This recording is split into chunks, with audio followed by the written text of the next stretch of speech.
that the teams obviously prep the cars slightly differently, but it's also how they are driven and what you say to your drivers. The 154 car had some issues earlier on, Paul, and had to fight its way back through. This is the car that Mark Lemmer was driving during the night, leading the BMW category, but the Cup class, yeah. You know, heard there about a lower suspension arm problem.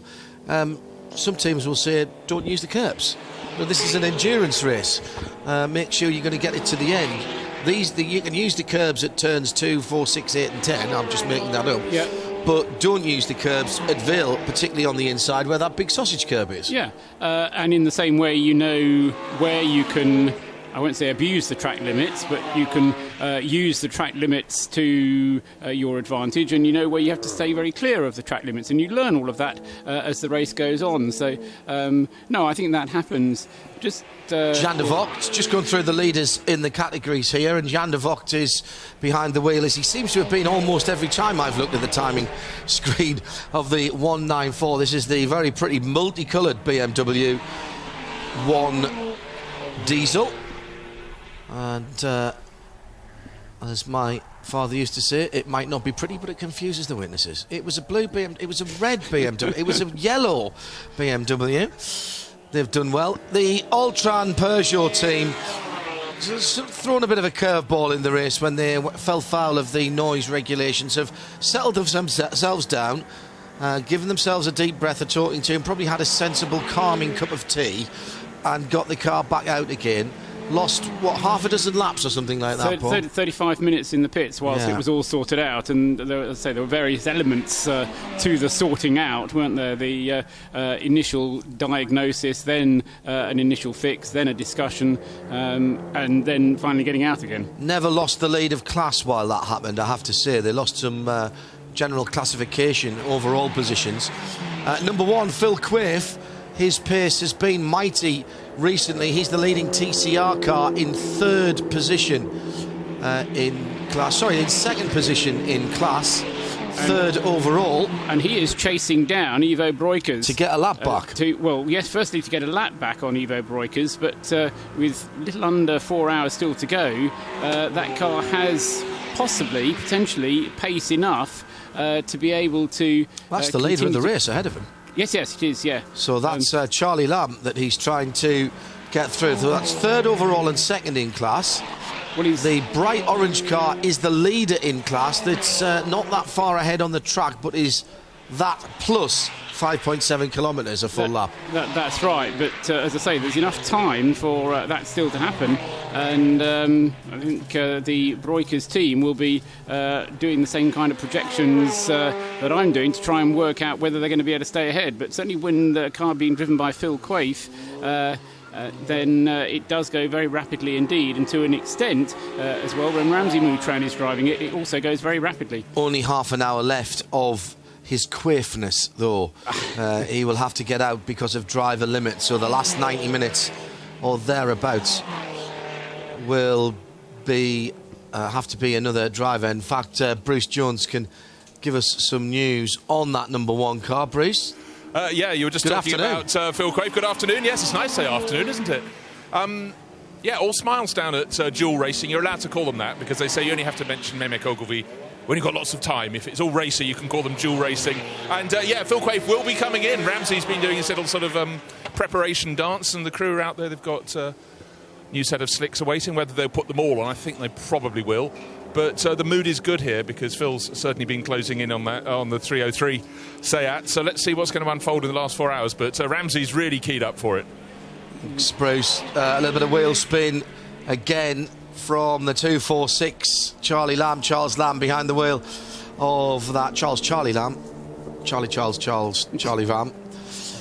Evoking a very funny sketch about football from many years ago from the Fast Show, I think. The 246 green and black ABBA Commercials car comes through to complete its 425th lap, which it does now with a 2:19.6. He's pressing on, isn't he, Charlie? He's getting the wagging finger again from you, I noticed on that previous lap.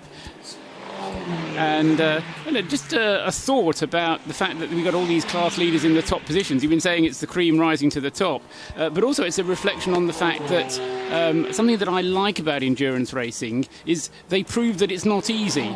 Because if it was easy, and if all the cars were finishing, and if all the cars were being able to do the 24 hours without a problem, then we'd have all the TCRs at the top, all the SP Tourings, all the A3s, and you wouldn't get this nice mix of classes. And that, to me, is a good demonstration that this is an endurance race worth its salt, insofar as it's hard work getting these cars to the finish without a problem. Another penalty for that dual racing cars were allowed to call it as it came into the pit lane. Phil Quaife out, Sammy Moutran in, and brand new set. Ramsey Moutran in. My apologies. Bruce did tell me that. Bruce? Very quick pit stop and applause all round from the dual racing garage as Ramsey got on board. He's just taken the top layer of rubber off as he exits the pit, but I think that was a very good stint from Phil Quaife there, and an excellent job by the crew. So I think they can have a coffee. There must be a tray of hot chocolate coming around from Creventic shortly. I'm back in the pits. I require sausage. Sausages and hot chocolate. Thank you, Bruce. That was the 7th set of slick tyres to go on that car, and those Hankooks are perfectly suited for this temperature and weather now, as we've seen by the guys improving their lap times. A 19.6 by Charles Lamb last time around. Yeah, even though I've not been here for a few minutes, I just stepped out, the computers have continued to work, and they've recorded Phil Quaife's average lap time during that 1 hour long session stint for him, which was 39 laps by Phil. 2 minutes 20.4 was his average lap time, 2:20.4. Charlie Lamb 2:20.9. So Phil Quaife was actually lapping faster than the race leader, and also, incidentally, needless to say, faster than the 303 Broikers Red Camel car. So really, I mean, you called him his Quaifeness, which I rather like that. Doing a fantastic job out there, and say now with Ramsey Moutran behind the wheel of that car, Ramsey has been capable in the early part of the race of doing very similar lap times to those of Phil, and I don't think they're going to be able to. Well, actually, they might be able to. We'll see how this pans out, because there's long enough to go in this race for anything to happen still, John. Straight down to the pit lane, Phil Quaife. His Quaifeness is with his quiffness. Bruce Jones in the pit lane. Oh, you're very cruel, but so accurate. Still hot from a drive. That was a great drive. I've just heard your average lap time during that 39 lap stint was 2 minutes 20.4 seconds. Handy. Yeah, it was another good stint from us. Unfortunately, the Blue Molan car blew its engine in the early hours in the morning, so now we've got a chance to get an overall podium, and it's just push now for the final 3 or 4 hours. Very quick pit work from the crew there, and I heard lots of applause from the garage, and you put Ramsey on board. But just tell me, you had to have a stop-go penalty or a 10-second penalty. What was that for? I've just heard from the guys, unfortunately, one of our other drivers was speeding very slightly in the code 60, so we got a 10-second stop and go, which is not ideal, but Ramsey's in the car now. He's quick, and we're just going to keep on pushing and try and get that overall victory. Well, there's one target. It's a good one. Best of luck. Thank you, Bruce. Bruce down there in the pit lane. Phil Quaife just very laid back and ready to take a little bit of a rest. I wonder if we'll see him back in the car before the end of the race. He could finish it. Charles Lamb's gap with that pit stop has gone out a little bit. We'll wait for Ivo Broekers and Ramsey Moutran to come around. But this is still a very, very open race, with the top 3 separated by only about 10 minutes on the track. A little bit more than that, 12 minutes on the track here at Silverstone.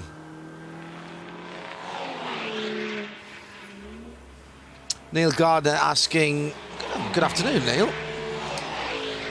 What marvellous art he's doing at the moment.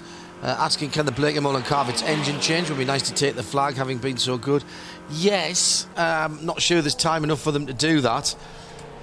But I agree, they deserve something out of this race. This is why endurance racing can be so cruel. The 127 car has dropped down to 15th position, but extraordinarily is still 3rd place in TCR. So the fragility that Paul was worried about with the TCR cars has indeed struck everyone bar the leading pair, the 303 and the 1. So but that's still a better record than in SP Touring, which are supposed to be less fragile. Less fragile. What's interesting about that is all the SP Touring cars have been turned down quite a lot as well, and that was the hope of Martin Short, that not having to try and run so quickly and having turned the engine power down, that the car would be pretty much bulletproof. Week certainly didn't start off like that, Graham Goodwin. Yeah, I think we're going to see the 246 car in within the next 20 minutes.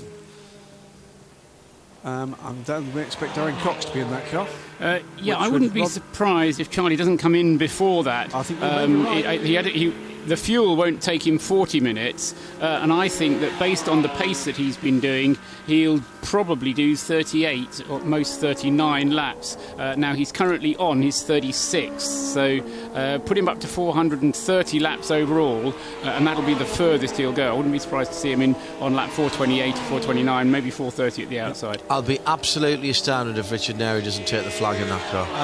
It would be perfectly appropriate that he did it. Yeah, I'd be looking at that already to work out how to make that happen. I know Richard will want Martin to do it, but Martin, I'm sure, will let Richard do it. Having started the race in last position, it would be absolutely appropriate for him to finish the race to the flag. It's definitely Darren Cox in the car next. I've heard that the call has gone out to air traffic control to stop all helicopter traffic for the next 37 shiny laps. things, no shiny things by the side of the track, please, as Coxey's getting into the car. Yeah, it's down there. He was preparing the cardigan, and so certainly getting close to the point where we'll see Darren Cox, aka Ricky Bobby, aboard the 246 car. And Darren will then do a similar stint length to that of Charlie Lamb, and then that will leave one stint for either Martin Short or Richard Neri to finish off the stint, and it just works perfectly. And they'd planned that about 2 hours ago, I reckon, John.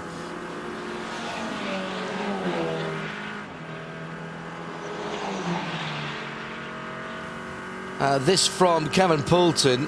The fuel pumps, is there one that the team think is faster than the others? I'll tell you what, Kevin, the smart team managers will have tried every single fuel pump at some stage during the week and timed exactly how much it takes to fill a finite amount, because it's absolutely certain that one of them will fill slightly faster, even if it's a second or a couple than the others. Refueling pumps. Yes, the petrol pumps. I thought you'd switched on to talking about WEC fuel meters. No, absolutely not. The refueling pumps down at the petrol station. So it answered the question. There will be, and the teams will know it. There's no point in waiting for it because it won't make that much difference. But if your pump of choice, either petrol or diesel, that you know because you've timed during the week is available, then you'll take it. If not, there's no point in queuing and waiting behind it, because you'll lose more time than you'll save. But what makes more difference is being economical with the fuel, and having to put less in makes far more difference. And that's why we noticed it more than halfway through the race that the Rolls into BMW, the ABBA car, was making very much more of its fuel than the 127 car was. I thought the tactics during the night in the wet, in fact I think the tactics all the way through the race have been exemplary from the Rolls Centre car. 212 back into... That's the 112. Excuse me, 112. That's the car that was in trouble with its gasket, wasn't it, earlier? Head gasket, yeah. I don't think that car's going anywhere else. No. 114 has also had a somewhat troubled run, the black BMW with the fluorescent orange highlights. John, particularly lately, that's not the first time we've seen it in for an unscheduled stop. Simon Atkinson brought that car in. That's the Intersport Racing machine, the 3-litre CSL. And that car has had, in the early part of the race, Graham, been right up at the sharp end of the field. It has, as it often has been in 24-hour racing here at Silverstone. The Intersport team well versed with the challenges thrown up here, and you can see the socket being applied underneath the car there. Yeah, just torquing the wheel nuts up, checking to make sure they're absolutely tight. There was something in the floor as well. Yeah.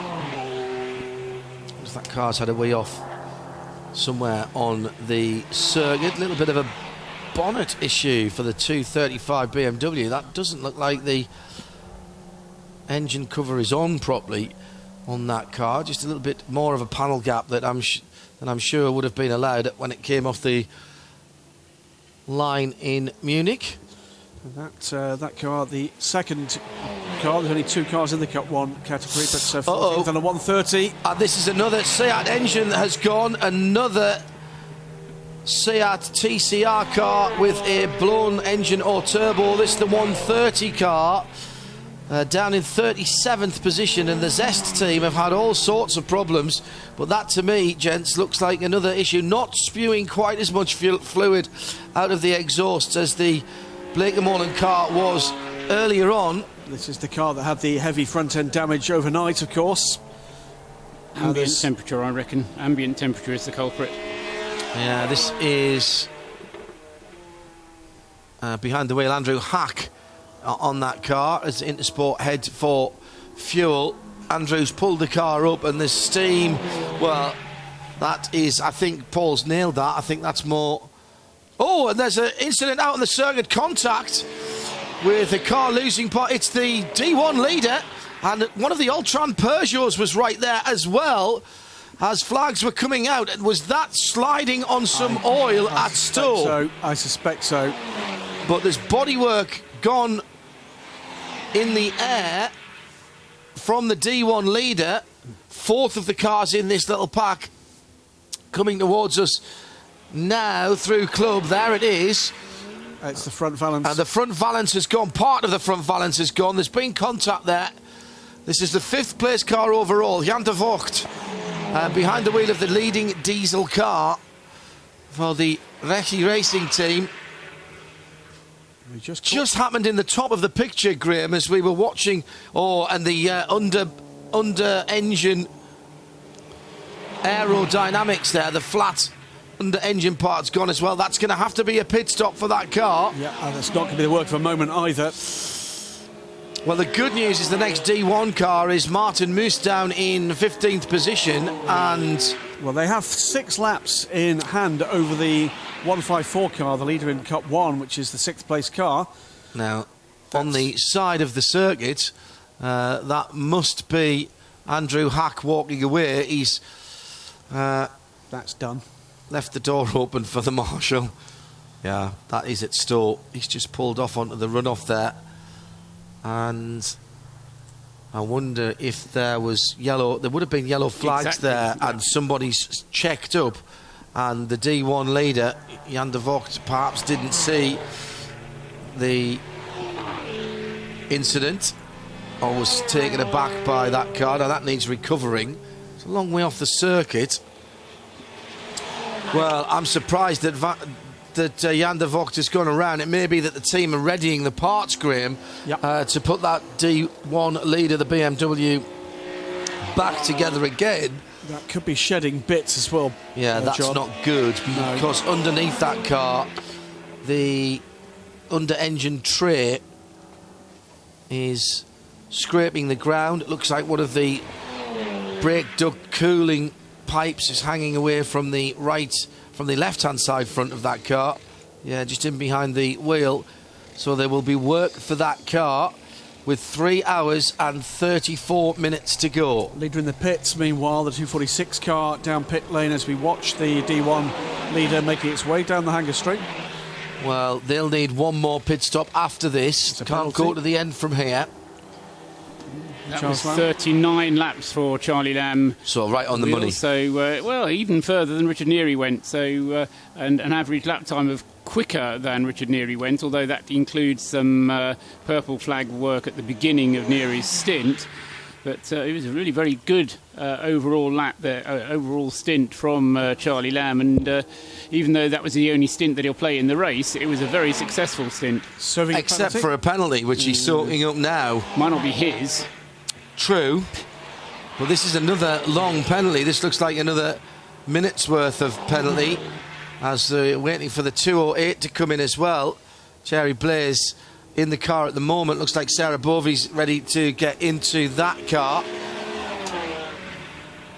Here comes the 246 leading car. 3:32 to go. One more pit stop after this. That's Shorty getting in, isn't it? It does look like Shorty's helmet. It's not Darren Cox's helmet, is it? No, that's Shorty's helmet, unless Darren's got a very similar looking colour to the helmet. Or borrowed one. Or borrowed one. No, we'll soon find out. It may be that Coxie said, "What, you want me to drive it while it's in the lead? Are you mad? Off you go, you two." I spoke to Coxie about 40 minutes ago and he thought he was getting in next. It didn't quite look like Shorty's helmet, that, but it's very similar colours, so it could have very easily been Darren Cox. The 208, meanwhile, Also getting a penalty. Also getting a penalty on its way down to its date with Sarah Bovey. Paul, have you got any note of what these penalties are for? No. Right. No, I did ask the question before the race, and I wasn't able to find a good source for the information, so we don't have it. Okay. So 208 makes its way down to its pit stall, where the driver change is ready. And being undertaken. Cherry out, Sarah helping. Yeah, and being undertaken in spirited fashion. We like to see that, don't we? Drivers being dragged bodily out of the car, dumped onto the tarmac. It's not nice. It's a bit like a mafia hit, really, isn't it? It's not nice at all. As somebody said to me, "What else do you think those epaulets are for?" So give yourself a hernia. I thought it was your gloves, your driving gloves. I said, "Give yourself a hernia. You're trying to pull me out of here, son." Might want to let me do this in my own time. Need help. Yeah. Let's get the flatbed. Right, very quick stop by the Peugeot team. They have comprehensively beaten the guys down at Roll Centre. They came in much later. So we'll confirm in a moment who's got into the leading car, but it's still Roll Centre leading. That was a very quick driver change by the old transfer. It was a very, very impressive change all round, and that's the sad sight of, I think, the end of the 130 cars campaign here. It's Andrew Hack walking away. Code 60. And the purple flag being shown, John, yes. Oh! In order to remove that car, Andrew Hack's car, number 130. Well, that will help the lead car. Just marginally, but it will. Well, it doesn't hinder them, shall we say. Yeah. They can put full fuel in because they got into the pit lane whilst they were under green, so it doesn't hinder their hope for just one more pit stop. Evo Brukers doesn't get an advantage because they're not close enough to be able to pit and go to the end and take their last pit stop now. So that doesn't help them. But this should be a quick code 60 because my guess is that car will go to a place of safety and then will go back to green. Agreed. That has been the record that race control have been undertaking throughout this race. No driver in the car for this one, so one of the marshals will jump into the driver's seat. This is Eva Broeker's second car on the train there, the bright orange Seat behind the 117 Saxon Motorsport BMW. Which is back up to 9th position, by the way. Nick Barrow at the wheel of that car. Struggled in the really wet weather, didn't it, that car? But once we started to get back to dry running, we saw some very quick lap times indeed for the 117, previous leader of the race. So it all goes quiet again. Code 60.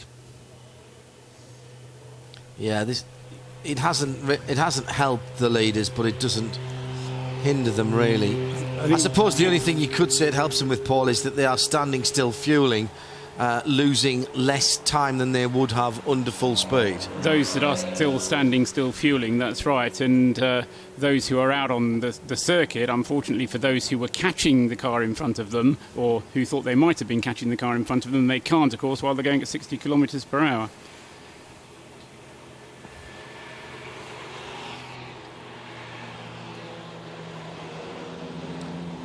The race control Mercedes-Benz heading back out of the circuit, not to pick up the leader, but just to check around the track. We are in our 15th, 16th it must be now. 16th, says Paul, 16th, yes. code 60. Into the pits. Now, this has helped the D1 leader. There's a car that needs recovering from store, the Seat Leon that we saw expire a little while ago, and this allows the D1 leader, the number 194 car, Jan de Vogt, into the pit lane, cuts the engine before he comes into the pits. The car cannot drive into the garage under its own steam. There is your race leader coming out of the fuel station at pit out, and it is who behind the wheel of that car. It normally takes to the timing line before we find out. Ivo Brukers in the pit lane. Splash of fuel here, gents? I think that's exactly it. I think he's going to go for the 2 hours for fuel here. It's Martin Short has gone back out. Yeah, it was Shorty's helmet. There's no doubt in my mind there. Baroka's using the opportunity of having to refuel at some point during his 2-hour stint, and taking this opportunity as the only opportunity he's going to get, probably, when everybody else is going slowly. At least he'll get half a tank full of fuel, which will get him to the end of his 2 hours. And because they've broken the race into these 2-hour chunks to get them to the flag, then when they take on the extra bit of fuel they need for the other 20 minutes, it doesn't really matter when they take it. Yeah, Ivo... How long has Ivo been in the car already, Paul? About half an hour. It was top of the hour. That long. Yes, it was. You're right. It was just after the top of the hour. So you're right. Because there was what Paul wasn't here to see was the short fill of the car with 20 minutes to the hour, where we went beyond. Went within the 4 hour mark with who at the wheel? Bert at the wheel, which left us with 3 hours and 58 minutes to go, with Ivo Brokers getting at that stage. Yes, I did hear, because I was listening. Excellent. As most people do. And I heard you go quiet for a minute. But Ivo told us off for not realising what they were up to. I still think that car is doing more pit stops than it needs to, even though it won't actually affect its result. But it means at least that they share out the driving between the three of them, and it is, of the leading group of cars, the only one that is being driven by just 3 drivers. So, in a sense, perhaps what they're just trying to do is to ensure that driver fatigue is not an issue either. Because remember, Martin Short and Richard Neary have been up all night driving the car at unspeakable speeds through unspeakable conditions, and yet Martin is now back in the car again. Yeah, this is what we've seen the deployment of the safety car for, not to slow the field down. That's Bernard Cottrell, our race director from BRSCC. BRSCC, yes. Yes. Not the first time at Silverstone we've seen a Mercedes in control of the race, of course. Yeah, indeed not. And back they go. No need for the cars to sit behind that. This is at the moment just a car that is going around to check what's going on in the circuit.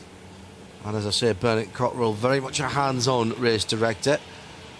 Bernard, highly experienced, and you see this is what was being looked at, the fluid that went down before the Seat expired completely just beyond Stowe, and that's right on the it's a little bit outside the turning point. Actually, driver did a pretty decent run. Bernard has literally gone around the world as a race director in single-seater and endurance racing, been involved here for very many of the meetings. Got to see him back in fine fettle. Yeah, it wasn't too well last year, but back fighting fit. Slightly less than pristine and approved BMW comes back out. Not again another one that's not going to get away without the never raced or rallied moniker on the ad. Not with the pictures there. No. Yeah, just talking to Bernard earlier on in the week, and as I say, with all that experience, he was very complimentary about the organisation from the Creventic team. Not having worked with them before, there was, not unsurprisingly, a little bit of, not reticence, but what are these guys going to be like? And had a chat with us, who we've worked with them for a wee while, of course, but was kind enough to say, within the hearing of the guys from Graventic yesterday, that he'd found them very easy to work with, and was very impressed with how they go about their business and about the business of racing.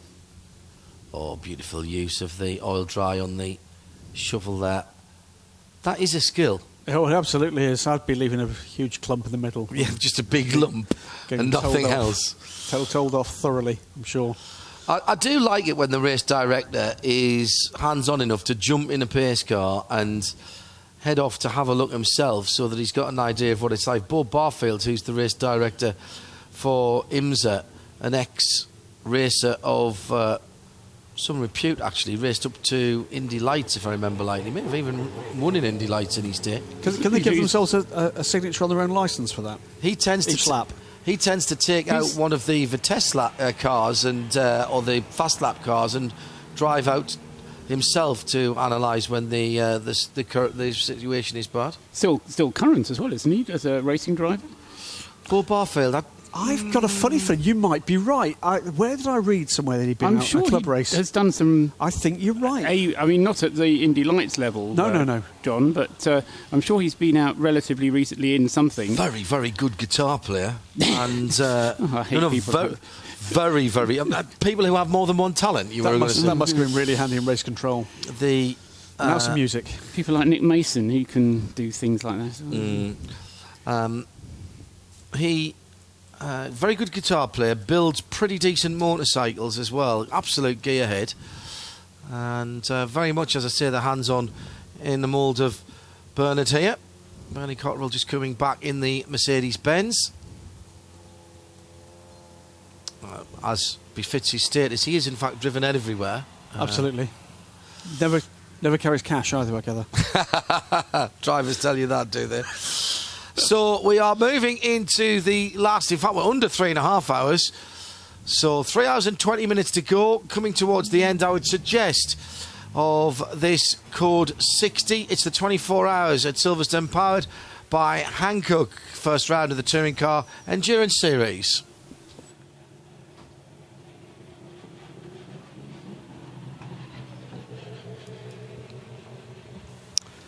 So then,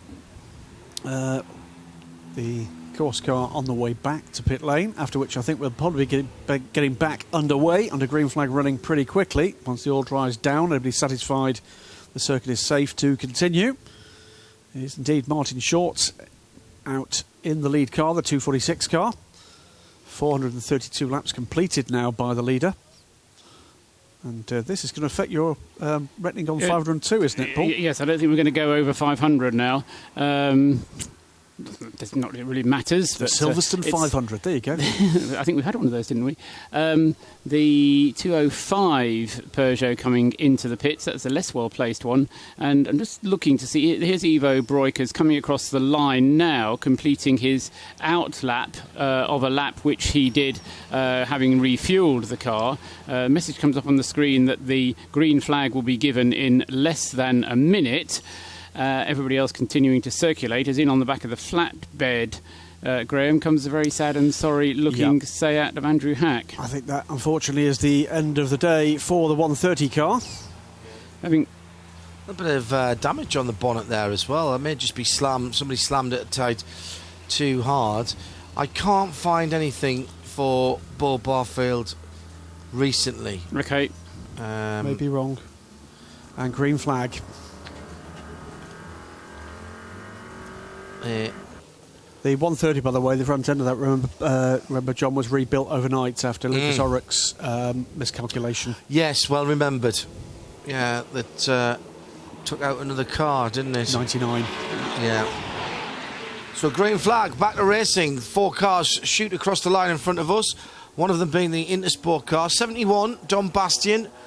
The A3 6th position car. The Coroisa racing car. Now, Dom, one of the few Americans here. Good to see a decent run of a decent amount of families looking at the racing here this weekend. Great place to be. Lots to see and do. Absolutely. Ramsey Moutran in the third placed dual racing Seat, the only one of the leading group there, or only one of the top three to stay out through that code 60. I don't think it's going to end up benefiting him very much, though. There was a point, and it still could happen because there's all kinds of things for the unexpected to happen, when I was thinking that car could get itself up into second place. Certainly the pace that Phil Quaife was driving, and he did say maximum attack. Ramsey certainly capable of just as quick a lap times. We'll have to see who gets in after Ramsey and what kind of lap times Ramsey can do in the car. Our 15th, did we say? Code 60? We said 16th. 16th, code 60 is over after oil dry needed on the circuit and the recovery of the number 130 Seat, just catching people up who have perhaps been away. Another car bites the dust, although we've still got well more than half the field easily lapping. more. In fact, I'm just looking, the Mike Nash car still going in 32nd position. And there's a couple of cars, certainly one car further up from them that is not going to do any more laps, that being the 127. But I reckon still we've got at least 30 cars of the 41 that started running, which in a touring car 24-hour I think is pretty decent. Martin Short, meanwhile, continues on his way towards a fine result. Well, they'll be hoping at the end of this 24 hours. I've got a feeling next year we're going to see something in the region of 65 or 70 cars for this. I really do, because I think this has caught the attention of people, certainly just looking at not just the social media, but the personal messages that are coming in. Now, there will be those that don't know much about Martin Short, I'm sure, and Royal Centre Racing. Surely not. I'm sure there will be, because endurance racing has been attracting new fans by... What would you say was Martin Short's greatest achievement? Well, it's not keeping his hair, that's for sure. No, seriously now, come on. Fourth at Le Mans. Absolutely, without a shadow of a doubt, one of the best privateer performances at Le Mans 24 Hours in history. Paul? If you would have asked his greatest result, I'd have agreed with Graham. Your question was carefully worded because it was his greatest achievement. Yeah. And I would say actually being here after the career that he's had. Yeah. Not being here per se, because being here is just a matter of showing up. He's being overtaken by lots of things, isn't he?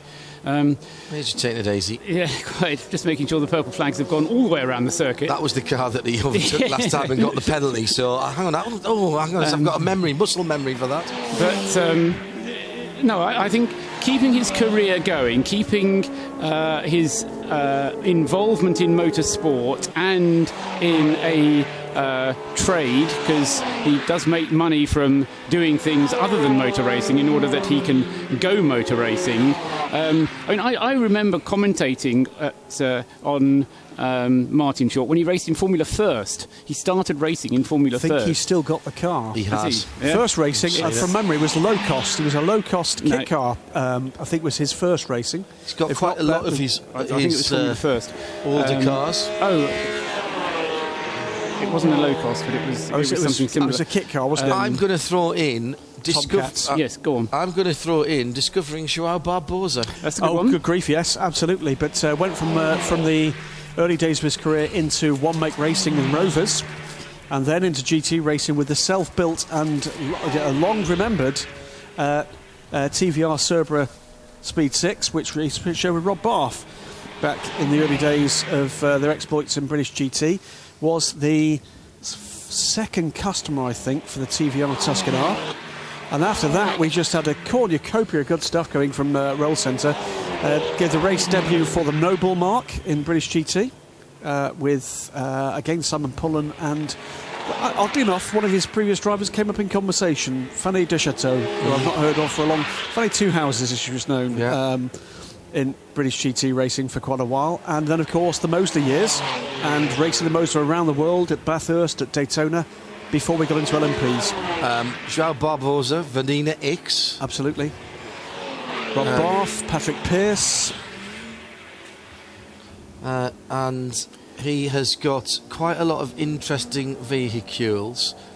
Well, the two Delaras, for starters, one of which is now racing in historic racing elsewhere, as the 130 car makes its way back, possibly for the final time, to the pit lane on the back of the flatbed. And then after that, of course, the Pescarolo. He kept Pierre Caffer's career going for a little while as well. Do you remember he had Pierre Caffer driving for him? You're doubting me now. I'm pretty sure he had Pierre in the car at one of his I'm trying to remember races. Pierre in the car. I remember Michael Crum being in the car. Because that was actually marked, bizarrely, Nissan's return to LMP racing very briefly in the back of the Dallara. Not a successful return on that occasion. But I mean, the point being, he bought the Mosler Mark and brought it into racing because it was a sort of a kit car, road car sort of thing. I've seen a really bizarre early one that he's got that I think is one of one. There's one part of the Martin Short story which could have kept him in racing for a period where we didn't hear more of him, and that, I'm afraid, ended with the end of the Lola Mark, because Martin actually had an agreement, had a licence to produce a Bentley GT3 car back in the day, and it was the end of Lola that actually saw the end of that project. But before the M Sport project, ask him about it, as he's got the paperwork, and it could well have been a roll centre, and Lola designed and built Bentley Continental GT3 that was that the start of that return.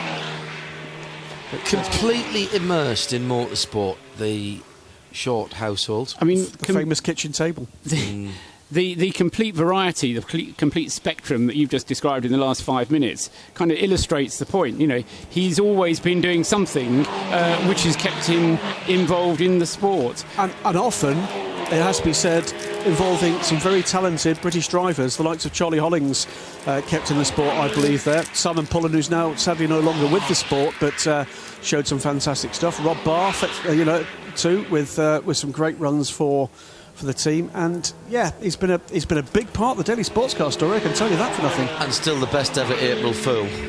What the flying TVR. The flying TVR. Look for TVR Tuscan or Dingledale, and you'll see what we mean. That was a classic April Fool's undertaken by Marcus Potts for DSC, and almost resulted in Martin sacking Simon Pullen on the spot. Let's go down to Bruce Jones in the afternoon sunshine here at Silverstone. Necessarily shining on Zest entry, the Eurocar Racing. Andrew Hack, you're here. You had all the trouble in the night, the rebuild, and no reward for the guys. Did it just go pop? Yeah, basically upshift down Hanger Straight into 6, and the go button decided not to go, and things fell out the bottom of it. The guys did work really hard last night getting the car back together, and to be honest, it was driving so well. It really was. But that's been the key from the start of the race when Lucas first went out. The car had pace, and every time it was back on the track, it was a quick thing. That means you have to come back next year and do it right. Oh, well, there's no doubt in it. We're back. We are going to be in Barcelona next one, Valencia. We're doing Dubai again. Lucas is on board. Me and Lucas. Hopefully Dan will be back with us again. We've got a good team. The car's good. The team's great. We weren't flat out fastest, but that was our plan. But we just had some hideous luck. But I mean, on my first 24 hour, we won a diesel class. You know, you can't come back every year and win it. No, you used it all up. But what are your thoughts on the Touring Car Endurance Series? Obviously, this is the first ever round, touring cars only. Touring cars only, I think it's great. It'd be nice to see a few more cars out there. I think it's a great spectacle for people. People can relate more to these cars than anything else. I always say saloon cars is the best racing out there. And Creventic, well, fair play. What a superb championship. What a superb bunch of guys. From the girls that's signing on to the Clerk of the Course, absolutely fantastic. Well, I think that's a good point to end. Andrew, a well-earned rest, and so sad that it came to that end. It's your round now, isn't it? John Hindhoff, he likes to buy. There you go. That's classic stuff from Andrew Hack. He's got a career available to him, teaching and motivation, hasn't he? But and I think he's just echoing what we've been saying throughout most of this race, gentlemen. And how the fact that it is important to the competitors, those kind of things. I mean, Bruce asked him the question. He could have said, Silverstone, great circuit. Weather, it was rubbish. What he chose to say was Creventic, fantastic. Customers. Well, I was talking to Joe yesterday, I think. Someone's got to. Otherwise he sulks. About the driver fast lane that they have. Yes. where basically you get a fast track for drivers. Now, you have to be part of the series and sign on for a certain number of events, and I think there is a small consideration to the organisers to make that happen. But basically, they take your details at the start of the year, and it gives you an accelerated sign-on procedure. It's a bit like being a gold member at the car hire at the airport. Of course, that always assumes that you're not an Avis preferred member when they don't want to give you the car that you've bought and paid for, but let's not go into that right now. Worst customer service ever, British Airways and Avis. And the drivers basically give all the details at the start of the year, and they're even working on pre-scrutinying your safety kit. So, this is what's the things you don't like about racing? Standing around waiting for a scrutineer to come, and scrutineering is not an exact science. It's not going to take exactly 4.5 minutes for every piece of kit in every car. So when the scrutineers say we're coming between 1:30 and 2:30, and you say you'll be a better time than that, it's like UPS. No, they'll be along when they're along. And so you're standing there waiting so that you can get your sticker for the car and everything else, and your card signed. This is the sort of thing that just makes life a little bit easier. It's the little bits, isn't it? It's little bits. If they could just warm up the wind at Snetterton, they'd be my best mates. There's been a few drivers said to me, can these guys not do more championships that we're involved with? Because it is made user-friendly. And I think the comment about the number of cars here is noted. Doesn't need that many more. Actually, for a... I agree with you. I don't think I'd want to see 60 or 70. I think 50 would be fine. 50 would be a lovely number. I think we've seen about 70 here in the past, haven't we? I'd have to go back and look at it. But 41, 42 is by no means a disgrace. Well, there's room for people to race. Yep. There's gaps for people to make their time up in. I think it's worked, I'll be honest with you. Another 10 or 15 more, 55, maybe 60 cars at this level of pace, I don't think's an issue. If you were talking about 60 cars with the quicker classes in, I think that puts a different complexion on it altogether. The key has been the difference between the fastest and the slowest, because you don't have lots of cars overtaking one another. One of the nice things about going to Dubai or going to Le Mans is the fact that you only have to stand beside the track for about 2 minutes and you see 4 overtaking moves. With this, it doesn't quite happen that way, but you stand beside the track for 5 minutes and you say, "Oh, that car's catching up with this one, that one's kind of..." And you see it develop, and you see things develop, and then it does develop, and they do overtake, and I'm glad he got past, and things like that. But I think the key to making this work is keeping the racing clean and stopping people from getting upset with the behaviour of other drivers and all that kind of thing, and finding the market that will suit your product. And Creventic has become past masters at that, and this has great future. Josh Barrett says there was 70 cars start at the Burgett Relay here at Silverstone, and that can be fairly crazy. Different type of event, but your point's well taken. And Jeff Doughty says, as far as I know, Jeff Doughty says, as far as I know, Shorty is the only race winner in an SR9 Radical. Add that to his CV. Not sure only race winner? Roll Centre would be, not just Shorty. Right. How long has Shorty been in the car, Paul? Not very long. Just turn round. Sorry, in total. Can you? Well, while you're doing that, just to talk about just what Paul's finding that figure about the relative pace of the cars. We've got the top 33 cars on the screen in front of us, John.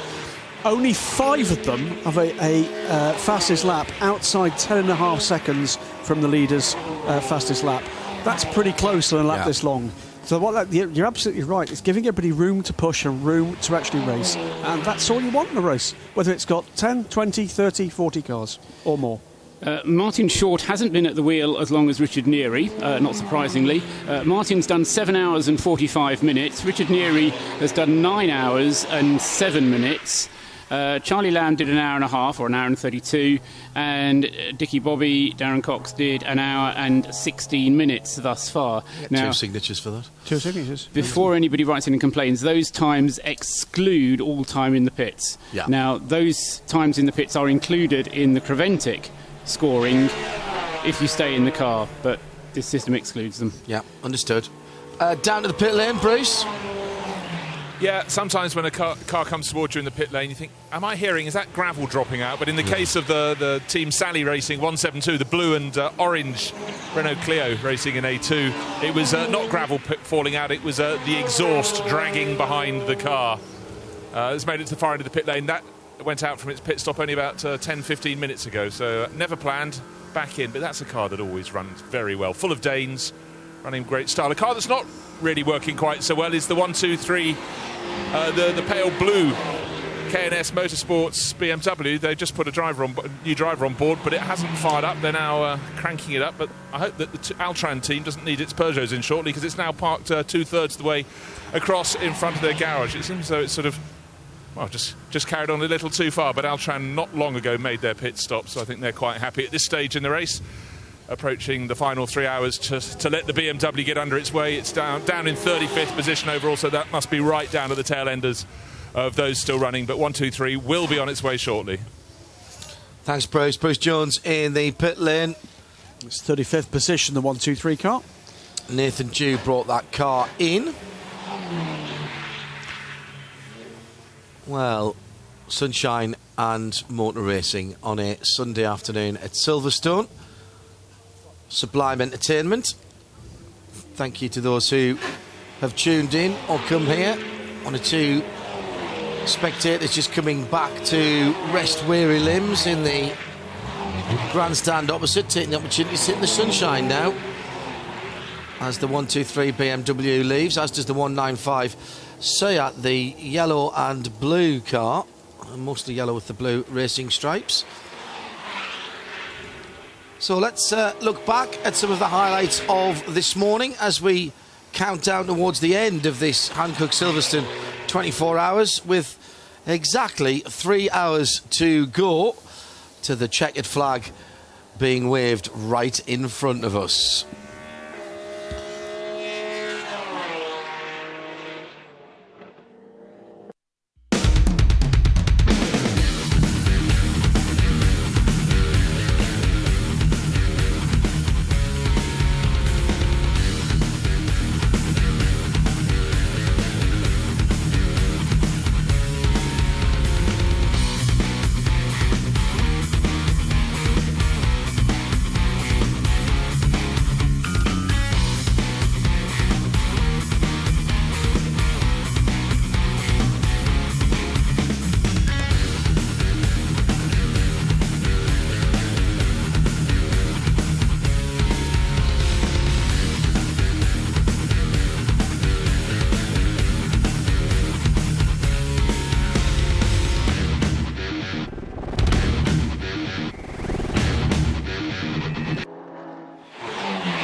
Second place car goes through with Ivo Brukas at the wheel, and he at the moment is 8 minutes 22 seconds behind Martin Short, who continues to lead. Paul.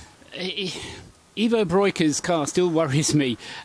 It's not lapping as quickly as the dual racing team, whether it's Ramsey Moutran or Phil Quaife behind the wheel. Now, some laps it's lapping, so the Ramsey Moutran car is lapping so much quicker than Ivo that I think, oh blimey, if that happens for the rest of the race, he could actually catch him up. But it doesn't happen on every lap. He's also got grass in the intake, and he was on a clear lap that time, and it was you're quite right, 2:24. It's been a bit pogo-y, hasn't it? Yeah. The pace of that car. Yeah, and I'd wondered for a while whether or not they might be carrying a small problem. Ever since we hatched that conspiracy theory, we did.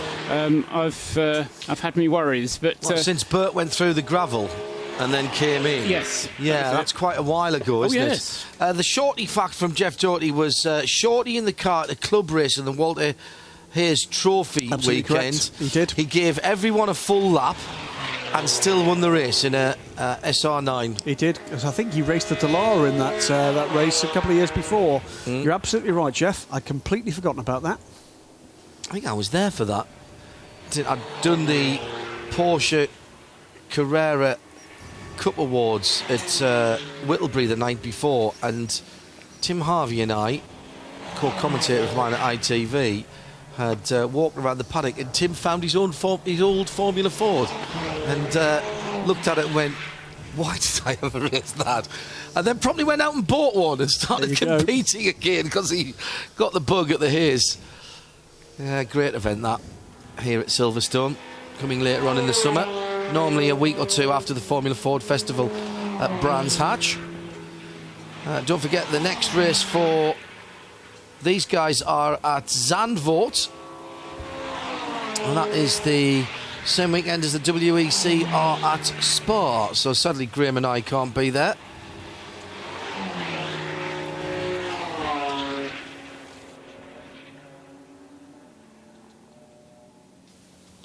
So Martin Short then at the wheel of the leading car, and just confirmed by Jeff Doherty is the man who won a club race at the Walter Hayes Trophy in that SR9 Radical, having given everyone a full lap as a head start. Before we forget his history, by the way, there's another couple of little oddities. His original first start at Le Mans should have been in a Ferrari, but that Ferrari was shunted in the Porsche curves in qualifying, I seem to remember. I think it was Sam Hankook shunted that car. I was just about to say, do you remember who it was? Yes, I do, yeah. And the other one was he was supposed to race a Morgan at Le Mans, but didn't, because that entry was refused, as I remember. And beyond that, I don't either forget, if you have a quick look at a Google Roll Centre and Mini Harvey Deeth for the most bonkers thing on four wheels you'll ever see. I remember that was on a raised table when they were building it that was about 2'6" off the ground, and it was still not as tall as I was when I stood next to it. Was that a motorbike engine, or was that a Radical V8 engine in that car? I think it was a Radical engine in it. And also a mid-engine, wasn't it? Yeah, special Mosler for Super GT. Super GT spec Mosler with a completely different chassis. So never stood still, always something under discussion. Big family man, of course. Absolutely. The boys are here with Michelle. And the boys are called? Morgan. Max. It's another car name. It's not Trevor, I can tell you that. Morgan. And he has one of each, Martin, to go with the boys. I'm going to leave you with that. It's going to kill you, isn't it? It's going to kill me now.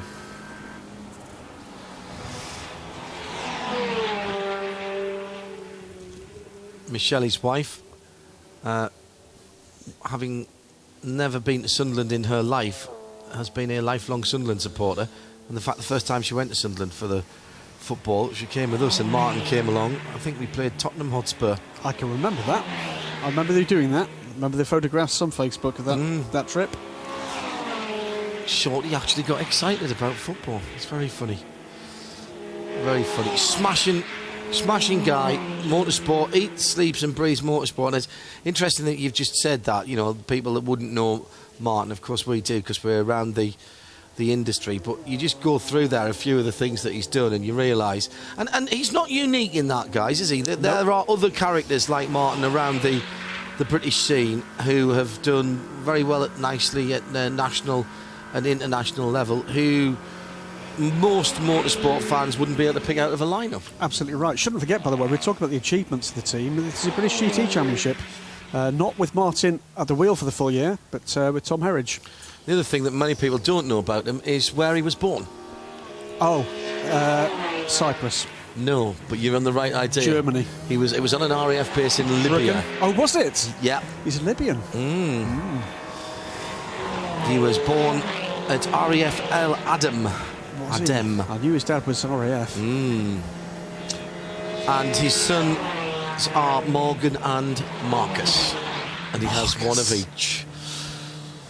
And you've got a 2:05 in the pit lane. We were just about to do a lap around with the team car, but Bruce has alerted us to a surprise pit stop for the Ultron 205 car. Now, this is a car in a podium position in A3. What's going on down there? 8th place overall, crew completely caught by surprise, but as it was pushed into the garage, steam coming from the front left corner. Bonnet up, and the crew got to discover, but I'm just going to go around and try not to get in the way, either of our picture, in case you catch the quiff. And I'm afraid there is a lot of steam coming from the block at the moment, so I'll move out of the way because 5 mechanics want to get under the bonnet. But this team that has run so smoothly, of course, the 205 was the one of the 208s that had more problems early on, but the fact it had got itself back up to 8th place overall shows how strongly these 208 GTIs run when they're going. But this one at the moment is not going. So team caught on the hop, just under 3 hours to go, and suddenly, conditions are dry, they get through all the dark, wet stuff in the night. A few cars are hitting problems now. It's that kind of time of day, isn't it, Bruce? They think that now we've got the sun up. Most people have gone off and had some lunch, but there's still 4 hours to go of this race. And in fact, Paul, earlier when the 194 racing car at the BMW came in, or didn't come in for ages, the crew were just taking the hoses off the air bottles, and suddenly it came up pit lane. They had to put them on, and of course that's still right at the sharp end, in about 5th or 6th place, I believe, at the moment. Indeed, 5th place overall, and leading its class. So there's still plenty to fight for, and there's still plenty of reason to push on. This kind of the time of the races when you think they're just touring round, but there's plenty of reasons to push on, including right up at the pointy end of the field. I'll continue to call it a battle between Ivo Breukers and Ramzi Moutran, although it is going to be a battle that goes on for quite a while. I reckon that Ramzi Moutran in the dual racing Seat is going to be about a minute short, the way this is going, of Ivo Breukers. Now, that's if all else remains equal. If it doesn't, and if we have another code 60 which happens to be more suitably timed for one car rather than the other, then or there's a mistake or a bit of sliding off on oil or all manner of things, in effect the rate that Ramzi Moutran is going, as I say, it's not enough at the moment to overtake the Breukers Seat, but it is enough to get within a minute of it. And more to the point, put it under pressure. Oh, well, yeah, but I don't think the Breukers do pressure. I think they do their race. They're doing their race in their way, and they're just going to see where they finish. And if it works, it works. Yeah, I don't think they're looking at where the competition is. I think they're just doing what they're doing. Yeah, Here's a question. What's Ivo's best result in a Quavantic race? I'm sure he must have won one. I don't think he has. Ivo, I'm sure he's won a class. I'm sure he's won a class. I'm sure he has won classes. He's not been this high up the timing and scoring. Now, I accept that this is different because not everyone is here, but he's certainly not been this far up the overall standings. That's a bit of interweb research in a moment.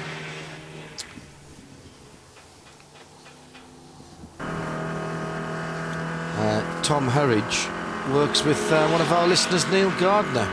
More interested than bikes these days, but has some great stories about shorties. Certainly does. Right, okay. But then doesn't everybody? Well, indeed so. I just realised that one of the few things I've got in common with Shorty is the fact that we both raced 216 GTI Rover Challenge cars. He raced it in period though, John. Yes. I tell you what, the one that I raced was in such good nick, I think it was probably better than in its early days. Cracking piece of kit. Forgotten how much I enjoyed front-wheel drive cars. Wiggle of the braking, yeah. I'm beginning to roll towards you guys, gentlemen. I was trying to give the guys at Jordans.nl the benefit of the doubt, but there's been an awful lot of the back end of the 303 car getting a little bit, I think I called it frisky earlier on. It has a mind of its own sometimes into corners, and I just wonder if it's not being quite as predictable as it might be. There's a little too much sawing on the steering wheel going into some of the faster corners. Not so bad through the slow stuff, but just seems to have a little inherent imbalance in the middle of some of the quick stuff. Well, maybe that's it. Maybe it has got a bit of a steering problem. Has it had a bang? It hasn't had any side. It's been through the gravel a couple of times, true enough. What you don't want is anything loose at the back, inducing a bit of rear wheel steer. And it does seem to just be tipping into the corners rather more than it should do. It did have a very first stint. Rick Breukers came in and complained about a misfire. He did. That's right. That was an awfully long time ago now. It seems like it was yesterday. But it was only earlier on in this race. But we never really got to the bottom of it. And, I mean, if Joe would have been there, he'd have asked the question outright. He said, so how's the misfire, Evo? And then he would have got a dark look. But certainly nobody else has mentioned it. And for a time, Bert de Hoijs was driving it just as quickly as Rick was. And then, as I say, it just seemed to kind of go off the boil a little bit. It's just not got the pace, has it, at the moment? 139, Seat sitting in behind it at the moment. This is the 25th position car, Paul Smith, at the wheel of the A3. The very car, 10th in A3. Very, very pretty Sub-Zero Wolf red, white and black car. Of course, I would like it. Now, that car is not a TCR car, that is a Super Copa, and it's keeping pace pretty well with Evo as they head down the hangar straight. Let's see Evo into store this time. He comes in from the middle of the road. He's not exactly on the optimum line there, goes to the curb quite early, so he's going to run out of room on the outside, which he did, but kind of made that work. And now he's got traffic down the inside interval on the BMW 235, second place in class for that car. The 154 still leading the Cup class. Now he's got the Sally 172 Clio. Ahead of that is it's one of the 216. It's one of the Modena cars, yeah. Meantime, across the line comes our D1 leader, Wim Mulders. The number 194 leads the diesel category in 5th position overall, and notwithstanding the accident damage that we saw earlier on. He must have hit the back of another car. He absolutely did. He absolutely did. We didn't see which. See which one. I thought at one stage it was the Ultron Peugeot, but we've not seen either of those two, the 205, the 208, with rear end damage. It would be right rear damage for my money. Well, the 205 we just saw pushed into the garage, and that definitely didn't have rear end damage on it. It did, however, have steam coming from the front left hand corner. That's interesting. Sarah Bovey's got back into the 208. Now, she doesn't seem to have been out of that car for very long. No, she got back in, if you recall. We had a bit of a jape about drivers being dragged and dumped on the pit lane. That was a little while ago. So she's been in the car for about an hour, I think. Yeah, she's been in there 15 laps. Has been her stint thus far. And who was in before her? Thierry Blaise. And before him? Stefan Ventaya. OK, so we have had them rotating through. Yeah, OK. And Guillaume Romain before that, who drove it either side of the noise incident. We're at the period of the race where time plays tricks with you. Yes. I just remember seeing Sarah standing waiting for the car. That seems a very, very long time ago. It's Richard Abrett here, the wheel of the 154 car. Now, what a drive this has been. Absolutely fantastic. They're not the first time the guys from Barwell, JJ Motorsport guys handling this, have taken a pretty much bone stock car and done remarkable things with it in an endurance race.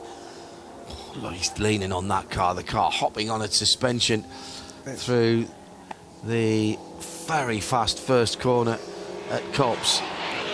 And that is a car that is being ragged within an inch of its life at the moment, sitting as it is in, wait for it, 6th position, 27 laps only off the lead, with 2 3/4 hours to go. If you haven't seen the interior of one of these cars, M235i Racing, you should, because it looks like a road car. I swear, am I kind of making this up in my own memory, that thing has got varnished wood on the gear changer. It's an M-class car, why would it not? It's very nice. Yeah, astonishingly successful. I think I'm right, there are more than 20 of those in this year's VLN Cup 1 class. Well, that's what it was built for, of Absolutely, course, wasn't 100%. it? And I think they built 40 or 50 of them. Some of them, as you say, stayed where they were meant to be. Others were cast to the wind and have popped up in a number of places, yep. including here. We had it one year, I think we had about 10 of them at Dubai. The first or second year that it had been announced, that 235 Cup class. We had 14 or 15 in the first year of the one-make subclass in the VLN. Yeah. So been a very successful club racer for BMW and will continue to be so, I'm sure. So the 139 car, this is the Super Copa that was harassing the... I remember when they used to look really mean and moody, and you put them next to the TC now they R car tame. and you think it looks a bit tame. Still has the huge diffuser out the back. Been on the track at the same time as those things. And I was driving an MX-5. That is a proper quick car, and sitting in an MX-5, you're looking up at that as you would do to a large SUV or some kind of semi-trailer. They are a big, big thing. And the rear end of that car, the diffuser sticking out round the back, when you see those go back, particularly in the wet, the way it channels the spray from the back of the car. Oh, and off has gone the 2-1-2. And this is first in A2. Once again, the A2 class leader involved in an issue. This is at the Beckett's complex.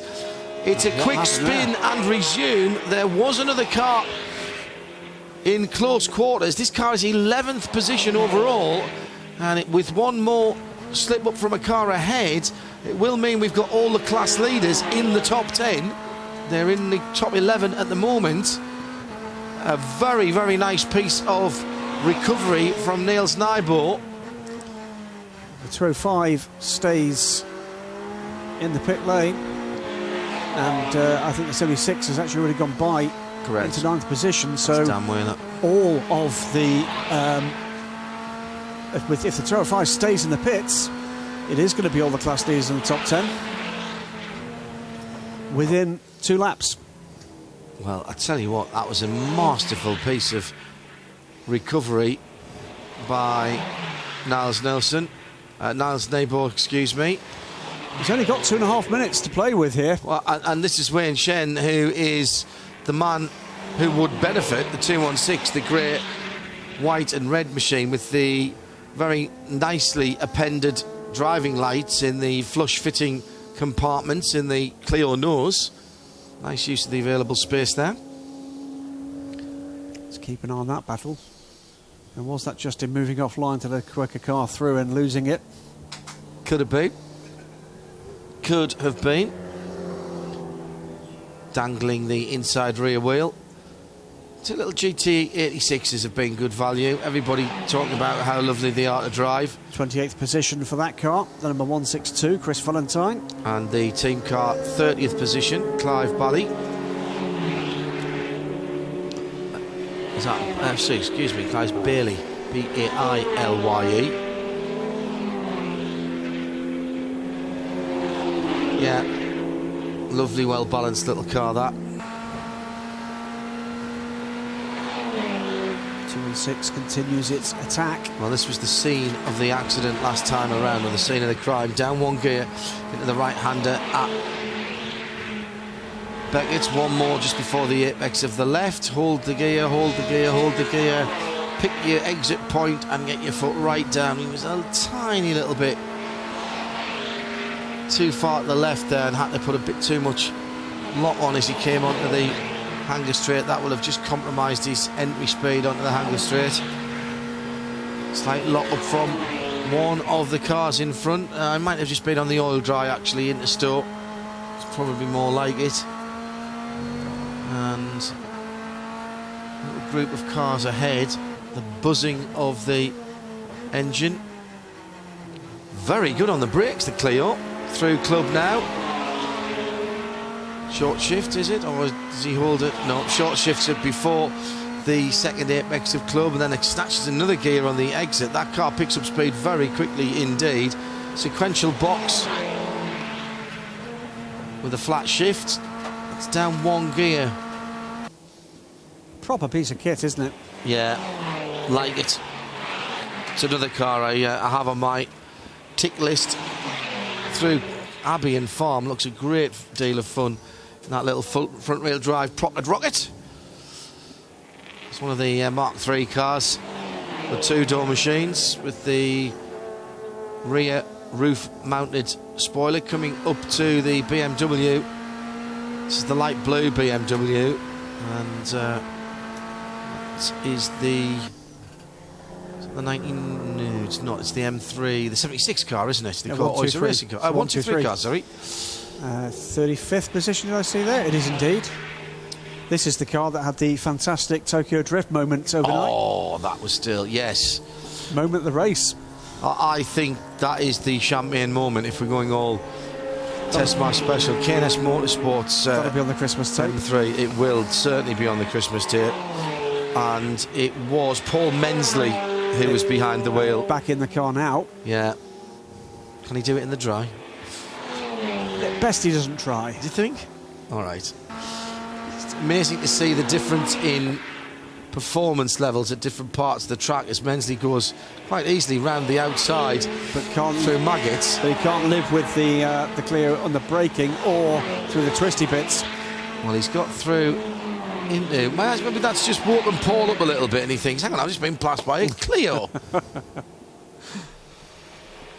Ahead of them, they've got the Vortex, which is not taking any ground out of them at all. Behind them, I think, is the #1 of Ramsey Moutran in the background. That, by the way, was the fastest lap of the race for Wayne Shen for the 216 car. Oh, really? It was. We were watching most of it. 637. See, clearly listening to me talking him round. It's only 10 seconds off the fastest lap of the race. I know, and that, you see, that comes back to what we were talking about before. You have time. You're not lapping people every 2 and 3 laps, which is terribly distracting. I'm all for, and everybody knows, because I've said this, you can only learn about mixed category racing in mixed category racing.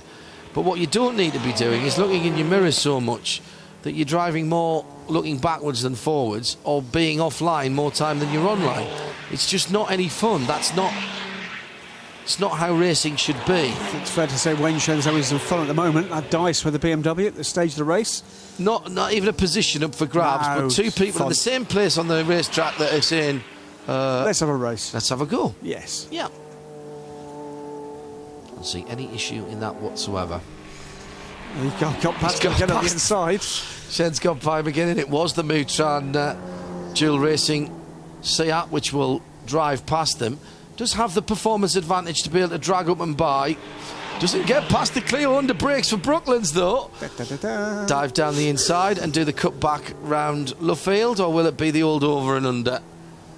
Blue flags out at the last corner station there. Clio's gone a bit wide, but manages to hold on up the inside at Woodcote. Yes, that'll do nicely. Chen didn't even have to lift there. Able to blend back in behind and maybe get a little bit of tow from the chunkier Seat in third position still, remember. Overall podium and second in class. And still trying to chase down Breukers ahead of him. It's not quick enough at the moment. And as I say, he's going to be around about a minute, possibly even a minute and a half shy at the checkered flag. But Graham's point was, it's still valid, that it does put pressure on. And both of them now will be looking towards the top of the next hour in order to work out when the final driver change will happen.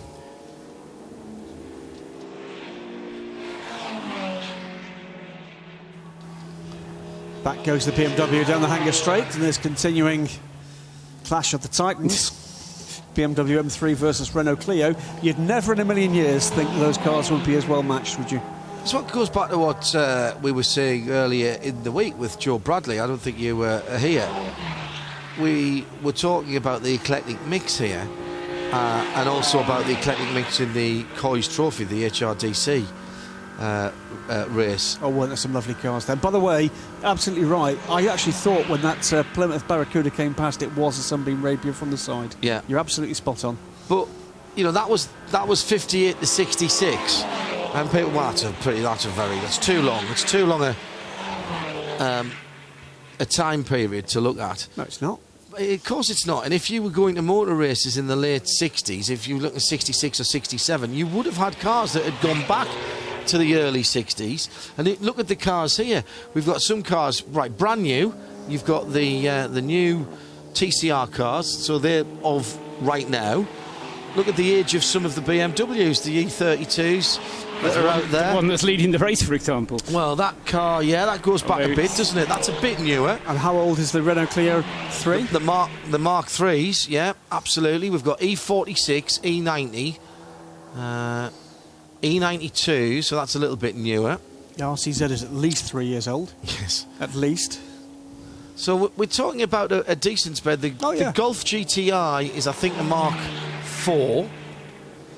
The Honda Civics are a decent age.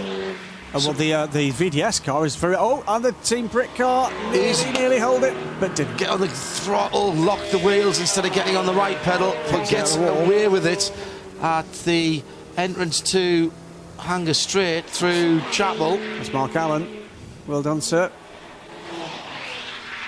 That will have woken him up this Sunday afternoon. 90 minutes to go. Sorry, check that. 2 hours and 30 minutes to go. So, 150 minutes to go. Yeah, I just think that, some people get hung up about everything being of the same era. It doesn't really matter so long as people are having fun, and we've seen, haven't we, Graham, in some of the 360 races and some of the other national level endurance races, Jaguars racing Peugeot 205 GTIs, racing Golfs. Why not? Racing Caterhams, racing Why not? Are we having fun yet? Yes, that's it. Thank you. End of.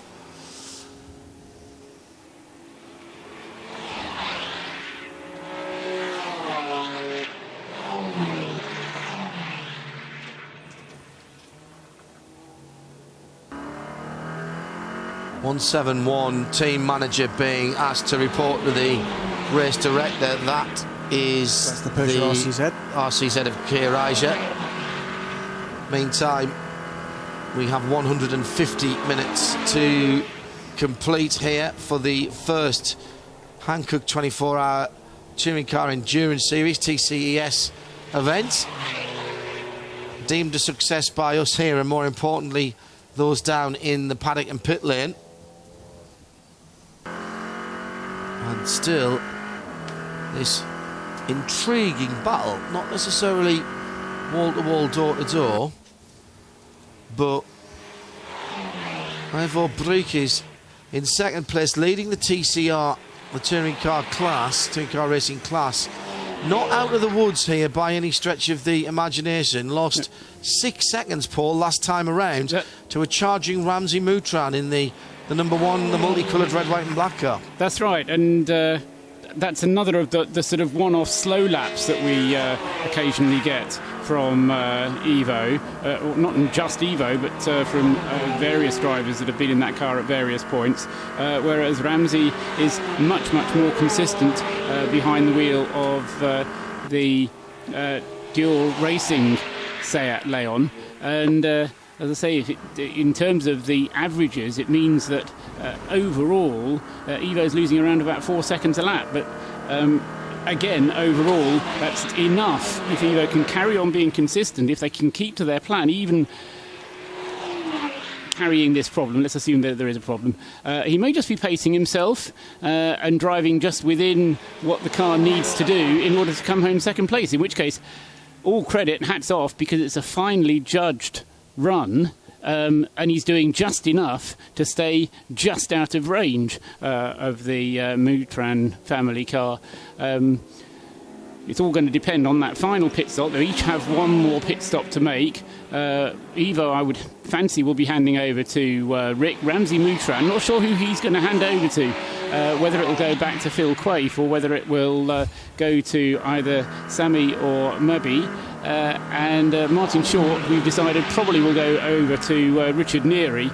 And Martin, according to my proposed little schedule for them, will be coming in around about lap 469. So he's got another 16 laps to go for Martin. Really, all that is important is that he gets over the top of the hour so that Richard can do less than 2 hours. And Martin is just coming up to the first to the completion of his hour. So by the top of the hour, he'd been driving for about an hour and a half. So around about 38 laps each will work nicely for the race leading car number 246, and that will take them up to around about a 506 lap total in the 24 hours. But as I say, quite how that will pan out, we have to wait and see. Evo, having done that 2 minutes 27, back again, right in the mix again with a 2:22 that time. So it's almost as if he had a 2:27 on lap 439,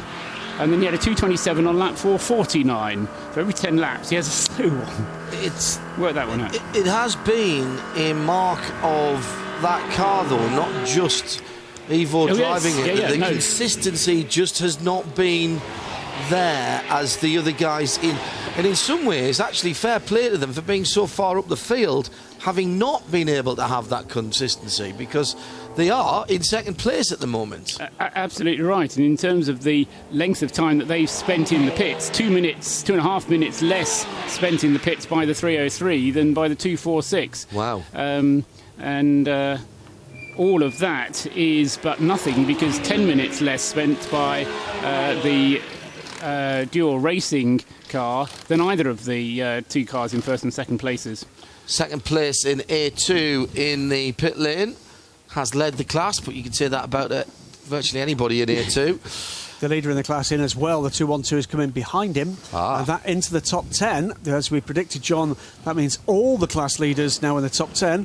But the good news for the car that's caused that, the 205, is that car that was in the garage is now back out running. The A3 class, the second of the Peugeot 208, the Ultron cars. Means that neither of those two cars can get to the checkered flag without another pit stop either. They both need to make another pit stop before the end of the race because of the 2-hour driving limit. Yes, that's a good point. 2-1-2, the class leader, Naz Naibo, went straight through to fuel, did not stop at its pit.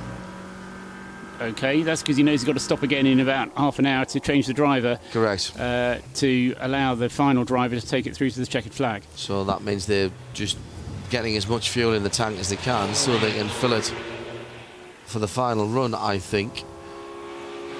194 is our diesel category leader. 5th position for Wim Mulders. Good run from them, with the exception of that issue which lost the bodywork at the front left for that car and the floor. It's been a pretty clear run. I think that car's been into the gravel at least once, but you can't grumble, can you, with 5th overall. The D1 car. First time we've seen a little bit of black diesel smoke from out of the back of that BMW, and the engine under tray, which was damaged earlier on, is just flapping a little bit. Sits really low at the back of that car. The stance of that little chunky 1 Series looks very good indeed, with the sort of Mini Cooper Works style arches just sticking out from the bodywork.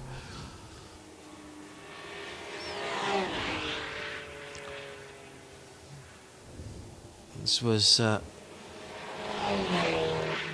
would have been hoping just to be, I think, a little further up the standings, although they are in 5th position. That's a very good run for them. So head down to the pit lane. We talked about the 216 car a moment or two ago. Bruce is down in the garage. I have Wayne Shen with me. Good stint there. It's really hotting up the battle for A2 honours. Yes, it's getting quite close. I think we're almost on the same lap, or just 1 lap behind, so still 2.5 hours to go. I think we might have a chance.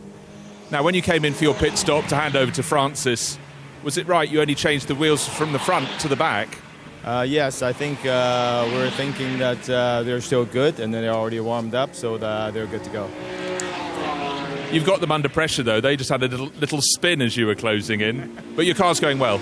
Yes, our car is working well. There's a couple of minor problems, but I think it generally is going well. So knock on wood, I hope it continues for another 2.5 hours. Are you enjoying your time on the Grand Prix circuit at Silverstone? Fantastic. I'm enjoying my time very much. First time here, and I think I'll be back. I think you will too. Well done. Thanks, Wayne. Before the pit stop, John, that gap was 2 minutes and 7 seconds for the class lead.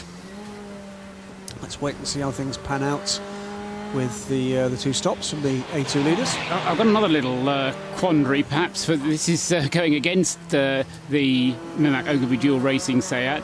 Ramzi Moutran has 40 minutes of his stint left.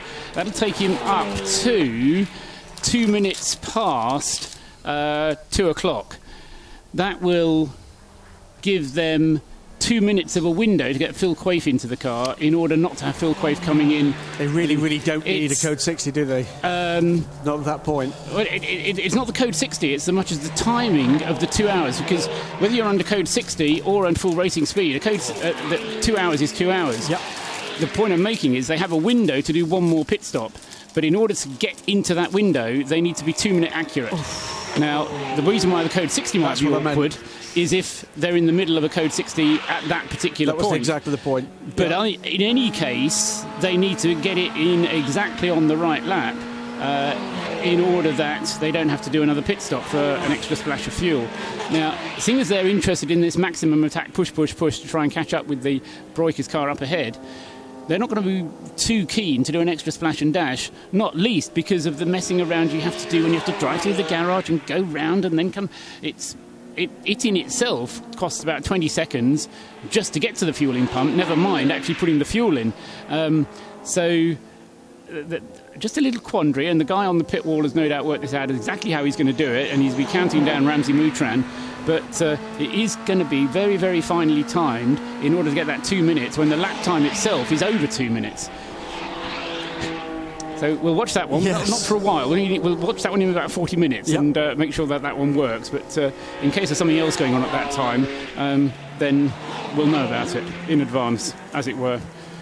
Bruce Jones just alerting me to the fact that the wind has picked up. So I've gone on to the...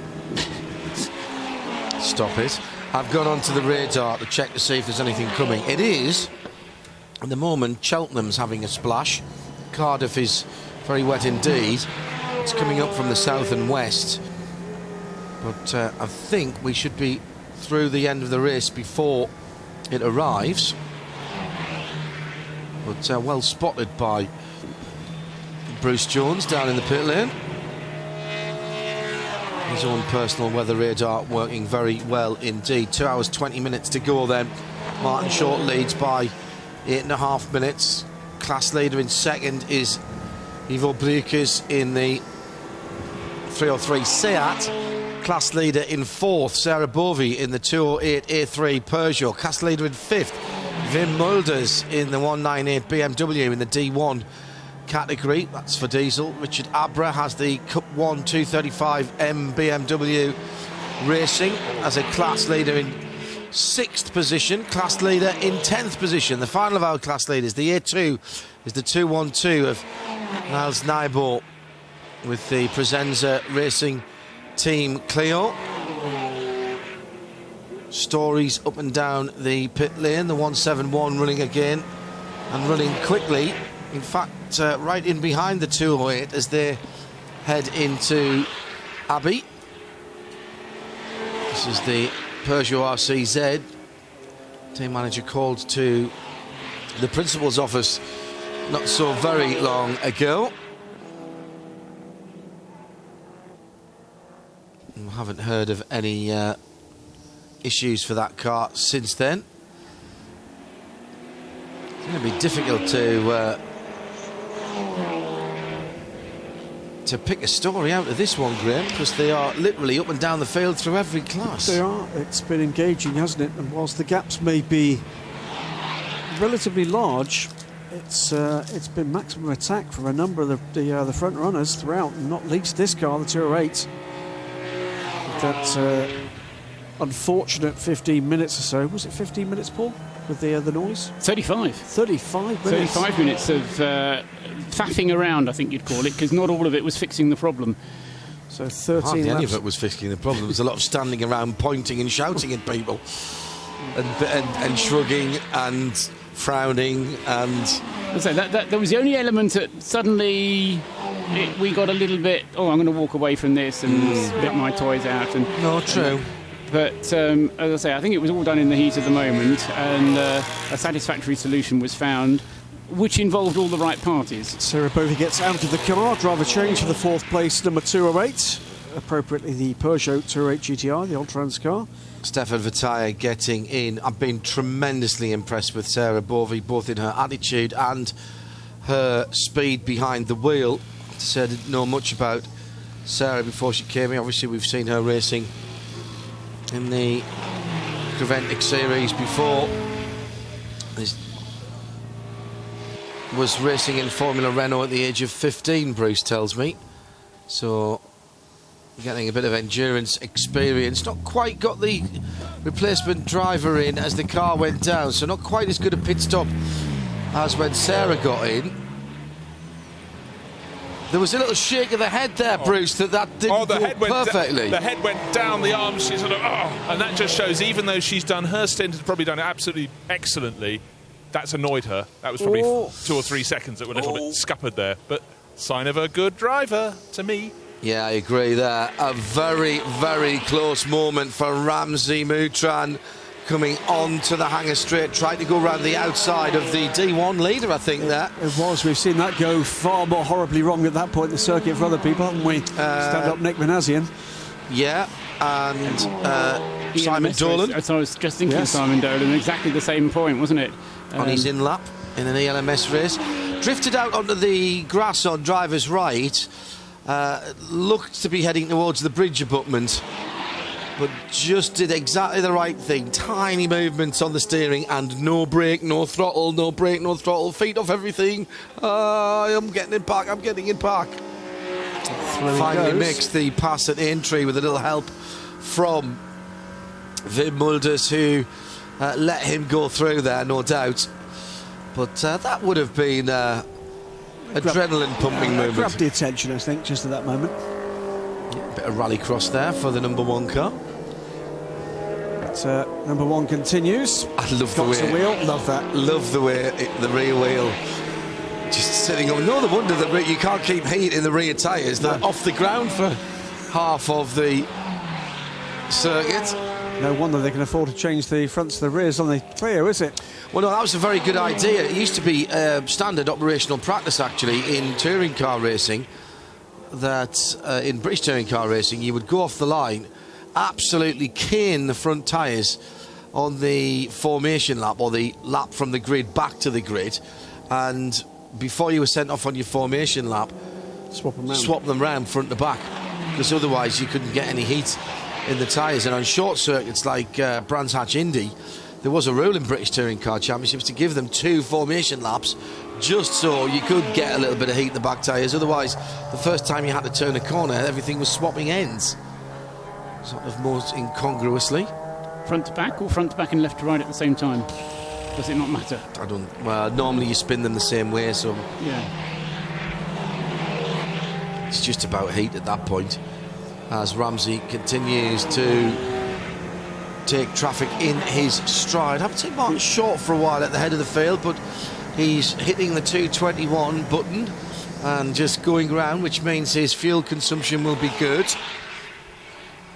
And that opens up the window for the driver change when it needs to happen. And as I say, the suggestion I had was lap 469, so he still has another 10 laps in the bank, so to speak. It's about to put another lap on the 303, which is second place. He's got 45 minutes if he needs it in terms of his driver time. I don't think he's got that much fuel, if I'm honest. I think he'll probably go to somewhere, 10 past the hour, something like that, Paul, getting off a quarter past the hour. Yes, yeah, I think it'll be something like 10 past, but I don't know whether they'll time it or whether they'll do it based on number of laps.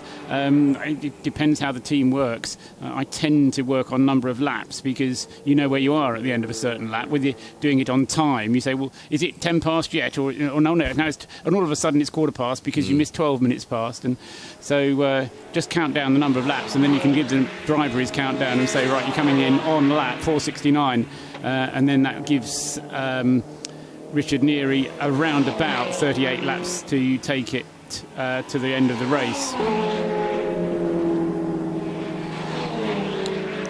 Car still looking very, very sharp indeed.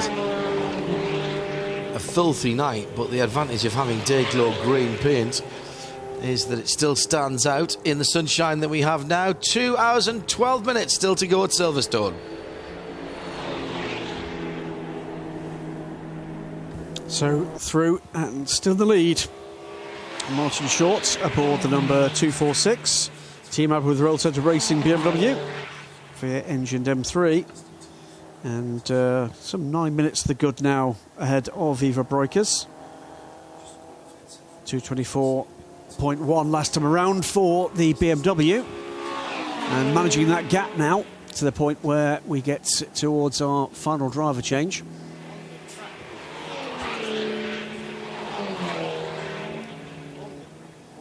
On the track, we've got the interesting situation where Ramsey Moutran is following Ivo Breukers, not by so far. It's about less than 20 seconds between the two of them.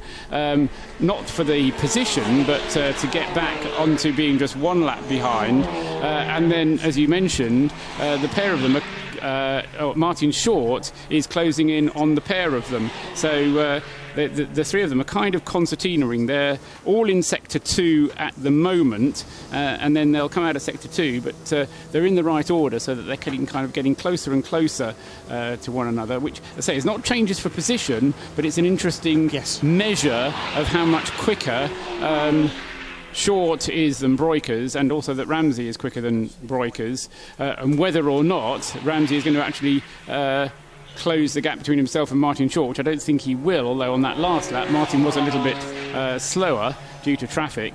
The last 2 or 3 laps Ivo has been just as quick as Ramsey Moutran, if not a little bit quicker, so that's why I think that perhaps this is all in hand, and Ivo is just controlling the pace. The car, perhaps or perhaps not, with some kind of problem, but certainly is only being driven as fast as it needs to be driven. I'll put it that way. I think that's right. There certainly doesn't appear to be much of a full fronted attack at the moment, does there? Other than Ramsey Moutran, I think, is pedaling probably closer to his upper envelope than the other two guys are.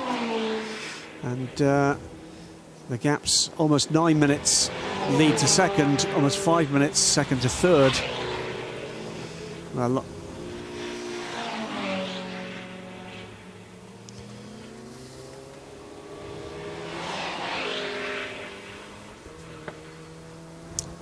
aboard the 136 Team Brit car, we saw a great recovery from nasty moments just a little while ago from Mark Allen aboard the VW Golf GTI. Still that stone, well, can we call it a chip or just it's a hole, isn't it, in the windscreen of the car? One would guess, following through the car that's just been through the gravel. Yeah, either that or just a bit of pickup thrown off the road by following the car in front who maybe just got a little bit offline. But there's all kinds of things that throw up rubbish and all sorts. Another wild moment there, coming on to start-finish straights. Certainly on the limit driving, even at this late stage in the race. 2 hours still to go, of course. Still a substantial distance to be covered. We're on 461 laps, so at least another 40 laps, I reckon, to be covered of the Silverstone 5.89 kilometre circuit. And coming towards the end of his time in the car is Ivo Breukers, 1 hour and 48 minutes aboard. And that will take him within the 2 hours. We'll hand over, I'm sure, to Rick Breukers for the end of the race. So he'll stay in that car for at least, I would say, well, it's going to be at least 9 minutes.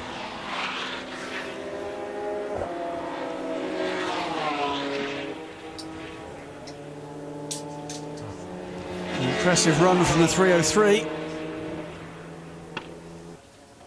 223 last time around from Ivo, and it's another 223 this time. So a little bit more time taken out of that lead. That lead for the second position fight by Ramsey Moutran, and same again this time. Gap comes down to 4 minutes 57 seconds. Not going to be done on pace. No, as I say, if they'd add 2 hours to the end of the race, then it could be. But I don't think that'll go down too well. People have to... We've all got homes to go to. People have homes to go to, that's right. Other things to do. Of course, nothing as important as what we're doing now. It's endurance racing. There's nothing more important Correct. than endurance racing. Correct. That's my phone ringing. It's the wife. She begs to differ.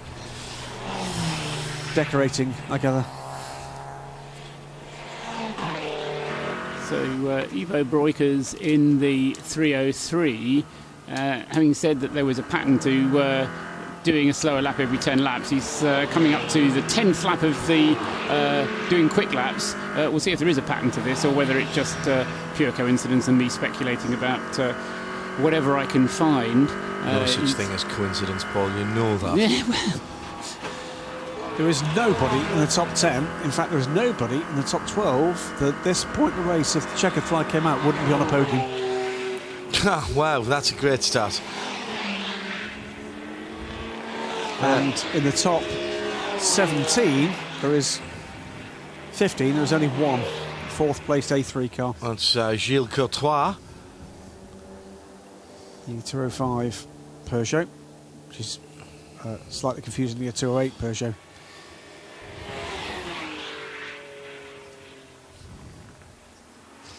Adam Jones pits the 144 car. This car sadly delayed early in the race.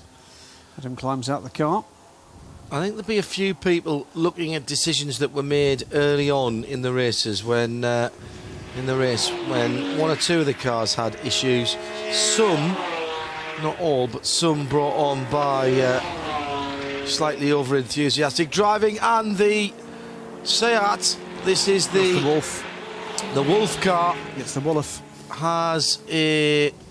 Is that a left rear issue or is it an engine? I think that's an engine issue. Might well be an engine issue. The tyres are all up. So what is that?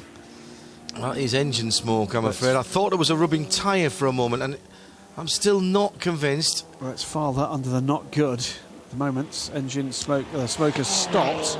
So either engine has run out of... Yeah, there's a bit of burned... Yes. It's the Sub-Zero Wolf car, a bit of burned engine oil around the right rear of that car. He's turbo problems with that car earlier on, Bruce reminds me.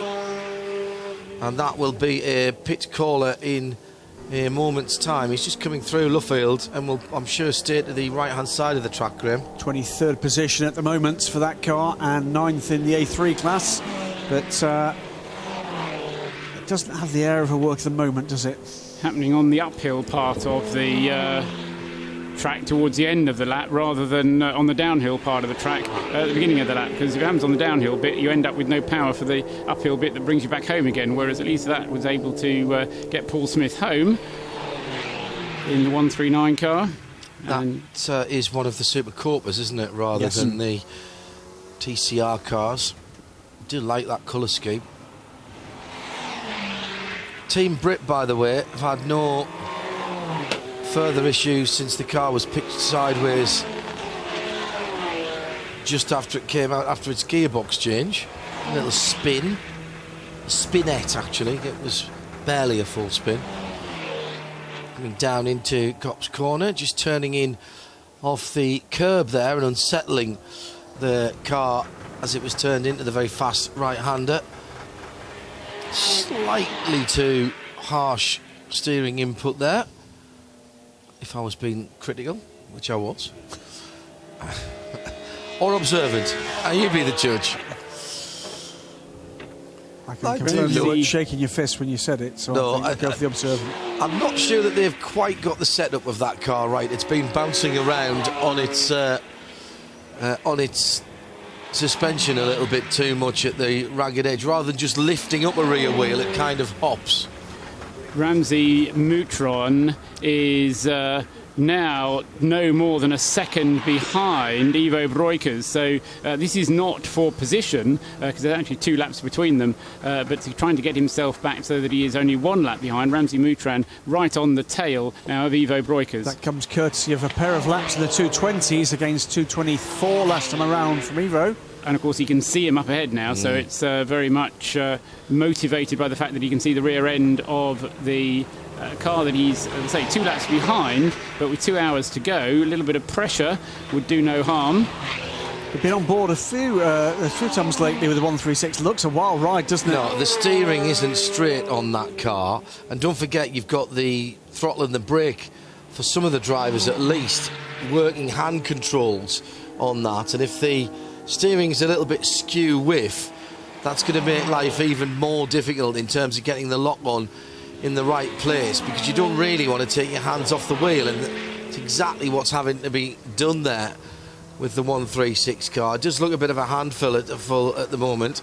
It's a tad lively, and I don't think that all the steering wheel controls are working properly. There's a bit of banging of hand and fiddling on that. I wonder if the steering wheel is moving on the splines. I mean, it does come off and go on depending who's driving the car. They have a complete steering wheel assembly, which either has all the hand controls or doesn't have all the hand controls, depending who's driving it. So the pedals, they leave where they are, but the hand controls kind of come and go with the steering wheel. So by now the steering wheel has been taken on and put off and put on and taken off a number of times through the race. So there may be some movement there, some wear there, but certainly, yeah, the driver, whoever it was at the wheel, was kind of pushing and tapping at areas of the steering wheel which seemed to indicate some kind of problem was going on. That is the racing driver excuse of all excuses. I had one of those, but the wheel came off in my hand. It's happened more than once, hasn't it? Yeah. And the 139 Wolf car has gone back into the race. Was it just something rubbing? Was it? It didn't look it. Or just disconnected. Now, in fairness, no slippery surface flags shown, though. No. Haven't seen them. So very odd. My first thought was that it was something rubbing underneath the bodywork and rubbing the right rear tyre. Guys at Vortex have done all right, haven't they? It hasn't been the quickest thing, their V6, but it has at least continued to circulate. This is the 203 car. Is that Ramsey Moufrin having gone through? Yes, it is, yes. To now be only 1 lap and a lot behind the second place Ivo Breuker's car. And another we are 5 seconds that lap. It's pretty standard, that, isn't it? Visually confirmed. And we are very close to the end of Ivo's stint. So I just wonder, actually, if this is deliberate on Ivo's part, that in order to arrive at the pit lane at the right time, he's just slowing the pace a tad, and then he'll be able to come into the pits having completed less than his own 2 hours, but allowing less than 2 hours to be completed by whoever's going to take over from him, most likely to be son Rick. Rick is standing in the pit lane, I think, Bruce, isn't he? He certainly is. I came up about 5 minutes ago thinking they must be coming soon, but they were all out the back of the garage in the sunshine, having a coffee and whatever else. But yeah, Rick is now here, and so is the camera. Excellent. But all seems very measured. But you know what? I can't remember who said it earlier. This is a team that doesn't put itself under pressure. It just does what it does, and you can just feel it when you come up here. I think a lot of it is down to Ivo's personality. But he loves his racing, but he's a real realist, isn't he? And I think that really does keep things under control. The clock's ticking down. The team manager's smiling. What's he about to do? He's got the board ready. Rick's not even doing the hopping up and down that we saw Sarah Bovey and other people doing before they got in the cars. He's just wandering around looking as though, he's just going for a little drive.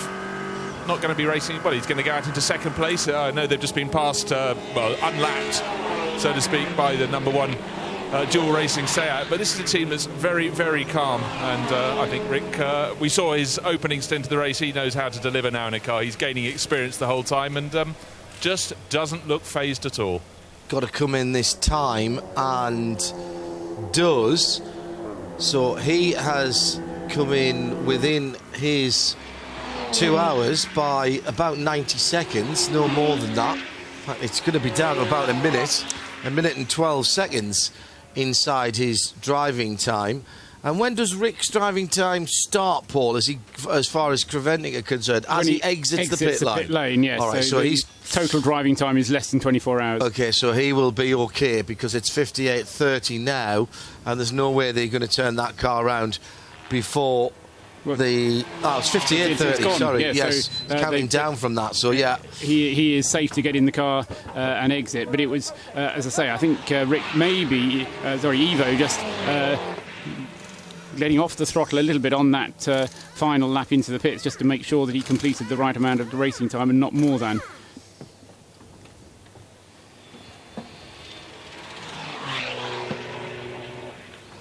So inside the last 2 hours, and the second place car, the TCR lead car, is down in the pit lane. Bruce Jones is watching the pit stop, and that is as laid back as Ivo Brukes as well. Out of the car for Dad, son about to get in.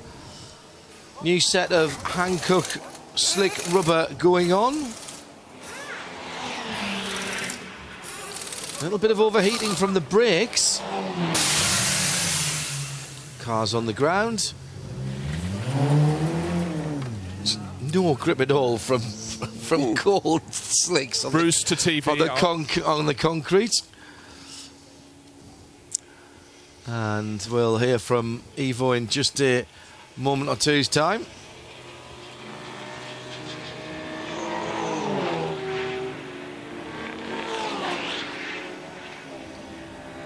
Dries Svenensberg, third in the D1 category in the teal and white BMW diesel. There's another car that I don't think we've said very much about, Graham. It's amazing that you can go through 22 hours in a field of 41 cars and not necessarily see and hear about every single one. In comes Ramzi Mutran on the following lap. So this is going to be a 2-hour dash for the TCR crown and second place overall. Now, is this going to be another Mutran brothers, or is this going to be Phil Quaith in for a final push to the flag? And we'll have a look. It is not Phil Quaith. So that car comes in. It's not Phil Quaith that's getting in, Graham. You're absolutely right. Because Phil has the black overalls, doesn't he? Mm-hmm. Unless he's changed overalls, but I didn't think that was Phil's helmet, if I'm honest. Let's go down to Ivo Brukes, who is with our Bruce Jones. This is the first time in the race that Ivo looks slightly tired. You've done a great job. Coming from second place, handed over to Rick. You can't do anything at the moment about the race-leading BMW, but you've had a good race. Yes, but tired and very, very, very, very nervous because the car is not doing well. We have a turbo pressure problem, same as in the first stint. So really struggling with it. You start to hear all kind of strange noises and you're starting to shift early, and it was a very tough stint, and we are very, very nervous, of course. Now, if you can continue and finish in second place, will that be your best ever race result? No, because in the Nürburgring 24 hours we won the class with our diesel. Maybe overall, yes. Overall will be the best race result. In the class, not. Yes. But it's been a difficult race here. The night was long and wet, so any result's a good result. Yeah, anybody who will finish here and have taken to the night, they deserve really done a great job, because it was so difficult at night, and everybody will say that probably. It was really, really very difficult and hard, but maybe that's distinguished the man from the boys. You'd like to think so. Well done, Ivo. Thank you, Bruce. Only racing driver named after a motoring magazine, the family of that keen. But I think a bit of a high five for Mr. Trussell and myself, as he clearly heard that, carrying a problem. Team manager car 208 to report to the race director. That's the fourth place car overall, the A3 leader. That's very slight. No, please, stop now. Yeah, turbo boost pressure, in case you didn't hear, which is metronomically falling off every 10 laps, according to Ivo Brukes. Yeah, so spot on from the guys. It just wasn't playing ball with them, that 303 car. It is the problem du jour, isn't it, or certainly of the last day for Seats generally, and particularly for the TCR cars. Do seem to have a soft spot for turbos. Yep, the problem is with turbos, and we've seen this even at Le Mans. Remember in the 675 days with the little 2-litre turbocharged engines in the P2 cars. There's just no way you can keep a turbo spinning and not wearing throughout the whole of the 24 hours, and eventually the impeller blades inside begin to wear and you don't get full boost. Well, this sounds like it's been a problem since the start of the race. Well, Rick did say in his first stint, there was a problem. He didn't mention turbo boost, but he mentioned a misfire or something. And I don't know. I mean, I don't know whether these things are intermittent or whether they've actually been living with it throughout. The car has certainly been driven circumspectly. Certainly on occasions it's been driven very, very quickly and it's gone very effectively, which makes me think that it's an intermittent problem. But of course, when you get towards the end of the race, an intermittent problem becomes, as Ivo was saying, ever more of a worry and a concern, because what you don't want to do is to get into the last hour of the race, the last half hour of the race, and have some kind of turbo problem when you've seen other Seats with turbo problems. There you go. That's the payoff line, because they've seen, as we have, at least a couple of TCR cars bite the dust for exactly that reason. 168 Honda. Well, were they turbo problems though, John, or were they engine problems? We've had at least one turbo problem for a Seat. But you can just disconnect the turbo, can't you? If you want to drive around very, very slowly, yeah.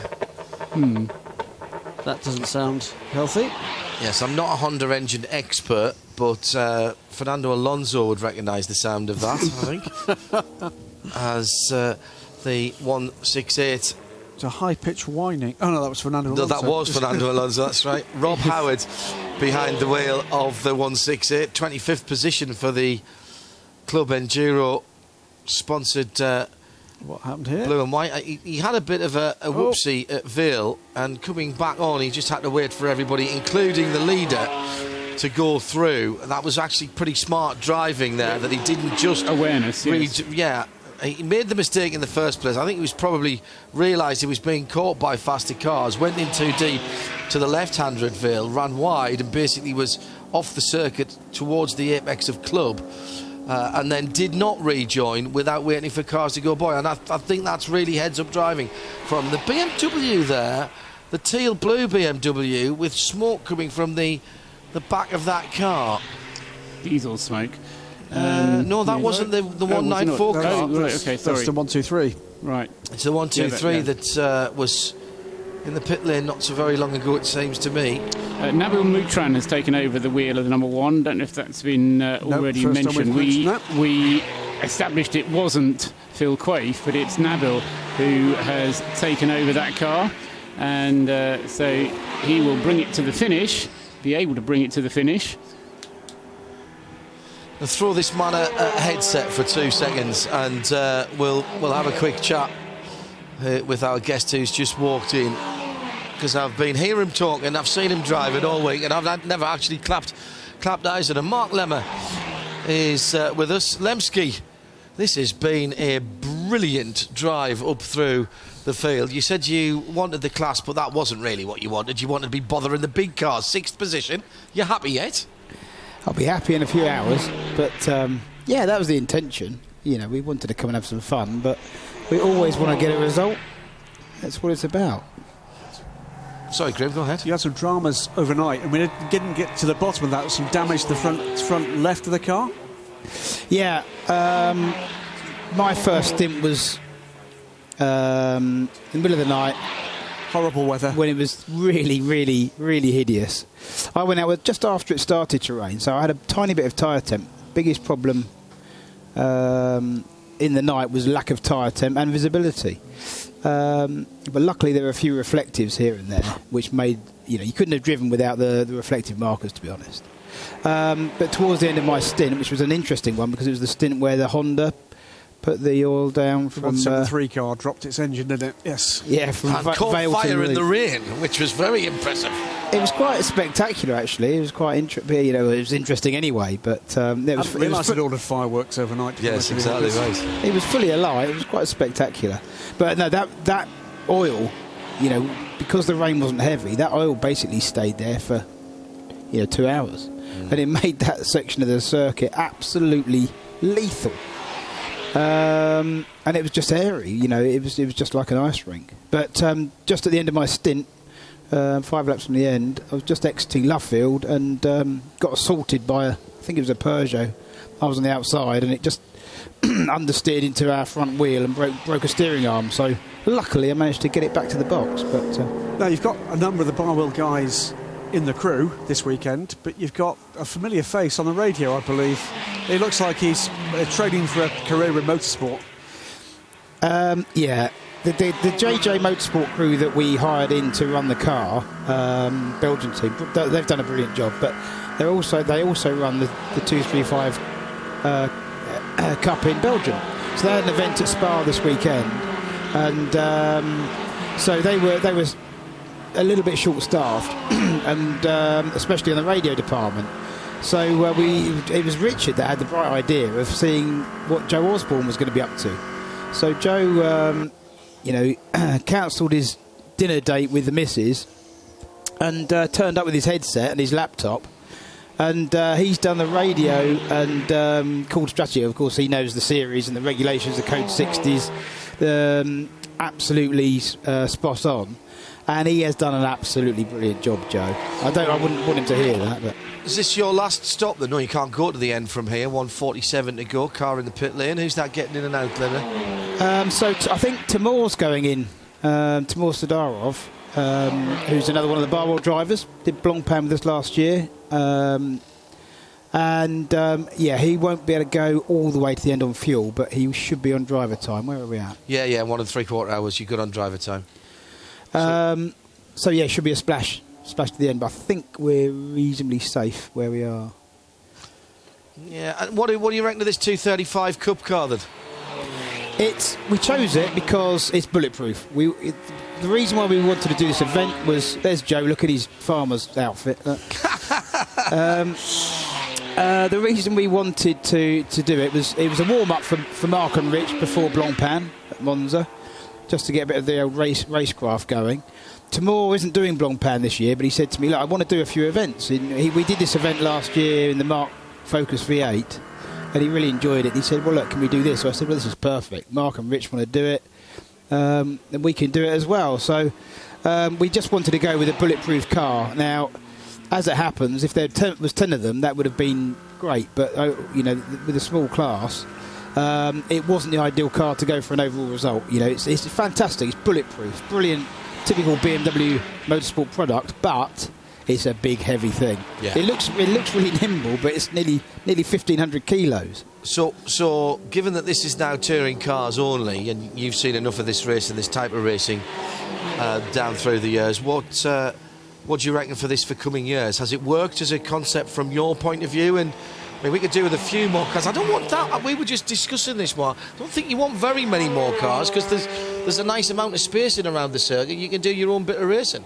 Yeah. Obviously, it's become a bit of a, endurance racing's been so brilliantly successful over the last few years that we've been spoilt and come to expect 60-car grids, and the things we've got in the Creventic Endurance Series, 24-hour series, and in the Blancpain Endurance Series.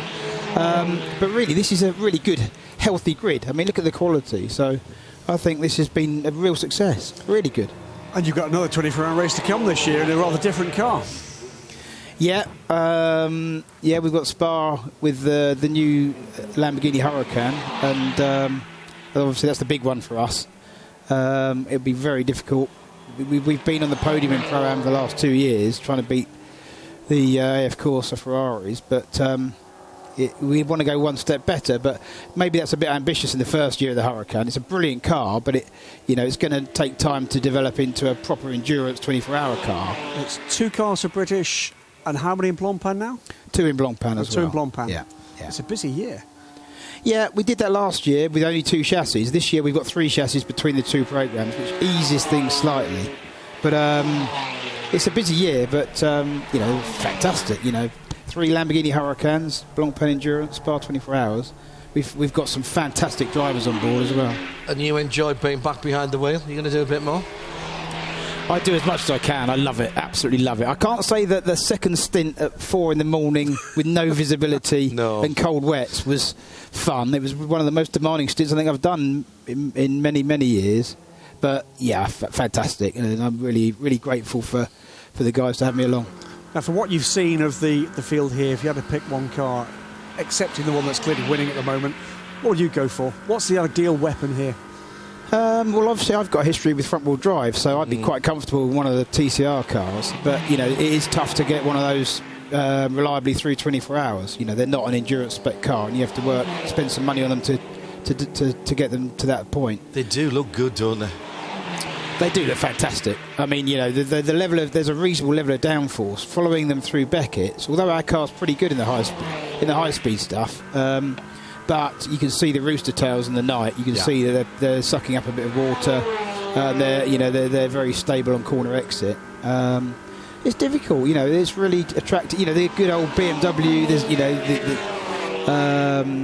There's all sorts of everything from our brand new M235 back to some of the older BMWs. They're a brilliant car to use for any endurance touring car race. So I think there's plenty of stuff out there to do this race, and there's plenty of.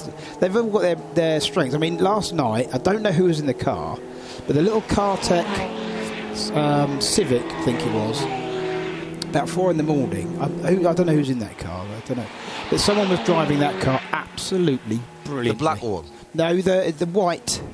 The little white and blue one. Yeah. Someone was out there, and I don't know. I'm going to have to go and sniff them out later. They were doing an absolutely brilliant job. I mean, their lap times, I think they were on the second page of the screen, so probably people didn't spot them. But not sure who it was. I was on at that time, and I have to say, I can't remember now. It's all blended into one. Well, I remember Joe saying that we were going particularly well at that stage, and this guy was, I had a full ding-dong with him. Well, I think we were staying top 3 or 4 times at that point. And we were trading places for about 10 laps, and the guy was absolutely on it. I don't know who it was, but I'd like to shake his hand. If he's listening, and he were having a battle with the black 154 BMW in the early hours of the morning, make yourself known. Excellent stuff again, and again, Barwell Motorsport supporting 24-hour racing in the UK and doing it your way and doing it very well indeed. Do you count Shorty as one of your customers now, seeing as though you've sold him a car? I don't think he'd admit to that. He's nicked my bloody green though. Look, that was our Team Russia colour for the last 2 years, and he said, Lemsky, we really like that. We're going to have that off of you. He's got one of your Z4s. Yeah, he had the old the Team Russia. I say old, it was a fresh chassis, but the Team Russia Z4 from us, which he'll be running in British GT this year. So against you, against us, yeah. It's going to be good. You back next year for this? Making plans already? I think the guys probably will want to do it. We'll obviously, I know what Mark will say. He'll say, right, what can we come back and win it in? Yeah. I think there's a few people saying that up and down the pit lane, funny enough. That's a nice sort of customer to have. Well, we're all on the same page. Mark's been brilliant. He's supported us massively with our Lamborghini programme, and we're all very passionate about motorsport, as you well know. And it's not just the Blancpain stuff. This has been brilliant. We've had a brilliant time. You can imagine what Osborne's been like on the radio. It's probably just as well we haven't heard some of it. It's funny enough, I come in for a lot of stick, but really, yeah, that's staggering. The level of disrespect. I'm amazed. You brought him up from a young lad through the. And he still doesn't show you respect. That doesn't sound like Joe Osborne to me. I think disgusting, that's just isn't it? It's absolutely outrageous. I'll make sure he has all the worst tyres at Blancpain. Mark Lemmer, thanks very much for joining us. Good luck for the rest of the race, mate. 6th position at the moment, leading your lap. 5 laps between you and the guys ahead. Not that much between you and the guys behind. 6th position, you'd be happy with that if the flag fell down? I said to Mark before the race, I said, obviously win the class and 5th overall, top 5 overall. And he laughed me out of the room, but we know what can happen in endurance races, and the guys have done a brilliant job. Rich has driven absolutely brilliantly, banging in some fastest times overall in the night. So we're totally happy. And we've had a great fight. It's been perfect. We've driven hard. The team have done a good job, but we've had a real laugh doing it, and hopefully we'll get a result. Cheers, great way to go. What a great way to go racing. Yeah. Fantastic. Well Cheers, done, guys. Mark. Thanks a lot. Thanks for coming up and see us. Mark Lemmer joining us. 154 car in 6th position at the moment. Rick Broikers in 2nd. Still struggling for a little bit of pace. Another 2:24 lap the last time around. That boost pressure still being intermittently awkward, I think, to that car. Coming round to complete his lap now. This is going to be another longer lap. And Martin Short, meanwhile, is making fuel in the BMW 246. We said at one point during the race that that car had good fuel economy. Well, it came at the expense of longer fuel stops. Well, they're going to have to do a very long fuel stop to get the car through to the finish. But Martin's he's on his 44th lap. Now, the longest that car has been up until now on a tank full of fuel is 41 laps.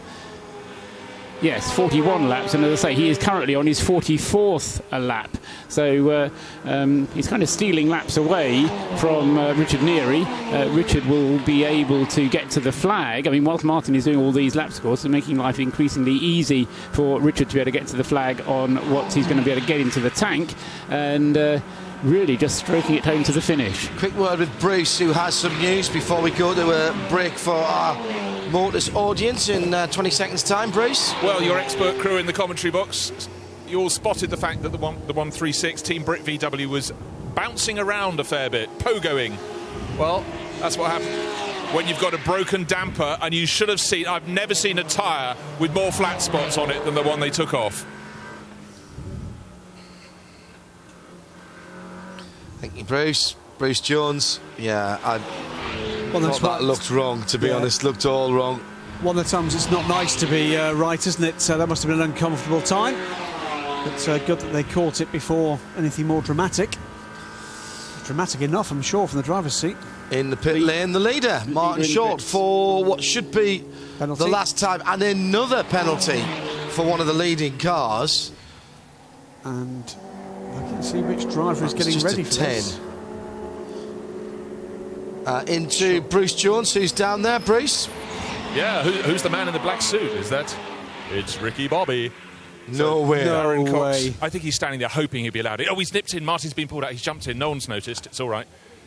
Yeah, so Darren climbing on board. Martin surely has had enough. He'll take his helmet off now. But, wow, a lot of heat from those rear brakes being beautifully caught by Sebastian with the camera there. But, Darren Cox racing as Richard Roberts this weekend on board. Well, he's had limited time in the car. Now the track's in absolutely fantastic condition. The car looks in tip-top shape as well. One of the few that's come through the night. And we do have to keep repeating. This car started with Richard Neary 41st and last on the grid. And his opening stint was phenomenal. He was overtaking cars left, right and centre. The number one is still on the side of the car in the orange lights. Still in the lead of the race. But will there be one more driver change? I don't know. But it does seem that, of course, Charles Lamb and Darren Cox have had limited time in the car, and the monster sessions have been done by Richard Neary and Martin Short. But back on the deck is the 246 ABBA Commercials Roll Centre Racing BMW. It's fired up. This is a car that's won here before, and Darren eases it away. No flamboyant exit, but up the pit lane he goes. Thank you, Bruce. Well, that's a surprise. Let's see how long Darren's in the car, because I felt for sure Richard Neary would be allowed to finish the car that he started at the back of the grid, but we'll see. Darren is a very safe pair of hands. I've seen him race before, funny enough, in Seat. She had a track with him at Donington Park in very, very bad weather, and he kept the Seat on the black stuff very well indeed. A Seat that was misbehaving somewhat, with a throttle that was somewhat recalcitrant, which was not a very nice car to drive, and he did a very good job at keeping that car on the black stuff. So potentially the last stop for our leading car, last necessary stop at least. Exactly, it has enough fuel economy to get it back to the flag, and enough driver time to get it back to the flag. So exactly rightly expressed, John. Well, the leader has been and gone in the pit lane. Martin Short is out, and Darren Cox is in the car for fuel at the moment at the end of the pit lane. The SP Touring and overall leader will not have to stop again. It's not required to stop again in terms of driver time or fuel. So We expected Richard Neri to get back in that car. Position change. That's the 335 BMW going ahead of the car we were just talking to Mark Lemmer about, the 154. Not a position change in class, but a position change overall for 6th. Gentlemen, is this possibly the least expected motorsport headline of 2016? Darren Cox leads a major 24-hour race. And I'm not kidding. I think that the guys at Roll Centre came here expecting to be competitive. Oh, I don't doubt it. I don't think, adding the team. Darren is the new boy in that team. The rest of the team have raced together before. When was he actually put in the car? I mean, when did he know he was going to be driving it? I mean, I'm not trying to pry. I don't quite some time ago. He thought he was getting in the car when Martin got in for that last stint. No. I mean, when the deal was done for Darren to drive. So he's a wee while ago. Right. Okay. It's not like he was parachuted in yesterday. Yeah. No, I'm just trying to kind of work out what's happened. Let's go down to the pit lane. Martin Short is out of the lead car, which is just getting its last load of fuel. Maybe we can ask, or at least get some of the answers to those questions as Coxey is about to take that car back out. Bruce. Martin, just over an hour and a half to go. Is that really the end of you in the car? You and Richard seem to have driven that since about Thursday. When Richard got out of the car the last time, we realised I hadn't actually seen him since about 6:45 last night. We're done, and we've put Darren Cox in for the run to the line. So that's our last stop. Now, at the start of the meeting, you were chewing up drive shafts left, right and centre, yet you start at the back of the grid, 41st position. Here you are in the lead. I don't want to say it, but the car's been running really, really well. Thanks, Bruce. So far. Isn't that called the commentator's curse? No, I'm downstairs. They do it upstairs. Okay. Yeah, no, the car, I was just driving it just now. I mean, we were in fuel-saving mode there to make sure that we got enough fuel to go to the end. And the car's running absolutely beautifully. It's running as good at the moment as it did when we started the race. Now, conditions, I think after one of your stints in the night, you said that was one of the nastiest stints you've had to do, but both you and Richard Neri have driven more than 9 hours apiece in the car. How are you guys feeling? Remarkably chipper. After the second stint, I was completely wasted and really tired, but third stint, just everything perked up, and I've just been getting brighter and livelier since, so I can't explain it, but I guess it's adrenaline. Now, clearly you're a team right on top of the car. You've had it for how many years have you had it, and how often do you have it out there? We've had it, I think, for a year and a half. We did, I don't know, probably 12, 14 races with it last year in various places, Supercar Challenge, Brit Car, and with quite a lot of success with it. And this is its first outing since last November. Well, that speaks volumes. I mean, externally it looks beautiful. Clearly under the skin, not a bad little beast either. That's nice of you to say so, Bruce. It's a family show, Martin. Well, the other thing I was thinking when I was driving around was the car looks immaculate. You know, and you know what these events are like. They're normally, I followed a Seat round with its bumper hanging off, and you know, there's various walking wounded, and I was thinking, well, the car looks great, so just got everything crossed now, mate. Yeah, absolutely. Martin, go and take a rest. Thank you very much. Yeah, the car did the problem for the Team Brit Golf. Front lift tyre shredded on the 136 Team Brit Golf and doing damage. Is the rear down as well on that, or is it just sitting down the front? It won't have helped to have that pogoing suspension, of course, on there. I wonder if there's a bit of an issue. The broken damper was flat spotting tyres earlier on, but the 136, which has run very well early on, and in fact still is 8th in the A3 class. David Pittard seems to have been in that car for the majority of the time. He's done a very good job getting that car back. Didn't have exactly straight steering, I don't think, as well when we last saw the car, but it's made it back into the pit lane. 22nd overall. bit more work to do to get that through the last hour and a half. And we'll take a penalty. Oh, no, not that one. It's the set ahead that takes the penalty. Yeah, the sort of Conrad blue and green and white car. Joe Bradley is down there. Got the Team Brit car in with an absolutely shredded left front. Now, this might have been brought about by a shock absorber, a damper that's failed. The damper has failed internally, so it's not doing its job. So they're getting a lot of wheel spin and patter from that. Now, you can see there from Sebastian's great pictures just how shattered, how shredded that tyre is. That is absolutely destroyed.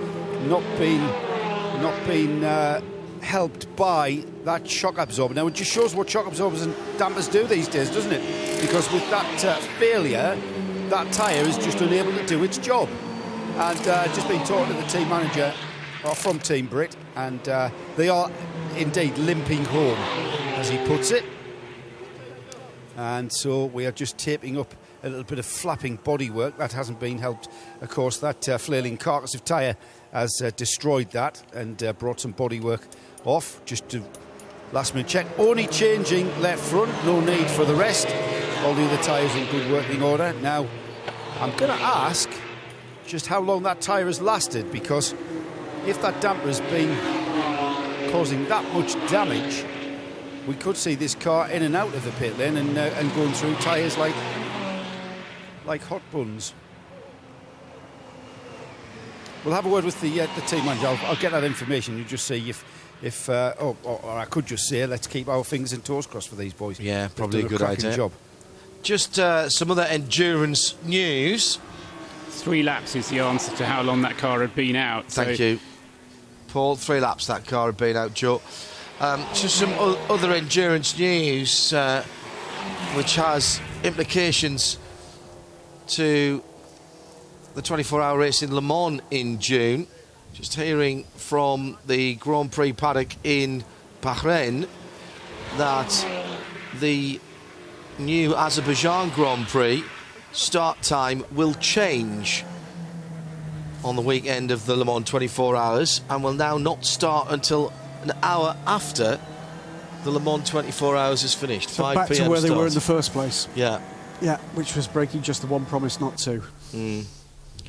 So that is the news from Bahrain, that the end of the Le Mans 24 hours will not cause the inaugural Baku Grand Prix to have nobody watching it at all.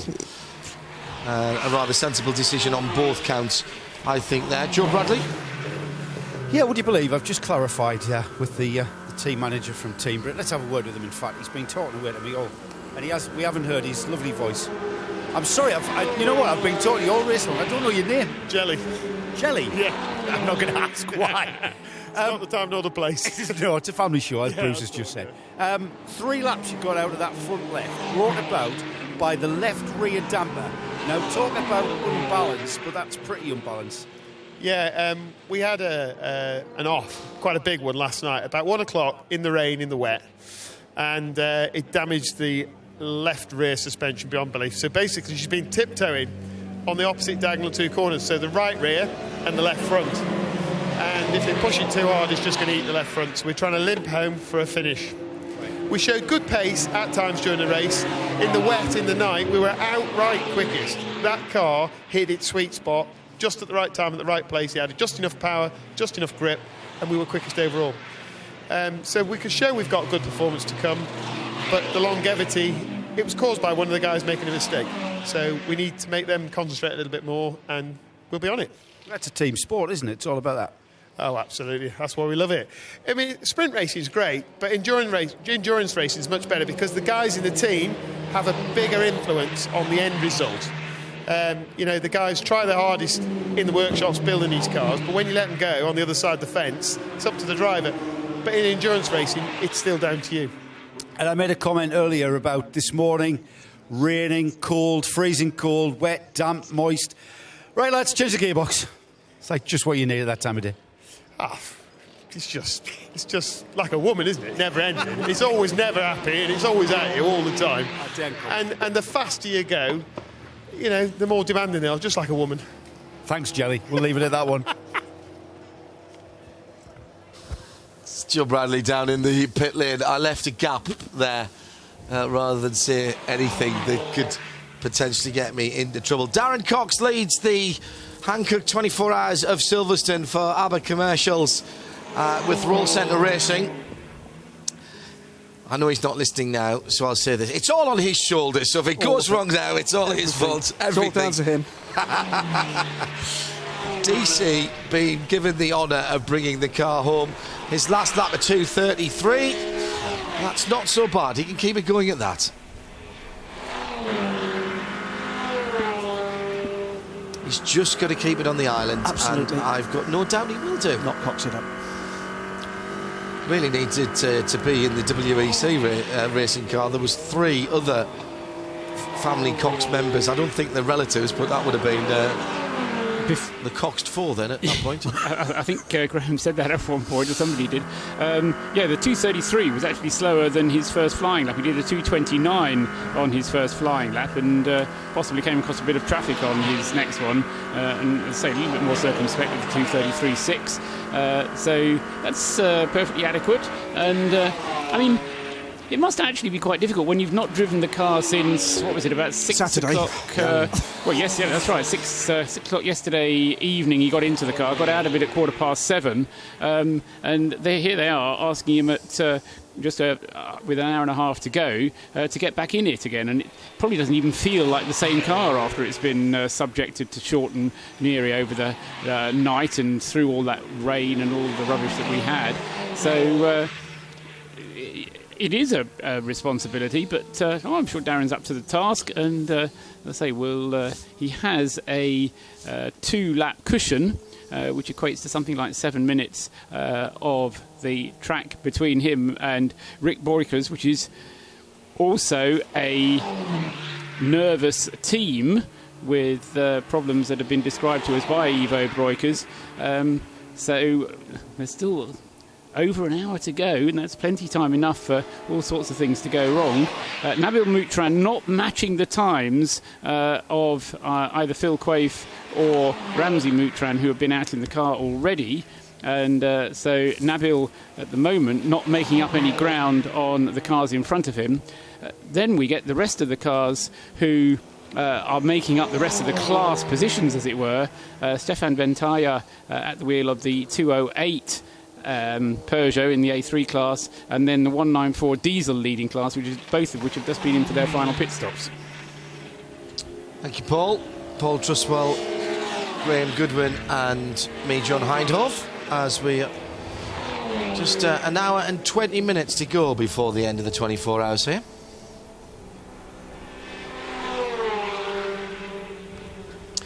Right, fellas, what do we think the last 80 minutes have to throw at us? Because we've not had... What's the longest green we've had? 2 hours and 46 seconds. Is that right? Let me have a look. 2 hours and 46 minutes, rather. All right. I'll go with that. I actually have 2 hours and 47 minutes, but it probably depends whether you include the lap that they're on or something like that. But yeah, that's the longest period of green. In total, we've had just over 2 hours, 2 hours and 9 minutes of purple over the course of the 24 hours so far. It seems as though we've hardly had a clock hour go by, top of the hour, without somebody somewhere having a drama, even if it hasn't caused a code 60. The vortex is into the pit lane for what should be... No, he may have to make one more stop after this, actually. It just depends how the fuel goes in that car. That should be fine if he fuels it now. Yeah. Should be fine. Yeah, an hour and 90. And he can start it. If it doesn't start, that'll be fine to get to the finish from there, because they'll just have to push it off the line. But V6 engine mounted amidships in that car. Just watching the pace of the leading car, 2:29 again, last time through for man on time and scoring. If you're just watching on time and scoring, there's Richard Roberts in the rolls in the car. If you're confused by that, that is actually Darren Cox. And yes, that Darren Cox. Richard Roberts being a bit of an in-joke, Ricky Bobby. But I think the problem Darren's got, he's not done much with computer games. That's the problem for Darren there. I think just with a bit more practice. I've seen him on them, he's hopeless. 2:26 now, so picking up time. Maybe if you put down that Game Boy in the cockpit, you get another couple of seconds out of it. No, this is... I think he'll do fine. He'll be fine. All the joking apart. Now he's been through the first 2 laps, he'll have got his head in the right place, and I absolutely agree. This looks horrible. There's 136. Now we've heard what the issue is for this car, and into every corner, hopping about, tearing that front left to shreds. Yeah. You could see earlier on when the car was bouncing around, I didn't think it was set up right, but the actual answer, set up correctly, the actual answer is that there's a damper that has gone completely, and no time really to take that apart. They did have some suspension damage yesterday evening, round about here on the circuit, went off backwards into the gravel trap, and did well to get the car back on the circuit. This is its 3rd lap, by the way. 3rd lap last time is when the tyre went. You can just see that from the angle of the steering wheel, the way the car is sitting, even on the straight, it doesn't look a very nice car to drive. It's not exactly crabbing, but it's not that far away from it. It's bobbling around, isn't it? There you go, under braking. As soon as you lift off or put the throttle on, you unsettle the car. As soon as you turn the wheel, you unsettle the car. As soon as you brake, you unsettle the car. And you're moving the weight around. And a car of this type, I don't know, probably weighs 1,500 kilos, something like that. And all that weight is moving around. And when the damper isn't damping that weight... 1,200. 1,200 kilos, all right, 1,200. So it's the same as a GT car, same as a GT Le Mans car, moving around. And if the damper isn't damping that movement, you're getting the polar moments of inertia and the movement of the body weight of the car completely at odds with what you're expecting it to do. And it's loading up the wrong part of the tyre. It's then bouncing back off and releasing the spring, because it's not only about the compression of the spring that the damper takes the worst out of, it stops it pinging straight back up again and firing the wheel off the ground. It's like when you see a downhill skier get out of kilter with a set of whoops and just get more and more air until eventually he rolls down into a big snowball. Well, that's exactly what happens. The sine wave of movement on the strut of the car just gets bigger and bigger to the point where the wheels and the amount of travel can't cope with it. One of the great success stories of this race for me has been the 3rd place A3, the Synchro Honda. Martin Byford back at the wheel of that. They're in a podium position, helped in no small part by some sterling work in the worst of conditions by one Dan Wheeler. Not quite of this parish, but not far off, Joe Bradley. No, not at all. I found him wandering about the pit lane and I brought him back to his garage. This is where you should be. Yeah. Dan, you've just been out in the Synchro Honda. Must be enjoying it out there because it's great conditions now. Yeah, absolutely fantastic. Had a really good stint. It's just quite hard going. I was only out the car for an hour and a half, I think, before the last stint. Bit of a tactical game we're playing, try and see if we can... we thought to try and get on the podium, but that looks quite secure now, as long as we don't have any problems. But now we're chasing down second, so really good after our early woes. Now, Dan, at this point, I would imagine you're not getting back in the car, so we can have a reflection on Dan Wheeler's 24 hours of Silverstone. So, overall, a great event. I know during the night was horrific, conditions-wise, but overall... Great. I will take great memories with me, whatever the result from now on. I started the race, which was great. It's the first time I've started one of these events. Absolutely fantastic, a bit daunting, but I did a good stint until too long because we ran out of fuel out the back.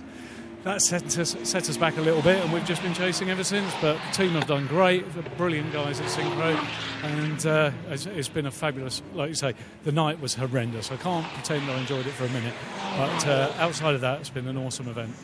Are you guys going to do any more of the 24-hour series touring car events? We're certainly booked in for Barcelona. That's for definite, and the guys say absolutely no to all the others, but I shall be twisting as many arms as I can because I love it. Yeah, they go to some great venues, and the synchro guy. Why wouldn't the synchro guys want to be there? I mean, yeah, I think they like Barcelona for some reason, but maybe it's not the Spanish wine and the tapas. I think that's probably it. It's European. It's a European Honda event. They won't go to Dubai. I love Dubai. They won't go there. And I guess, like everyone else here, there's budget restrictions. Yeah, I suppose so. Thanks, Dan. Great to see you. Great to see you behind the wheel as well. Thanks very much. Cheers, Joe. Well, one of the reasons Synchro guys won't do Dubai or some of the other races is because they do this in their spare time, in their holiday time, from working at Honda, at the Honda plant in Swindon. Yeah, that's correct. Honda, like Nissan, building cars in the UK. Honda for quite some time.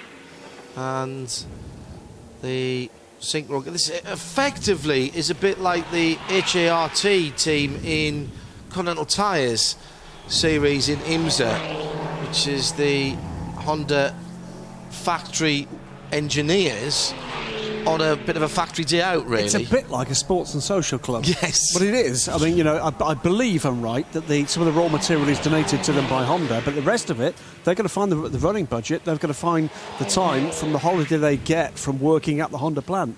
So it's always been a great effort. This is the Swindon plant, is it? It is. These guys come from, right, OK. Just down the M4 from London, out to the west, for those of you who aren't au fait with British geography. Like Joe. We've seen some cracking stuff come out from this team. It's a Civic engined Jazz, I think, has been out and about. That's a fantastic looking thing. Bit of a weapon. No, two-way team Ultron Peugeot coming up to its team car in the loop. And heading... Well, that wasn't the loop. That is, in fact, Brooklands heading towards Luffield. No excuse for that. I just saw a sharp left-hander. You can see the rest of the track now. During the night, you could barely see a hand in front of your face. Absolutely, it was. We heard a couple of the guys telling us, Mark Lemmer up here earlier, and just now, just how bad it was up there, Dan Wheeler. Neil Primrose has been in the pits for a little while in the 117 car. 12 minutes it's been stationary now. That was a previous leader. Yeah, another SP Touring leader, the Saxon Motorsport BMW. Now, this is a diesel car, but runs in the SP classes. We'll dispatch Joe Bradley to see what's been happening. Just has lost another place too. Indeed, the number 76 car, the Synchro car, moves up to 8th position overall now as a result of that extended stop just now from the Saxon BMW. Still gaggles of cars snapping and snarling at each other's heels, looking for track space, looking for a bit of a fight in the last 70 minutes of this race, and finding it all too easily. That's the great thing about this form of racing, and the fact that there are cars that are massively different in performance, that you'll either gradually catch someone up over the period of a quarter of an hour, 20 minutes, or someone will catch you up, and then you'll have a battle for 20 minutes. Absolutely. And he's probably not in your class. Certainly it won't be for position most of the time. Pretty certain that is 4 cars in 4 completely different classes, in a bit of a gaggle together, and with pace that's, 3-4 seconds apart. Well, we wondered what the final roll of the dice and the drama might be. How about a spot of rain? Oh, dearie me. One or two of our camera operators just reporting the odd spit and spot, and it is visible on the windscreen of the Team Ultron Peugeot 208. Not enough to have the wipers on at the moment, and the proprietary preparation on the windscreen doing its job in dispelling the water. Wind coming up, nothing on the radar, I'll tell you that now. Indeed, the start line marshal pointing out to his colleagues, it is raining. Puts It's up the hood. very, very light at the moment, but we've seen how quickly it can change here. Is this the final throw of the dice? It's getting worse, coming from the Beckett's area. It's proper rain now. And it's by not just what we're seeing on the windscreen of some of the cars here, John, but the Hardy Marshall on the start line, not just the hood up, but he's done his zip up too. That's proper rain. 26.2 from Darren Cox last time around. That's spot on where he needs to be. Very good stuff, DC. Joe Bradley with an update from the pit lane. Yeah, car is very much in and on its high jacks, and it's a turbo issue. This is the 117 BMW, sorry. The diesel car that we asked you about. Sorry, Joe, I didn't hear you say the number. My apologies. So that is why Neil Primrose and the rest of the Saxon team are dropping down the order. Turbo issue for that 135D GTR, as it is known. Which means that in a lap's time, all the class leaders will be in the top 9. So 6 class leaders through 9 positions. Where is Darren Cox on the circuit? He's in Sector 2. Sector 2 at the moment, in that bright green and black BMW.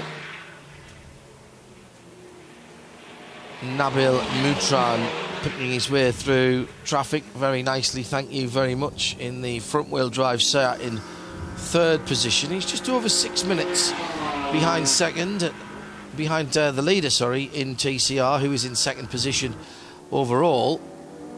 That's Rick Broikers in the 303 Seat, who is about 6.5 minutes behind Darren Cox in the Team Aberworth Roll Centre Racing BMW M3 V8. Surprising news from Paul Trustwell, because I think we were talking earlier, Paul, about just clearing or not 500 laps. You've done a recalculation? I've done a recalculation. Well, now Darren Cox is in the leading car, you see. I've had to reset all the averages, and I reckon he's going to get up to about 511, depending how the weather turns.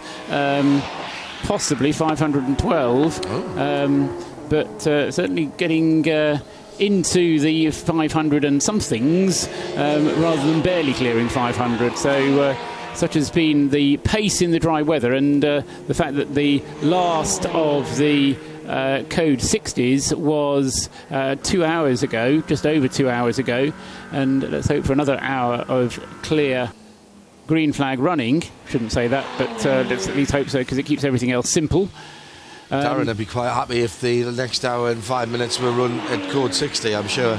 Well, we do have 1 or 2 cars that are going to have to stop for splash and dashes. So the trouble with having a code 60 now is that they'll all come in for the splash and dash at the same time. And all be messy. Whereas those who have to make the splash and dashes, I would far rather.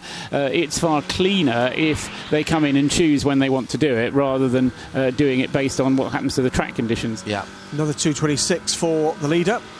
Darren Cox at the moment at the wheel of the 246 car, and losing a bit of time, but nothing critical against the chasing 303 car. 3 laps to good, 6.5 minutes is the gap. There's Darren on screen now, going past the wing and past a slow running BMW. Is that the 235? Yeah, that. No, it's not. It's not. That's 71. That's the 71 car. Yeah, that is Derek Bennett in the 6th place A3 car, with the sort of motorsport swoosh across the side of the car and the V on the bonnet. This is the Court Oyser racing machine, and that car is not up to speed at all and comes into village really slowly. Now you see, you hadn't thought that out when you put the car up on the high jacks, had you? Pickle. The hatchback on the 117 car, the Saxon Motorsport machine, hard up against the roof of the garage, or at least the garage door. When things go bad. Yeah. 71 car looks like he's going to make it back, but at a great pace. I think that's the car that Mark Lembo was talking about. Was it this one, or was it the 168, the blue and white car? I'm guessing it was the 168 car he was saying was being pedalled very quickly indeed overnight. Carl Swift is in that at the moment by name and nature. Was it he in the night who was doing such a great job that the legend that is Mark Lemski driven just about everything in British national racing, hasn't he? Right up to British touring cars and GTs. There we are.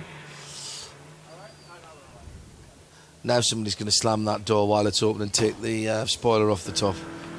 Driver, the Primrose, looks across.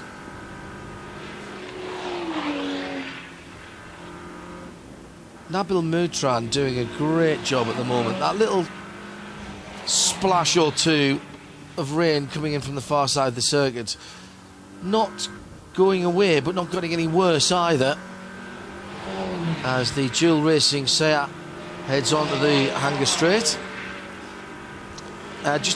Graham pointed out that all the class leaders are in the top 10. A2 leader, top 9 now. Francis Chia in the 216 Modern Motorsport Renault Clio leads A2, 451 laps.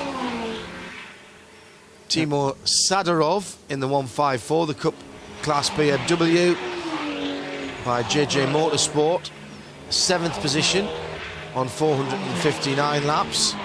D1, Thomas Peasons now behind the wheel of the 194 Recce Racing Team 120D BMW, 462 laps. Bradley Philpott, 4th position overall on his outlaw lap. I know a couple of you are asking on social media about that.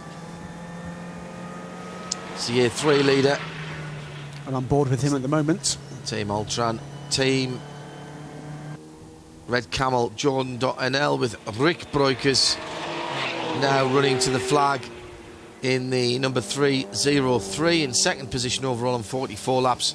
And on 486 laps, our SP Touring leader, our 5th class leader of the 5, leading the whole shebang, is the 246 Team ABBA Commercials with Roll Centre Racing. And in 60 seconds time we're going to have a positional change for a podium position, and that's going to be because of the continued stationary nature of the 117's progress. That's going to be overhauled by the 102. Stephen Licorice aboard the 102 JR Motorsports BMW will overtake that stranded BMW diesel. The other change that I think we're going to have, not for a class position but for overall positions, the number 335 A3 car, the BMW from the 335 from Scrangar Racing. That car still has a pit stop to make and will therefore lose out to the 154 Mark Lemmer co-driven BMW Cup car, and that will enable Lemski's car to finish in 6th, which is where it was when he was up here talking to us. At the moment he's down in 7th place, but as I say, the 335 BMW still owning as a pit stop. Got you. Some consternation in the 71 pit. The car doesn't seem to be going anywhere soon. So coming up to the last hour, we will be asking you for your nominations for Spirit of the Race.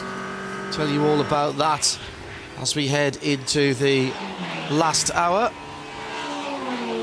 And as we go to the last hour, let's remind you of a few of the more recent highlights from the 24 hours of Silverstone, powered by Hankook.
the Hankook 24 Hours of Silverstone inside the last hour. Let's go down to Joe Bradley in the pit lane. You can tell me all about that in a moment when I get the word that we're on camera, Del. Del, you've had a bit of a trying time in the Court Oils of BMW, haven't you? And now the car's in with no gears, I think I heard you say.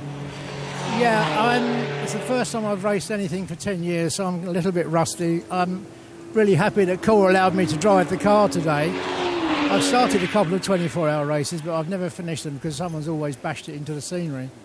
And I wanted to use the last couple of hours as a kind of a test session for me to do another race as well. And Core kindly said, yeah, go out and do it. And I'm still trying to learn and keep out of the way of the quick guys.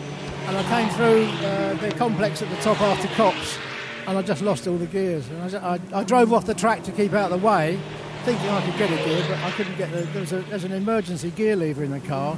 That didn't work either, and I lost the paddles. I managed to get fourth, then I crept back here in fourth gear. I hope they can get it going, because I'd like to finish the race, but it's life, isn't it? Motor racing is full of joy. It's not. It's kind of out of your hands with paddle shift, isn't it? Because if you can't get it electronically... We have an emergency manual lever. If that was to fail, we have that, but that also went dead on me, so I didn't have anything. But nevertheless, I enjoyed the weekend. I think it's a fantastic race. What did you race 10 years ago, Del? I started off in Mini 7s, and then I did a season in Formula Atlantic, then I went a season in Sports 2000, then I went to Interserie. I was driving Harrier, 600 horsepower, 450 foot-pounds of torque. We won the Class B Championship in 87-88. Then I had a couple of years off. Then I went and drove another car, big Group C car with carbon fibre brakes. That was really interesting. Then I drove a BMW at Vallelunga and Misano. I drove a Porsche 996 GT3 in Dubai. And then I drove the BMW at Vallelunga. But that was in 2006. So since then, I've sat in a few cars, but never actually got on the track with them. So it's been fairly checkered. But I did start racing in 1969. So maybe I should think about stopping, but I such enjoy it so much. These races are fantastic. They are, Del. Great to have you with us this weekend. Thanks, Del. Thanks for talking to us. Joe Bradley down in the pit lane. And 55 minutes to go in the race. The threat of rain still just on the edge of the circuit, which could throw another spanner in the works.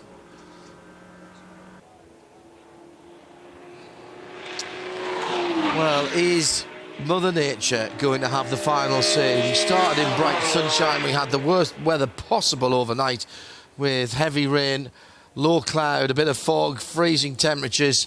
Then a beautiful day this morning as the sun came up, but the spectre of showers raising its head again from the southern side of the circuit.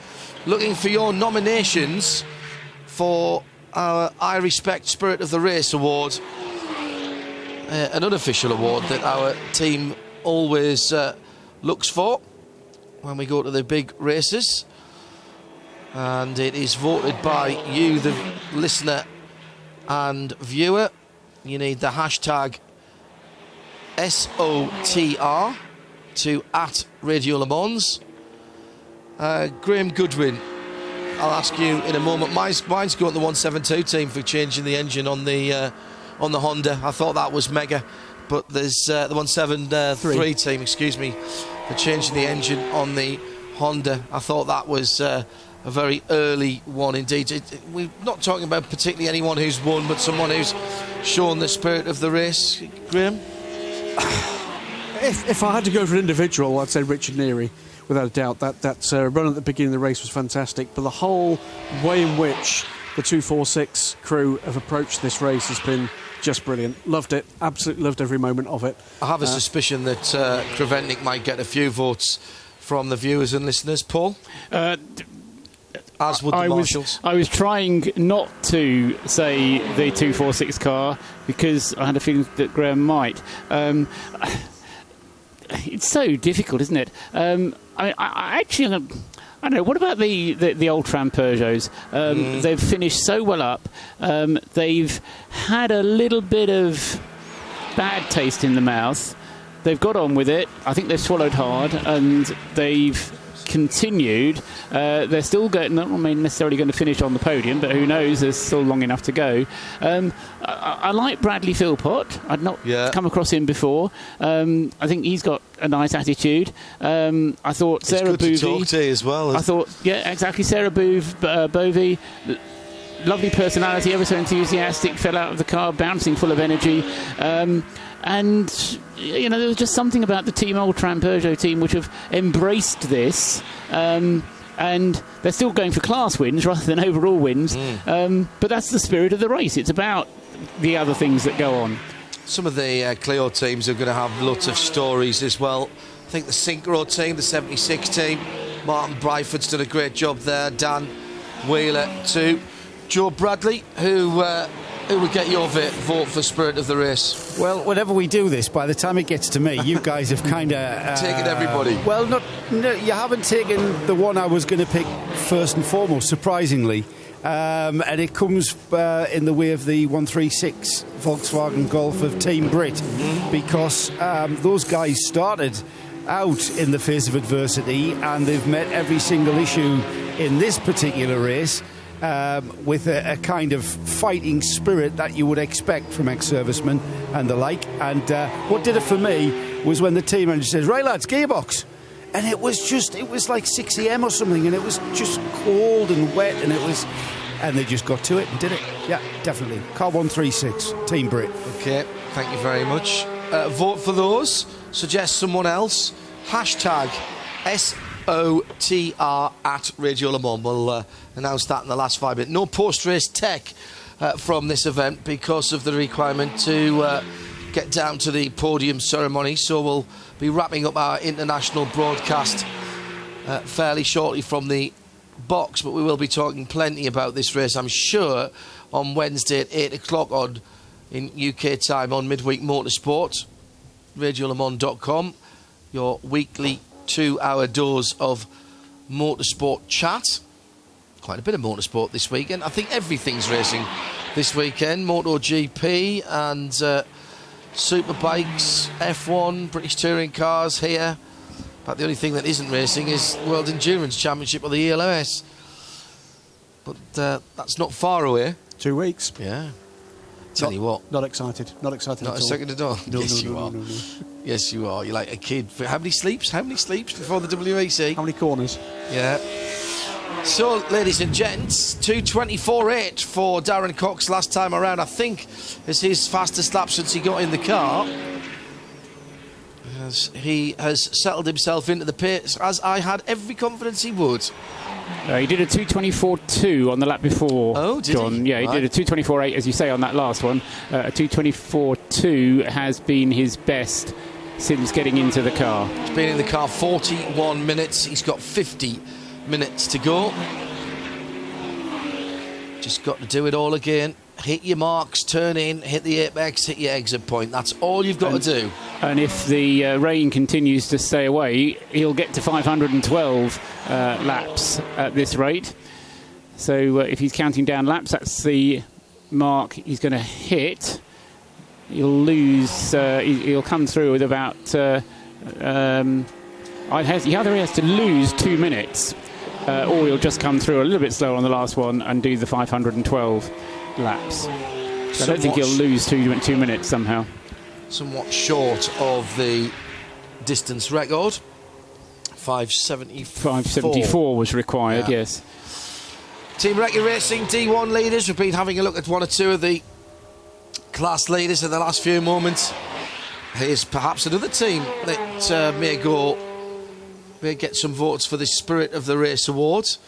The D1 racing class up in the top 5 overall.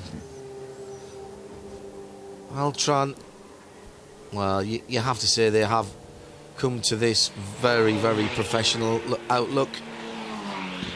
Maybe a slight error of judgment on them that they didn't put the noise reducing cap on both cars, only on the 205. Cost them 35 minutes. 35 minutes being what? 12... Would have put them third at this point in the race. Yeah. Just. Yeah. But that doesn't take into account that the 3 cars ahead are not pressured. Yeah. So therefore, they've not been defending that lead. Yes, fair point. And certainly the team Abbott with Roll Centre have begun to pace themselves, did begin to pace themselves from quite a wee while ago. Not quite sure that Charlie Lamb was pacing himself when he was in the car. I think Richard Neary did. He did great. I think they've all been great. I think this has been a real team effort and proof positive of what you can do. I mean, that's a very, very capable car, prepared properly and by a professional outfit. But all of the drivers in there have done their bit. But qualifying was a washout. It's a 24-hour race. Well, quite. And I'm not knocking them from that point of view, but, you go qualifying, you can't complete a lap, sort it out for the warm-up, and then you go out and run faultlessly for 23 hours and 43 and 13 minutes. Well, I watched the start from trackside, and as the 71 car rejoins after those gearbox issues described by Derek Bennett earlier to Joe Bradley in pit lane, and watched Richard Neary go about his task with some gusto, but actually with a really contained drive. It was impressive, and that's exactly the way they've approached the entire race. Couple of interactions from the audience. Simon Hoff says, spirit of the race to the crews and drivers of the GT86 of Road Motorsport. Underpowered, but good to see something a bit different and new in the endurance category. Stan Hounsell, I agree with Paul Trusville, the Altran team, and Sarah Bovey. Sarah Bovey gets another shout from Vicky Miller. Meanwhile, just talking briefly about the road cars, as the 71 car is back out and running at some speed. Both the GT86 is running now, 26th and 27th. So Jan Littman, who was up here at the booth some little while ago, is at the moment aboard the number 163, running in 26th and just pitting as I speak. They're running 4th and 5th in the A2 class, so just one position off the podium, but some laps down on that potential mark. So the 71 car looking for that finish now. 46 minutes left on the clock. Rick Broikers, meanwhile, in the 303, steady as you like, no glitches. I don't know what he's doing. He may not be pushing that hard in order to make a place. That's going to be beyond him. He doesn't have to push that hard in order to keep his place, because it's beyond Nabil Moutran to close the gap.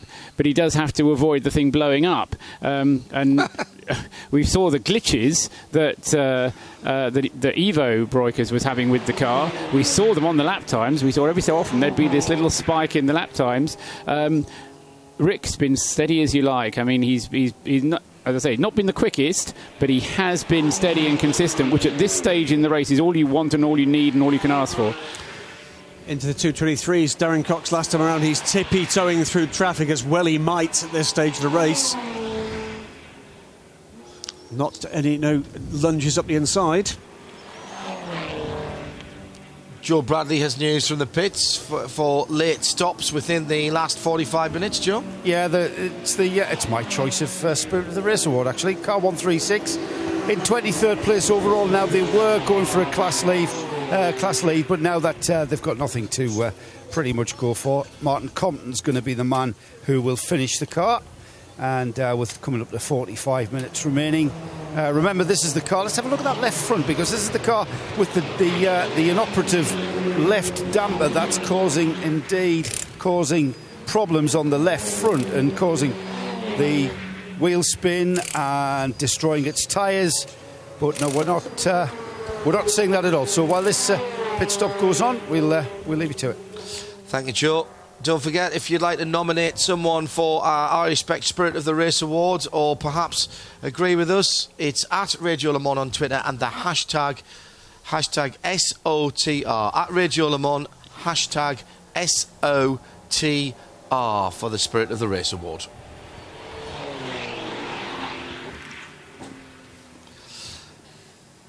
Right turn lover asking about Intersport Racing. The BMW at the head of that little queue coming through. Team Sally Racing, they've had their ups and downs. Third in a podium position for A2 and looking solid there for the moment. Yeah, just to finish the Team Intersport Racing question, right turn lover asking about any connection between that car and the team of the same name in the States. Yes, they've got the same name, and that is the only connection. Yeah. They're completely different teams, and actually not massively dissimilar kind of heritage in terms of the time it's been around. I've got a funny feeling this Intersport team took part in the first Brit Car 24 Hours. It certainly goes a wee way back.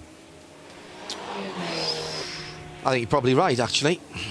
I'm trying to think back to 2005. If it wasn't the first year, it was certainly the first three. Simon Spooner suggesting motorsport equilibrium for the SOTR. Certainly he feels it's been achieved between the local area, circuit, organisers, competitors, spectators and media. Well, let's hope so. It needs it. I think this event could be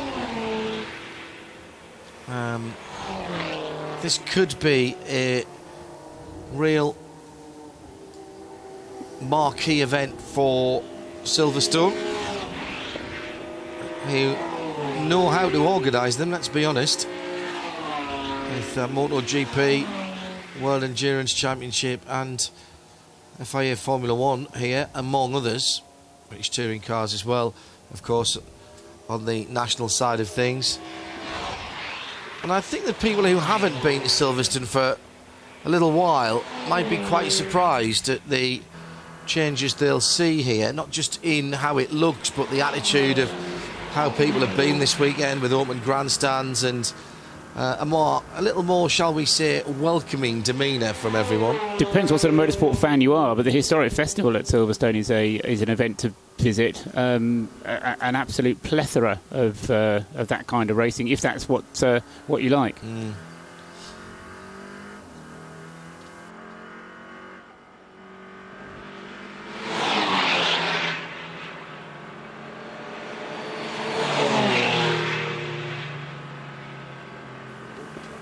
So with just on 41 minutes to go, the threat of rain is still just hanging over us like a meteorological sword of Damocles.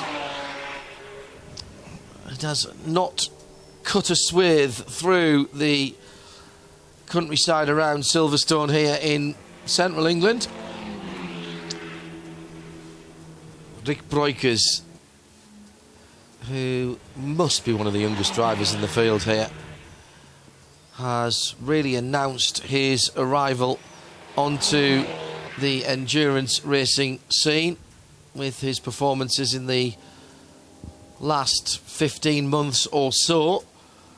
Was allowed to compete in Dubai 2015 as a reward for hard work on his exams by his father Evo, and has proven to be a bit of a find, Graham. Yep, you never know what you're going to find. It's always worth having a rubbish around at home. It is always worth having a rubbish around at home because you never know what you will find you didn't expect. Lever Breukers and son doing a fine job in this race. 6 minutes and 12 seconds off the overall lead. Pace easing off at the moment for young Rick. Barry Skinner says, listening to what you're saying, I haven't been to Silverstone since 1987. Has it changed much since then? Hardly at all, except in every way. Let's be honest, there's never been anything wrong with the circuit at Silverstone. It's not been the most inspiring in terms of the topography, although a few years ago there was a little bit of artificial up and down built into it when all the earthworks went on. Well, you can't deny the history, and we're reminded of that by some of the continental competitors coming here and waxing lyrical and being very excited about being here in the same way as we would when we go to Monza and places like that. This is an old circuit with lots of history. Needs to be something here to celebrate that, and I think talking to Stuart Pringle about the opportunity that might happen now, that we might actually get something to actually show that off. And Stuart Pringle is effectively the head of the circuit now, isn't Chef he? de Camp. Yeah. But if you've not been here before, if you've not been here for a long time, the 3 meetings I'd recommend are this one next year, without a shadow of a doubt. The meeting in 2 weeks' time with the WC and the LMS on the same bill as the 303 car pits from second. This will be the last pit stop for this car. Or the Classic. And the reason for those is because you've got open access to the circuit for no extra money and lots of racing. This wasn't due. We had Evo telling us that was their last pit stop when Rick got into this car, Paul. Well, I was worried about whether he was going to be able to make it on the fuel, I must admit. He's going straight to and fuel, he's not doing anything in the garage, he's going straight to the fuel. What is surprising is at the beginning of the stint, Rick did getting away from the pit crew as he goes past the pit crew there. At the very beginning of this race, you remember Rick did the longest stint of all, and it was a stint of comparable length to the one that he would have had to have done had he have stayed out.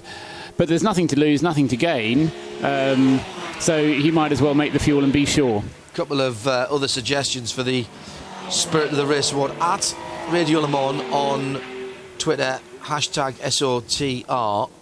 Mark Lemmer for wanting to find the driver of the 168 he had a great battle with at 4 a.m. and shake his hand, says Gainsey. And Sarah Rigby says, a word for Blake and Molan Motorsport, led for 15 hours, come away with nothing. Very classy run from them. And you know what, really classy from all their competitors saying this is not the way we wanted to make up. No, absolutely. I love the respect that the Creventic series promotes. There's a little sort of mantra that was handed to the drivers in the driver briefing.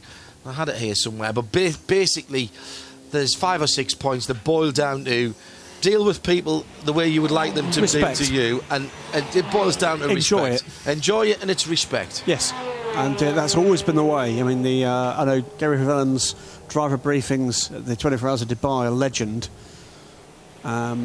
And that is always the way it's been done. And you see that with a happy paddock, without a shadow of a doubt. And year on year on year, up goes the number of entries, and up goes the level of happiness with this as a package. 2:23.9 last time around for Darren Cox. That's his fastest lap. It is indeed. And if he's not careful, he's going to end up doing 513 laps. He's about to be overtaken by the number 1 Seat. No, he's got to let him go. No fighting here now, Darren. I'm sure that Coxey will be on the radio telling him to let him go. Just do what you're doing, Darren. This is really good. The pressure is on Darren Cox at the moment. Stays well out of the way to allow the dual racing car to go down the inside. That is smart driving.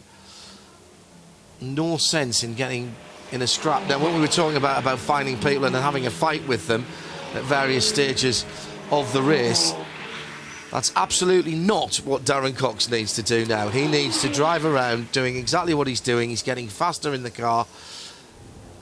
I'm sure he'll be told, OK, that's enough. No need to go any quicker than that. Rick Broikers, meanwhile, has rejoined the race after fueling the car to the end with no further dramas. The 303. So 2:46 from the 303, then the number 1 car. And then it's the little Peugeot, the number 208. More than half an hour back on track, but what a result for that little car. Yeah, and 35 minutes delayed, of course, in the early hours.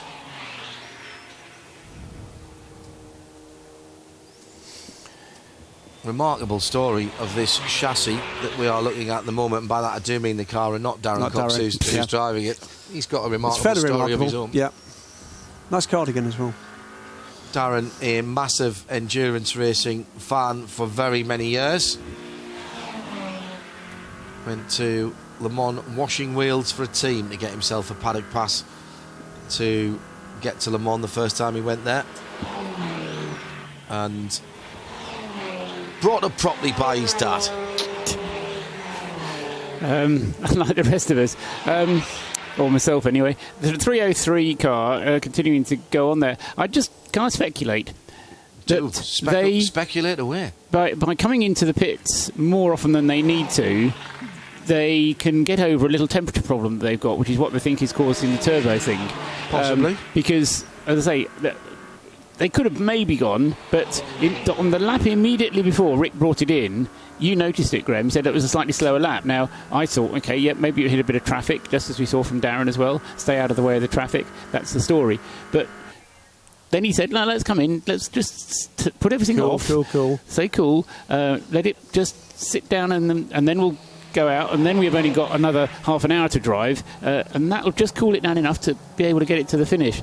And if we look at the total number of pit stops completed by any car, there's not many that have done any more than the Breukers Red Camel Jordan.NL Seat. 20 pit stops altogether done by that car, and the only one that's done any more than that is the 102 BMW M3, which is currently in the hands of Stephen Licorice. Car Certainly the 102. top 10, that's true. Yeah.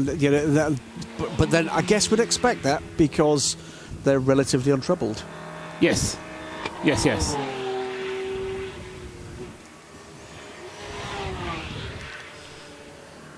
Filthy windscreen, and still water on the windscreen, and some bigger raindrops there I spotted.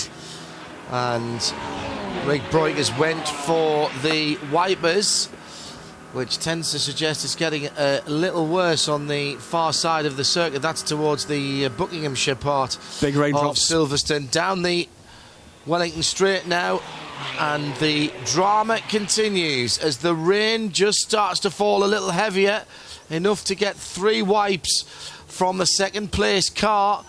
And the 30 minutes still to go, the Hankook 24 Hours of Silverstone.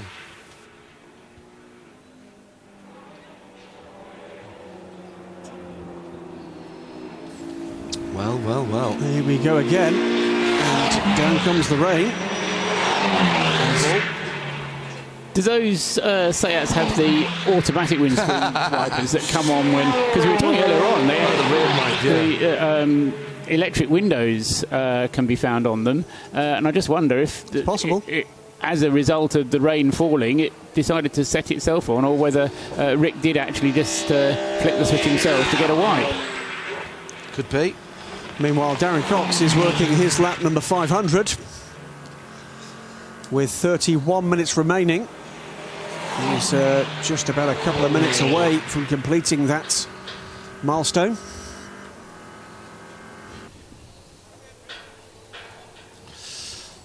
Looks pretty dry down the Hanger Straight. A bit of a flurry, wasn't there, of rain just to the latter part of the lap. Generally coming from the Beckett's end of the circuit and swept across that way. This seems to be coming from entirely the opposite direction and coming from the Vale and Club end. Again, the flags have swapped direction. From our left.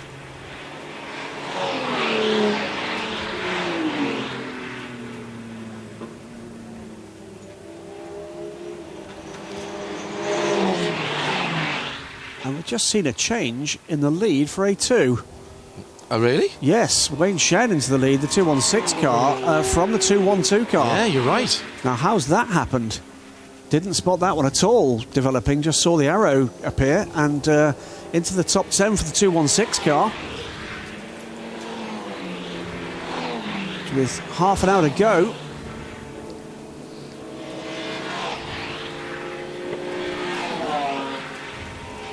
No particular sign of any slower lap from the 212. No, I mean, they must have just been working that gap, and we've not had a no recent pit stop either. So they've just been working that gap, and we've just not spotted that one, guys, I'm afraid. The 216 did have a pit stop half an hour ago. 10 laps ago. Oh, right, okay. Yeah, well, half an hour ago.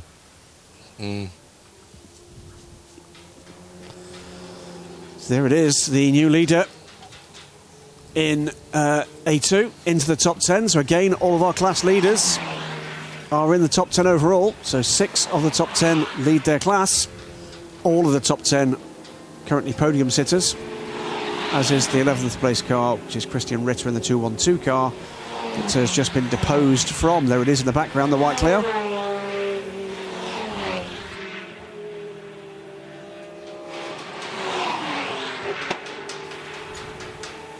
Yeah, the answer is... Well, even as we come inside the last half an hour, there's still plenty going on the circuit, and we've just seen a position change for one of the class leads. Graham Goodwin, editor of dailysportscar.com.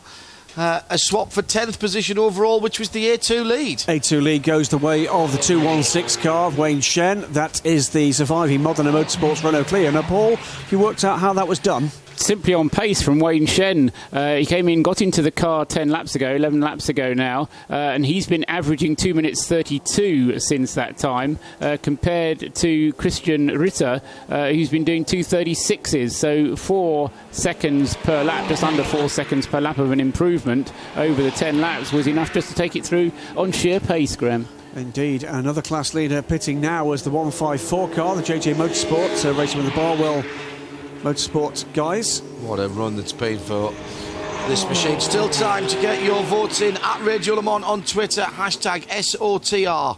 I Respect Spirit of the Race Award. Who do you think has most adequately represented the spirit of endurance racing in the last 24 hours? Doesn't have to be a winner, doesn't have to be a driver, it could be a group of people.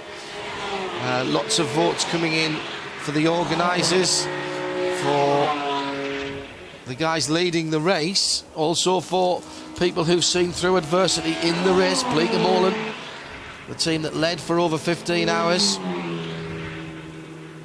Team Brit, as well as Team Altran, the two little Peugeots, both at one stage up in the top 10. Now the 205's just dropped down to 12th position with Patrick Brochier at the wheel. Grim.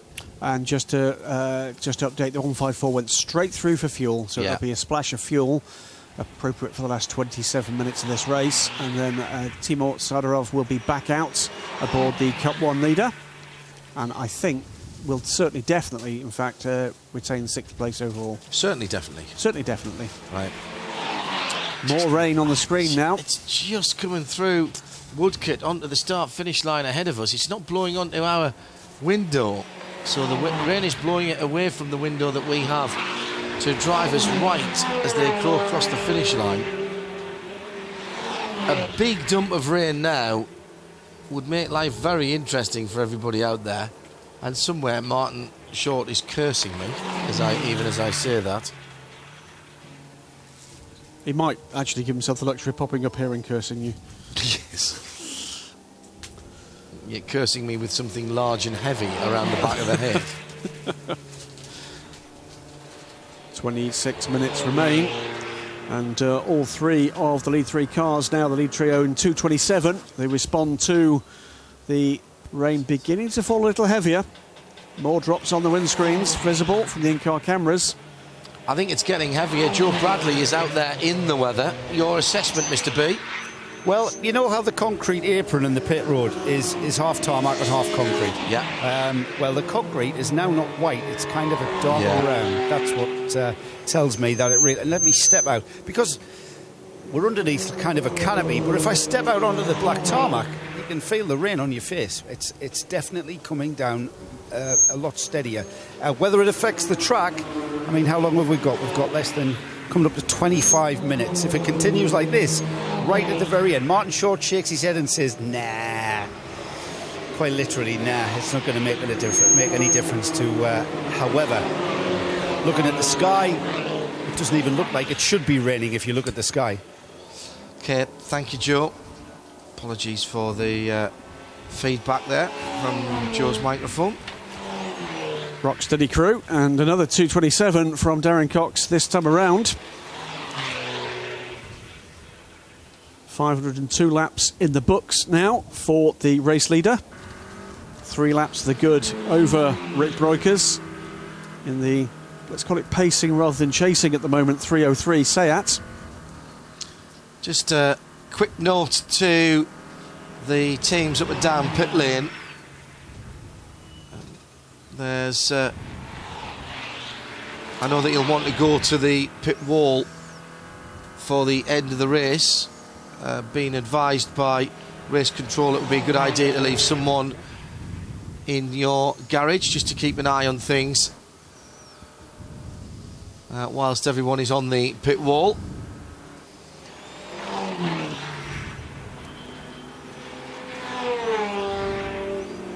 Coming from the race control, the race director there, down the hangar straight for the 500th time for Rick Breukers. Or for the car, but 303 in splendid isolation on circuit at the moment, slightly slower lap last time around. 229 from Rick. But another of the drives of the race, I think, from young Rick Breukers. Agreed. It's been impressive. I mean, the fuel economy he got in that first run was absolutely caught us all by surprise. 47 laps he did for over an hour and 50 minutes. And was quick. Yep. 2:22 was his average lap for those 47. That's very quick. Now, one of the Toyota GT86's hose interview ahead. Goes by that car with no difficulties whatsoever. That was the 163 car. Patrick Mortel just dropped back a place on the last lap. Lost a place to the 122 car. Both the GT86s inside the top 30. 22 minutes now remain. Another 2:27 for the lead car.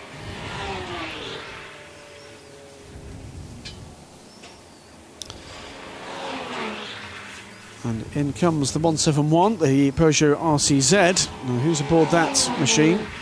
It's Jan Engelbrecht brings the car in.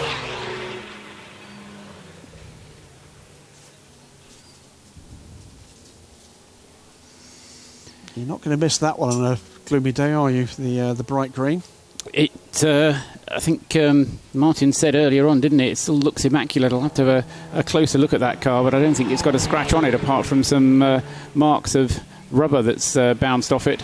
Everything seemingly pretty much intact on it, and that's all part of the shorty way of going endurance racing. Yep. Stay away from everything, whether it's moving or stationary, and just keep it on the black stuff, and that's what they've managed to do. Round and round and round, as he always says. Indeed, and good old Darren, he's looking at this extra lap now. He's knocked 30 seconds off the overall average that I was expecting him to do. And look further up the road, and not that much further up the road, and just beyond the corner there, you will see the number one car. So Nabil Mutran has not pulled away that far from Darren Cox. Darren let him go quite correctly. 21 minutes now left on the clock before the end of this race. 503 laps in the book for the 246.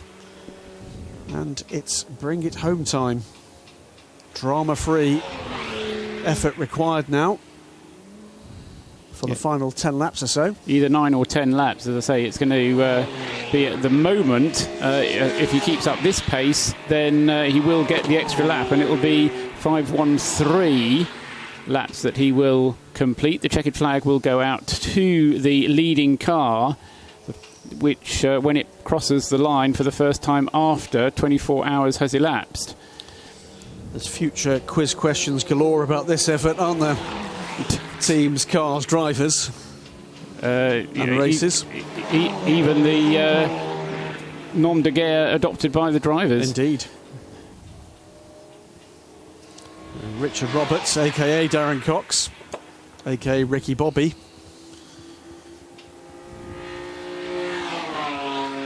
And he's just reeling it off. 26-1 this time, so ups the pace just a little. Heading for home.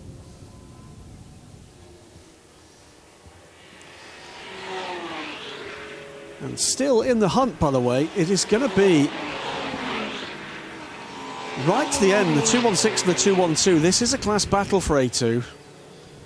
And just 3 seconds the gap with under 20 minutes to go. What has Christian Ritter got left in the bank? Well, it would seem something, because the rate at which Wayne Shen was able to overtake him, Christian Ritter seemed to be done, but since then he's not, has he? He's stayed right with him. Someone's shown him a picture of the trophy, and he's interested in that. And he's another one heading for home, and heading at the moment towards a last gas battle for class honours. So this is the 216 Renault Clio, the Modena Motorsport car, and the Presenza.eu Racing Team Clio of Christian Ritter, battling for overall top 10 honours, but a class win in A2.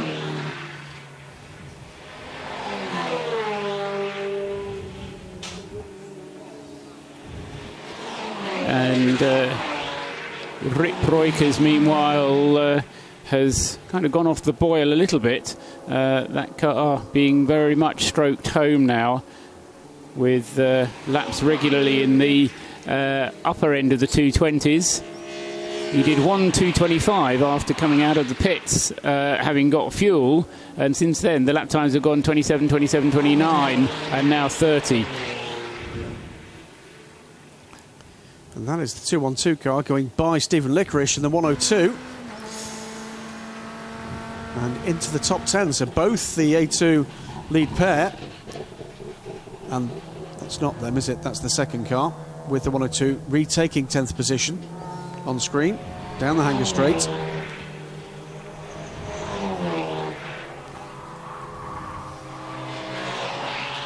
There is the leader ahead. The black and, we call that orange car, ahead of the all-white Clio. It's about the length of the veil, isn't it? It is. In terms of acreage, separating the two. And after 24 hours of racing, it's astonishing, isn't it?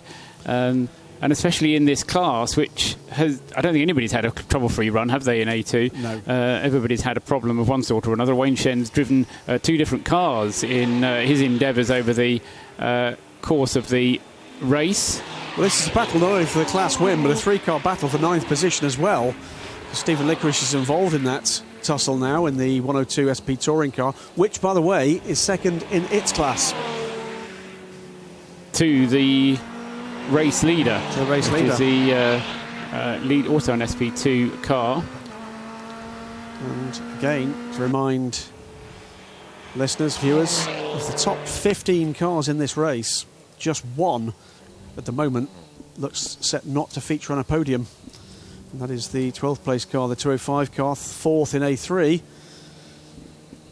The cream has risen to the top in this race over 24 hours, or rather over 23 hours and 44 minutes. Yes, I mean, this is one of the points I made earlier on. I mean, it's not just the cream rising to the top, but it's also demonstrating how difficult it is, because cars from every class have had problems and fallen back, because you don't get cars in different classes rising to the top unless the other ones have had problems and fallen by the wayside. So there has been a lot of mechanical woes, and we've said about the saga that every team has to tell about how they've got it to the finish, but such has been the stresses and strains that these cars are being put under, that it's not actually that easy to get one of these racing touring cars to the finish of a 24-hour race, which to me just makes it more fascinating and more interesting to watch. It's a good old-fashioned endurance race. If it was just reliable cars going round and around, it wouldn't be half as interesting.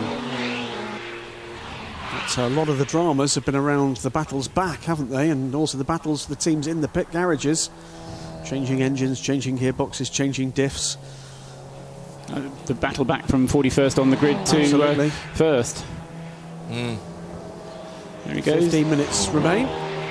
And a lap in the 224s that time from Darren. Yeah, okay, so 5:13 laps. Still going up. Yeah. Keep recalculating this, we'll have a new distance record in 10 minutes' time.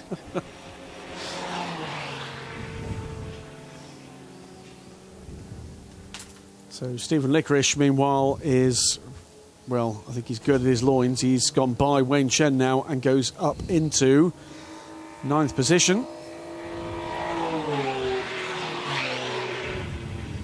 Christian Ritter has dropped back a little from the lead battle in A2. Wayne Chen looking more secure by the moment. So is there going to be anybody that's going to surprise us here, Paul, with the last gasp dash for fuel? I don't think so. The only one that might have to do that is Christian Ritter. Which is not going to help him, is it? which is not going to help him, no. But he needs to do, by my reckoning, another 6 laps, and Tim Surderham in the same car managed to do one more than that in an earlier stint. So no reason why he should need to, but it's very close. It does have the air of a conservative approach to the end of this race from Christian Ritter, doesn't it? May well be that he's on fuel save mode and has kind of been caught between a rock and a hard place of being faced with a choice of going flat out and stopping for a splash and dash, or going into fuel save mode and not being able to do the lap times required to keep the cars behind him there. He is indeed dropping back 8 seconds back now from Wayne Shen. And it's a guess, and it was a pure guess, that he decided to attack once past and the alarms were ringing. Whether yes, on the radio or on the dash. Yes, something like that. There is the 2-1-2. This team has not had the luck this weekend. The 1-1-2 car with cooling problems, a head gasket problem, wasn't it, that ended their race.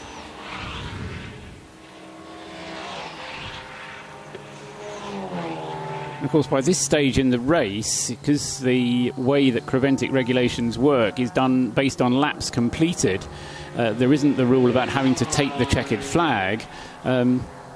You can kind of, you never relax at this point in the race, but you can say what's the worst that can happen, and it's not as bad as it would be in other races where, in order to be classified, you have to cross the start-finish line and take the checkered flag.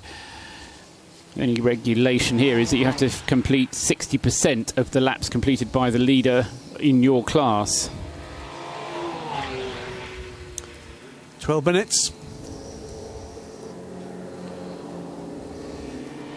Or 6 laps.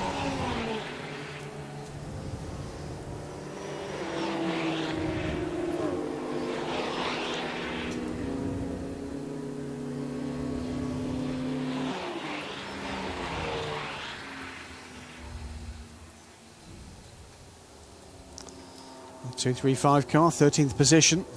Second, the 2 runners of the Cup 1 class. Trouble a little earlier this morning. Led the class after trouble overnight for the 154 car. We heard earlier from Mark Lemmer in that JJ Motorsports car, Timo Sadarov, running 6th overall and leading the Cup 1 class in the BMW M235i Racing. And that looks like a proper end of 24-hour racing car, doesn't it? Pure filth.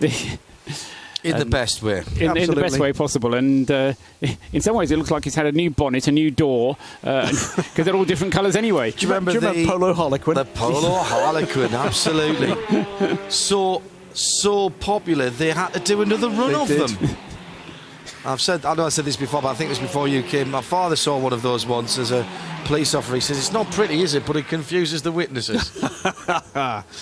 It was a blue. It was the front wing was yellow. The back, what colour was it? Very good. The 195 car continues on towards the finish. 10.5 minutes to go. By goes the number 1, the Mehmet Ogilvie car. Nabil is still pushing on, and he is closing ever so gently on Rick Breukers, especially now that Rick has easing up his pace. It's not a position that he can really threaten, but it shows that they are pushing even to this late stage in the race. In the significant positions, it is the one that, were there a late problem, they could take a significant position. Yeah. And so it's well worth him pushing right to the end here. Under 10 minutes now. The end of 24 hours of racing. The Hankook 24 hours of Silverstone. A very new look Silverstone 24 hours this year. New sponsor, new organising body, and a completely different grid with an all-touring car effort. The first all-touring car 24-hour race, we believe, of the 21st century anywhere. The 2 Ultran Peugeots have lined themselves up nose to tail so that people wouldn't take photographs of them as they come across the start-finish line at the end of the race. And they've had their problems through the race, but are going to end up with a pretty satisfactory result, all told. 335 car. second in A3. Morton Dons will bring that car home. 478 laps under the wheels of that car. And more rain on the windscreen of Rick Breukers. It seems to be more at that end than this end, doesn't it? Because it does. So one isolated, one particular part of the circuit just sweeps across.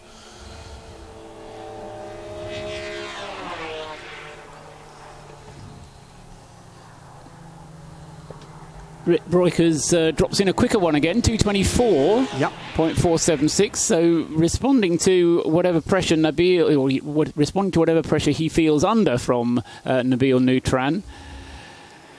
224.476 is as fast as Rick has gone since his fuel stop. Trying to work how that one's happened because the number 1 car is back behind the 246 again. It's Darren's pace. Darren's on lap to himself. Yes, he has. Wow. Pure and simple. Well done. Darren's lap times have been exemplary. Very, very consistent. He got down into the 223s, and then since then, kind of stabilised them in the 27s and 26s, and has just been reeling off the lap, staying out of trouble, doing what he has to do. 7.5 minutes remain, and he's going to let the number 1 go, I think, here. No, there's a 195 up the inside. The 246 car. The number 1 car goes the other side. But no, Darren takes the line.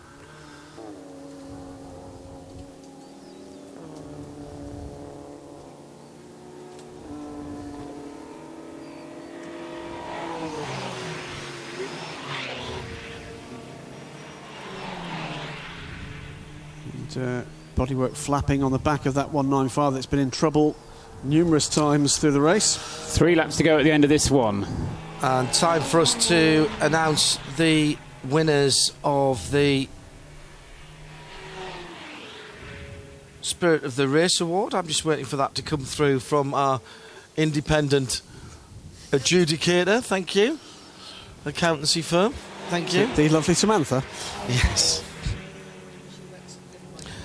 As you might imagine, the ABBA Roll Centre team have had a lot of votes. So have the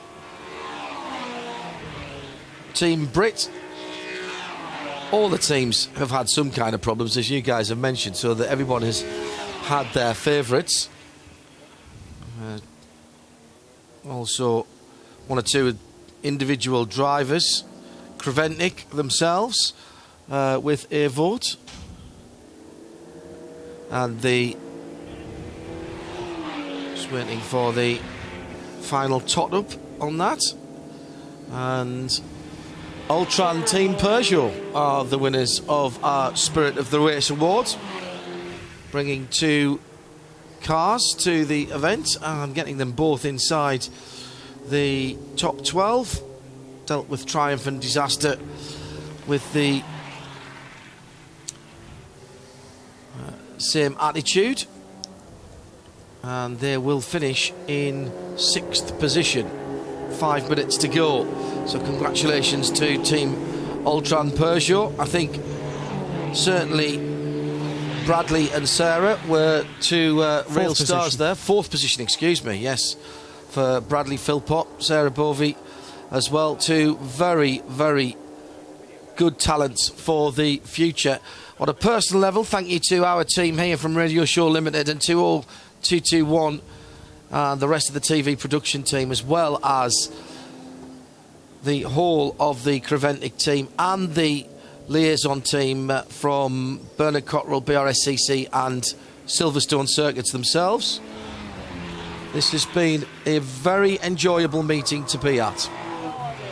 Darren Cox slowing down the pace, and I think he's realised that he's within 20 seconds or so. If he slows the pace by 20 seconds over the remaining laps, he's going to save himself a lap. So rather than doing 513, he can slow it down to 512. So looks like that's the decision that's been taken, I think. It looks like Nabi Moutron is sitting in behind for the photograph here. I wonder if we're going to try and get 1st, 2nd and 3rd together in the same picture. That would be a nice thing to do. This is what used to happen at Le Mans, of course, when there was laps between the cars. Long way between these two and the second place car, I'm afraid. Rick's a long way ahead, yes, or behind, depending which way you look at it. Yeah, but if it's 18 seconds a lap, it's not going to take much to do this. 3.5 minutes remain. 2 more laps to go. Yeah, it would be nice to see first, second and third in the right order in the shot across the line. As I say, I'm a bit of old-fashioned. Yes, absolutely. Laps between the cars. There's nothing to be gained or lost now. It would be a nice thing to do. And the tradition is that in these last moments you don't overtake the last car unless you're in a battle for position yourselves. And there's not really anything other than for 10th and 11th position, which Christian Ritter is coming back again. Yes. And those two will have to keep an eye on. That's the 216 and the 212. Club corner. Rick has just cleared club corner, so he's not that far behind. I think that's what they are doing. That lead gap at A2, gentlemen, is coming down and coming down reasonably quickly. It was 4.5 seconds last time. It's come down by a further second with under 3 minutes to go. Here's the second place car, and that, I think, is just coming on the Wellington Straight. So he's got the 2 other cars not that far ahead of him. This is going to be nice. Now, is Rick going to play the game? Maybe is he going to blast past and upload lap himself? Now, yeah, 1 or 2 cars, the walking wounded, just dropping in behind, and we are going to see a proper old-fashioned endurance finish. Oh, I do like this. This is actually, this is the spirit of the race right here. You got all excited, haven't you, John? Fantastic stuff. Darren's not getting too emotional. He goes off, getting a little over-emotional about it all. The 246 car with the 1 tucked in behind, absolutely right. Nabil Moutron is doing exactly that. Yeah, that's very good by the series champions as well. We've been talking about respect, and I respect our official airway providers talk about that as well a lot. This is brilliant. The A2 gap has come down to 1.5 seconds. And we have a proper race on the track as well as this staged photo finish, which is kind of what you want. You want to have both. You want to absolutely agree. If you have your cake and eat it, John, I think you have, haven't you? Yeah, I've still got some cake to eat in a moment. I had enough sugar earlier on. I think I may have overdosed. So the Hankook 24 hours at Silverstone, the first round of the Touring Car Endurance Series, is going to be 1 more lap for Darren Cox for the rest of the 246 team. Well, maybe not, actually. Those racing A2s are coming up towards us now. They're going to come up towards this pair. There's going to be a race overtaking this pair for a class win in the final minute. 2:36 last time around by Darren, just pacing the field around, and rightly it'll be fine. The TV watching this. I'm just watching in the background to see where young Breukers is. He's right on the other side of the circuit, so I'm not quite sure that's going to work for the photograph. There goes the 216 and the 212 across the line. Now they will get this lap, and now Darren, it's all down to him to bring them down the Wellington Straight, but not with Rick Breukers, I don't think. Yeah, he's just a little bit too far behind. A phenomenal result. The car that chewed drive shafts for fun in the early part of this event, that was taken through the night by Martin Short and Richard Neri. The car that won here in 2012, and the team that won the inaugural race with Martin Short as one of the drivers, will take the first ever Hankook 24 Hours of Silverstone, and the first Touring Car Endurance Series goes to ABBA Commercials with Roll Centre Racing. The checkered flag is out. It's in the air. It waves. And Coxey's brought it home for the whole team. Charlie Cox. And there is the second place car just in the background. Didn't quite get them in the right order. Synchro right there as well, who've come through with Martin Byford fittingly finishing that car's race in 3rd position. Let's go straight down to Bruce Jones. Yeah, an interview is being made right now. I've just got... Richard Neri and Martin Short about to join Bruce down there in the pit lane. Let's go down to him, Bruce. Well, I'm just going to throw to Richard, who's talking to Darren out in the car. the emotion can finally come. The emotion can finally come. Oh. Keep talking, Darren. I've got you on. I've got you on the speakers. The marshals. I thought for a horrible second that Darren had lost the power of speech. It would never happen. But Richard, Neary and Martin Short, well done, guys. Thank you. Thank you very much. Thank you. We mustn't forget you started 41st and last. 24 hours later, here you are at the top. But it was a hard race, Martin. It was, me and Richard did the majority of the work. But it was a tactical team decision. And it paid off. Charles did his piece, Darren did his piece, but we knew the conditions were so bad we had to play to our strengths, and that's exactly what we did. And I can't frankly believe it. I really can't believe it. It's amazing.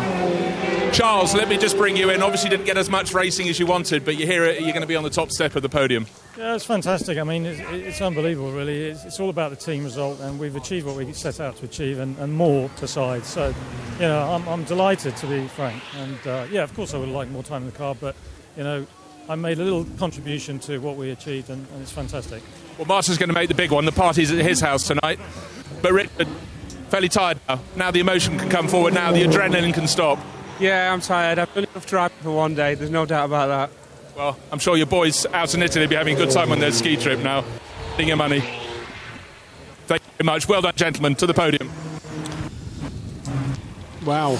Let's round up the other results as quickly as we can. A great race to the line for the A2 battle, which had gone back and forth. The A2 cars had problems. It goes the way of the 216 Modern Motorsports car by 0.8 of a second from the 212. SP Touring win it by 3 laps from Red Camel Jordan's NL. The 303 win TCR ahead of Memak Ogilvy Dual Racing in second. A third in TCR, a very long way down. It is the 144 car. Team Ultron Peugeot win A3. Recce Racing win D1. JJ Motorsport win Cup 1. And A2 won by Modern Motorsports by a second. Joe Bradley. Yeah, I'm just going to say we're... Yes. OK, Joe, thank you very much indeed. Joe Bradley down there.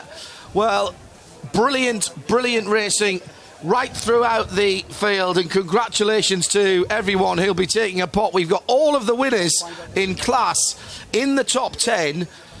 And you have to go down to 13th position before you find someone who's off a class podium. TV, would you like? And that is a remarkable result. Bruce Jones.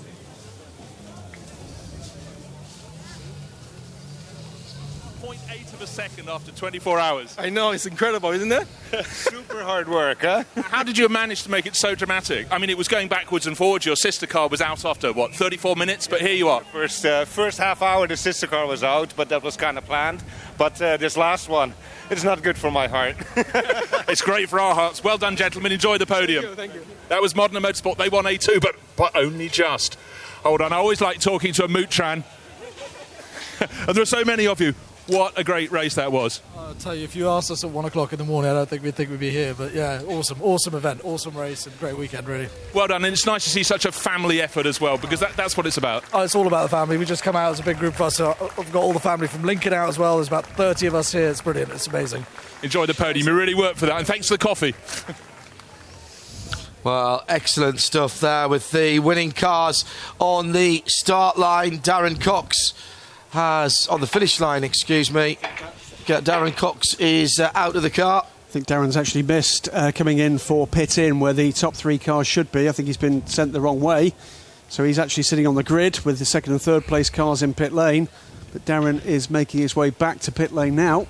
It's coming over the wall, in fact through the gap in the wall here as the grid is being used as Parc Fermé. Joe Bradley down in the scrum as ever at the end of the race.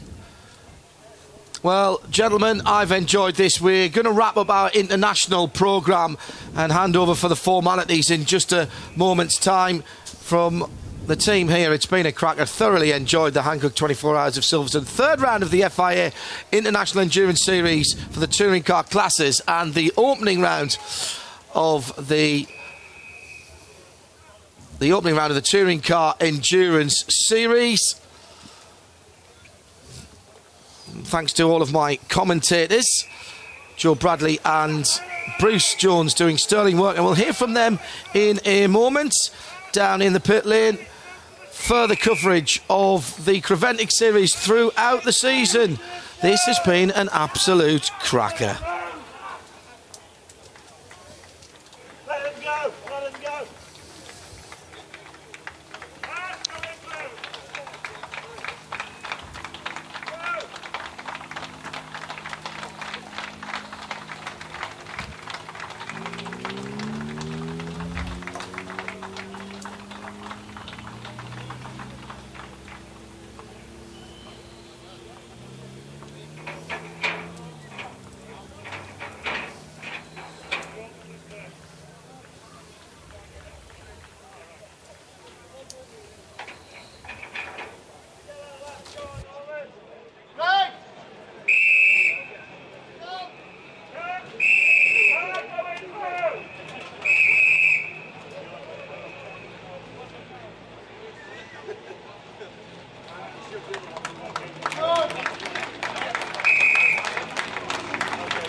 Well, the first Hankook 24 Hours of Silverstone has provided great entertainment, and at the line, 0.8 of a second between first and second in A1 and A2. A2, first and second rather, with Patrick Broshier coming in third for the 205 Ultron team, in fourth in A3 for the 205 Ultron team. We'll give you a rundown of the full results. First, second and third overall, 246 BMW from Team Aberystwyth Roll Centre Racing. Red Camel Jordan winning TCR in second place, with the defending series champions Mehmet Ogilvy Dual Racing in their Seat Leon Cup Racer second in TCR and on the overall podium as well. Then the class winners in fourth overall, the A3 class winners, the 208 Ultron Peugeot, second in A3, the 335 BMW E92 335i, and third Martin Byford bringing home the Synchro Racing Honda. In D1, the 194 BMW winning it in fifth position overall, from in second the 195 Seat Leon TDI, In Cup 1, the 154 was 6th overall. JJ Motorsports BMW Racing Cup car. The second place car well down the order. 235 finishing in 12th position for Duo Racing. In A2, that close finish, just 0.8 of a second between the 216 Renault Clio Cup Mark III of Modena Motorsports and the Presenza EU Racing Team Clio Cup Mark IV, the 216 from the 212, and in third position in A2 was the number 172 Team Sally Racing Clio Cup Mark III, which had led the class. All of the podium finishes in all of the classes then, going down to, well, we had to go down as far as 25th for the D1 third position car and 17th for the TCR third position car. So the top 3 in each of the classes that had 3 runners at the end, all in the top 25. The stat that was amazing to me, that all bar one of the top 14 were podium finishers in class. Waiting for our pit lane reports as the Parc Fermé area is the start-finish straight. Thank you for staying with us at the circuit and in the grandstand opposite as we get ready for the podium. Joe Bradley is in amongst the milling throng with Bruce Jones. Not sure which one of those will be conducting the ceremonies. Joe Bradley? I think we're going to be in a position to interview the winning drivers before the presentation gets underway. I'm just waiting for our instruction. So I'll jump in and give you a shout if we get them in. We've got a gaggle of our winning drivers from all classes underneath the podium, just readying themselves to continue with what will be our podium ceremony for the Silverstone 24 Hours 2016.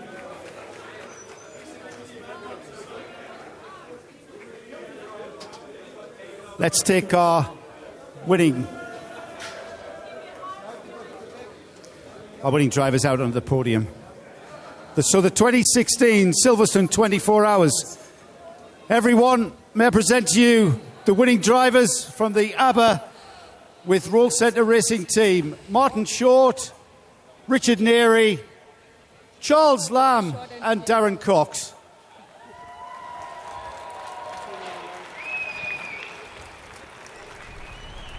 Let's talk to Darren Cox first, because we've managed to chat to your teammates, Darren, while you were being all emotional inside the car. Who made the decision to get you to finish the car? Because that's quite an accolade.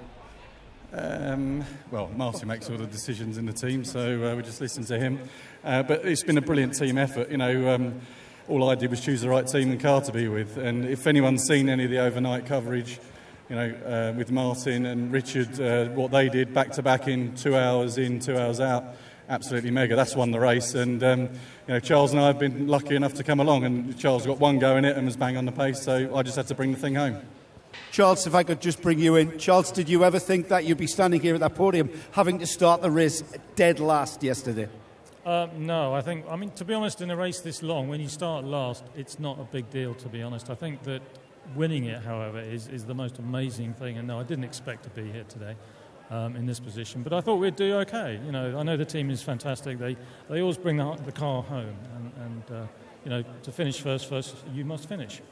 Now, I know two gentlemen who probably did expect to finish first, Martin Short and Richard Neary. Even though you started last, guys, you really did think that you could actually do this over the length of the race, I would think. We'd never even thought about it or considered it or talked about really seriously thinking we prefer to win and take what comes. You know, we did everything possible to prepare for it. Obviously, the qualifying didn't really go our way, and then, you know, we just see what comes out and just keep pushing. Yeah, absolutely. Thanks, guys. Great to talk to you. If we can come off, we'll do the podium presentation properly, where you'll get to spray each other with the lovely champagne. Well done, guys. Aber Roll Centre, the winners of the 2016 Silverstone 24 Hours. Big round of applause, please.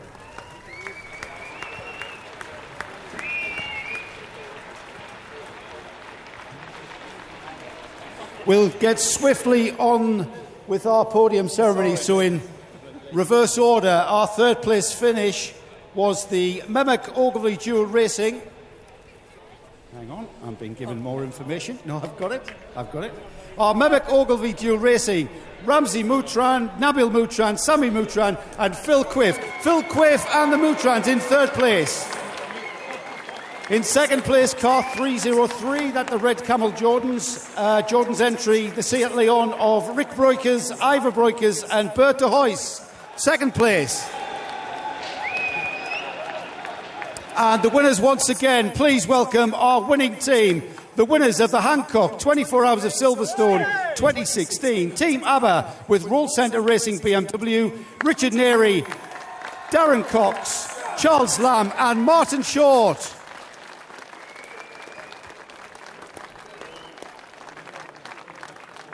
And we have the national anthem of the winning team.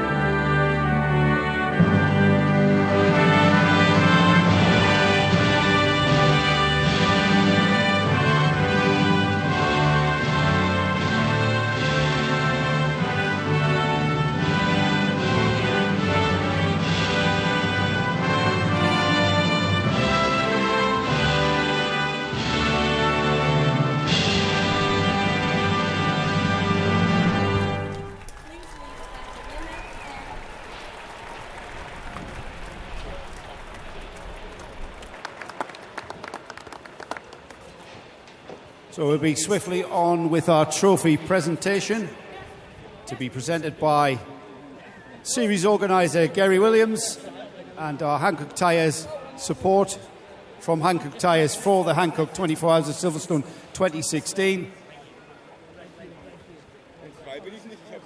Once again, in third place, car number 1, that's the Mehmet Ogilvy Dual Racing Seat Leon of Ramsey Moutran, Nabil Moutran, Sami Moutran and Phil Quiff. In second place, car 303 Seat Leon, which is the Red Camel Jordans, Rick Breukers, Ivor Breukers and Bert de Huys.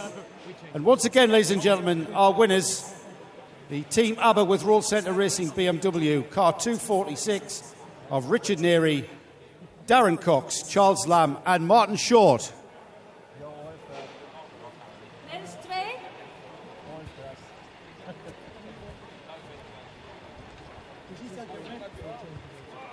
Well, we've got time to take another interview, so let's have a word with the Mehmet Ogilvy team.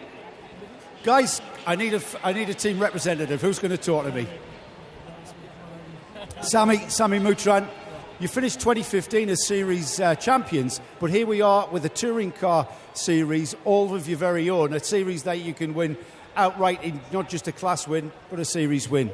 No, we're really excited about this season. I think last year was epic. It was a dream come true for the whole family, and yeah, looking forward to this. This race was brilliant. Just not being buzzed by GT3 cars all night was a nice surprise for us. So yeah, it was an awesome event, really. Yeah. And you guys are going to continue for the rest of the year? Yeah, we're hoping to. Yeah, absolutely. It's part of the plan, part of the program. Moving on Paul Ricard, and then onwards from there. So yeah, absolutely. Hopefully the weather's going to be better. Horrific conditions during the night. Typical English springtime with temperatures of 5 degrees and torrential rain. It was great. I got the best quote of all time. So I asked somebody, when's the rain going to stop? He's like, in August. It was brilliant. So yeah, hopefully it's slightly better weather for the rest of the season, but it was good. It was fun. Absolutely. Congratulations, guys. Our podium then. The podium, ladies and gentlemen, for the Hankook 24 Hours of Silverstone 2016.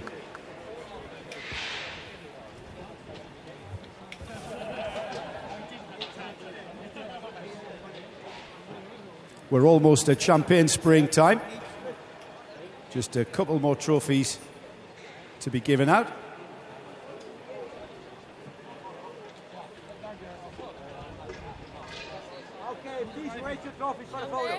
And now we have the champagne and trophies for our photo opportunity. Ladies and gentlemen, the winning team, Team ABBA with Roll Centre Racing.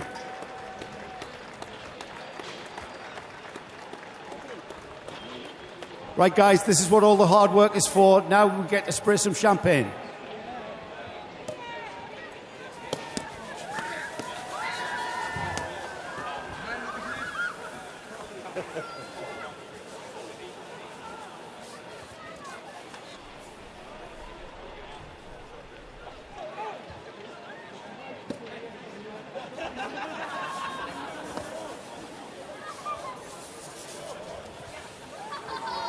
And I think we're going to have an opportunity to speak to our second place team, who are the Red Camel Jordans from the Netherlands. Father and son team of Ivar and Rick Breukers and Bert de Huys. Chaps, let's have a word with you guys who came second while we clear the podium.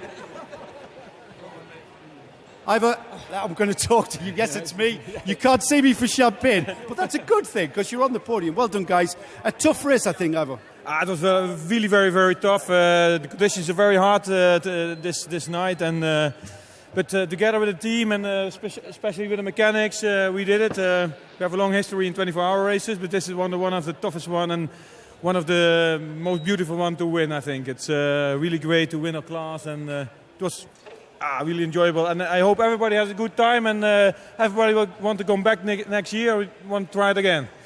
Bert, if I can speak to you, there was a lot of nursing the car in the latter stages of this race. Can you give us an idea of what sort of problems you were encountering? The main problem what we had was, I think an engine failure. We lost some power. We lost a lot of grip at the end of the stints every time. So, it was hard to drive. So, I think we had the problem with the turbo sensor. We lost a lot of power, and that you see it on the lap times. It was not so good as before. Do we know why you lost power? What was the problem with the car exactly? Do we know yet? We don't know exactly what the problem was. We think something with a turbo sensor or something like that. But I don't know what it was, but he lost power. That is what I know. Rick, let me talk to you. You're clearly the youngest driver in this team. It must be quite a thing driving with your father and as a complete team effort, and being second on the podium for the Silverstone 24 hours. That's quite a thing for someone so young. Yeah, of course, that's very great. I love to drive with my father. We have good communication about the car, so it's really nice to drive with him. And tell me, I think you actually drove for quite a lot of the race. Something like, was it 7 hours?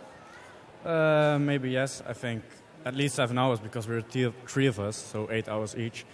I drove the last stint, which was very difficult because we had a lot of power and also the brakes were not going good. But we managed to keep it on the track and get on the podium. So, yeah. So finishing a 24-hour race on the podium and being such a young driver, is your aspirations to be a career racing driver in endurance racing? Yeah, if that's possible, of course. Next year I'm going to drive the Super Trofeo Championship with Lamborghini. I'm really looking forward to that, and hopefully that will work out. I noticed how he looked to you there when I said a career in motor racing. You must be very proud of this young man. Yes, I am. He's very, very fast, and he surprises me all the time. If he goes out in the rain, I'm going to give him some tips how to do it. But it's him who has to give me some advice. Is that right? You're actually learning from this young man. Yes, indeed. Bert and I told us we can do the same thing, but he needs to tell us how to do it.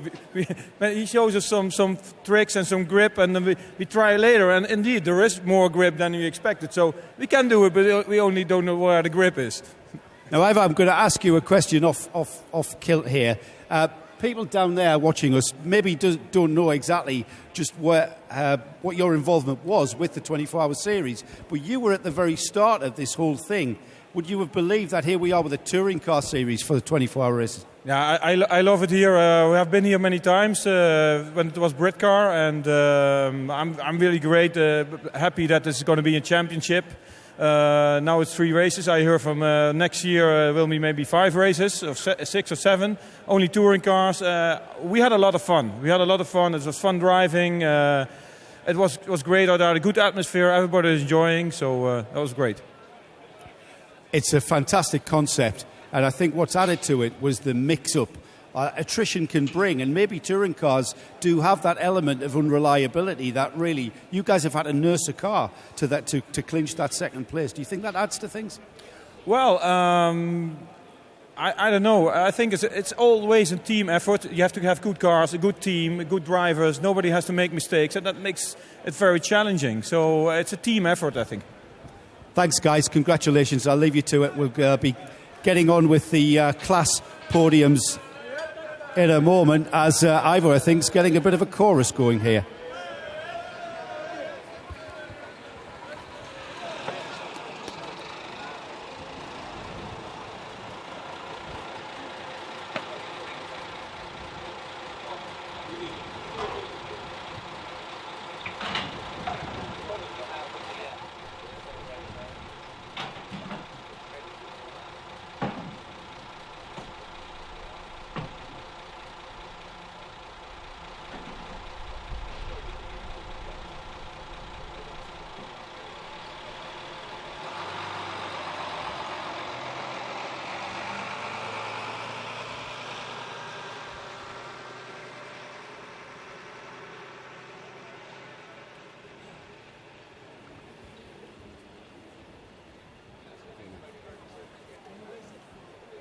Shall we just do it or not?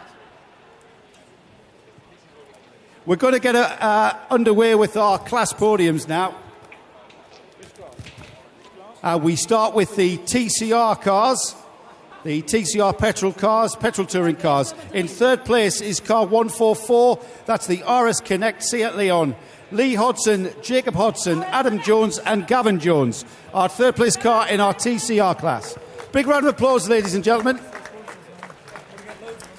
In second place, once again, please welcome car number 1. That's the Maybach Ovalry Dual Racing Seat of Ramsey, Nabil and Sami Moutron and Phil Quaife. And once again to the podium, please welcome the winner of our TCR petrol touring car class, car 303. That's the Red Camel Jordans from the Netherlands. Rick Breukers, Ivor Breukers and Bert de Huys.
Our TCR petrol touring car podium.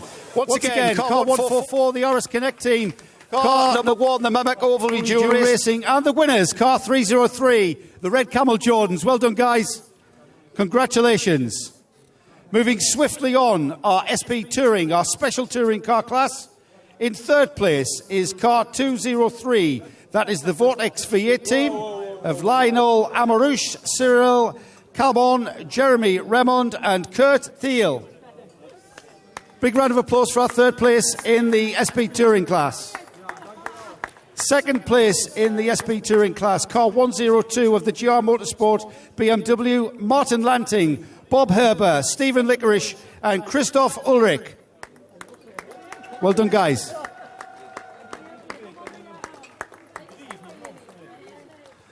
And the winners of our SP Touring class, also our overall winners, that is the car number 246 of the Team Aberworth Roll Centre Racing BMW. Please welcome back Richard Neary, Darren Cox, Charles Lamb and Martin Short.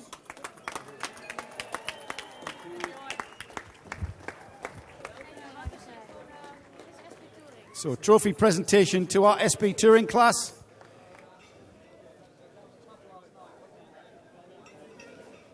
Congratulations to our competitors in our special touring car class, the 203 Vortex V8 team, Lionel Amarouche, Cyril Camon, Jeremy Remond and Kurt Thiel. In second place, car 102, that's the GR Motorsport BMW of Martin Lanting, Bob Herber, Stephen Licorice and Christoph Ulrich. And our winners, also our overall winners, car 246, that's the Team Aberworth Roll Centre Racing BMW. Big round of applause, please, for Richard Neary, Darren Cox, Charles Lamb and Martin Short.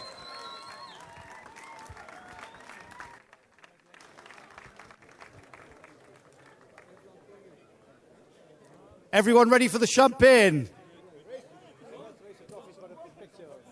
Oh.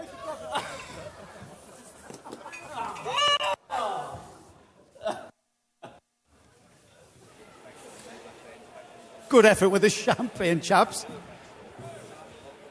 Good effort. Oh, no.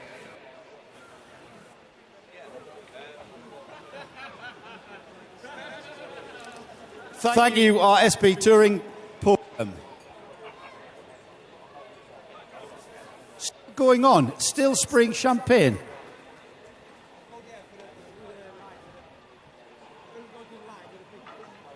We're just going to get a photo opportunity.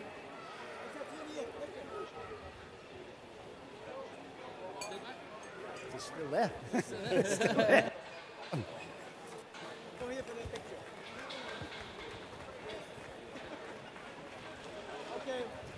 Martin Short, I hope they were your kids you were pouring champagne on.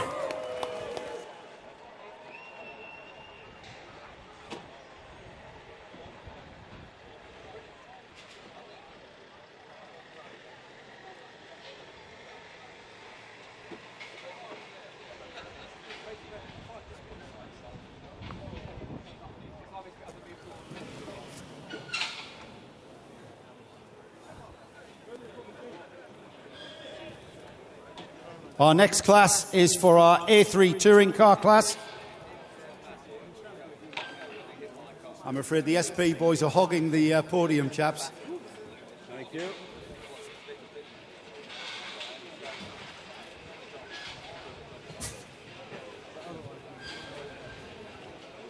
We move swiftly on then. Our A3 touring car class. In third place, it's the Synchro Motorsport Honda Civic of car 76. Alan James, Dan Wheeler and Martin Byford. In second place, car 335, that's the Scan Grip Racing BMW of Niels Borum, Maurice O'Reilly, Frederick Nymark and Morton Dons. The winners of our A3 touring car class, please welcome car 208, Team Altran Peugeot, Guillaume Roman, Thierry Blias, Stefan Ventaya, Bradley Philpott and Sarah Bovey. Team Altran Peugeot, the winners of our A3 touring car class.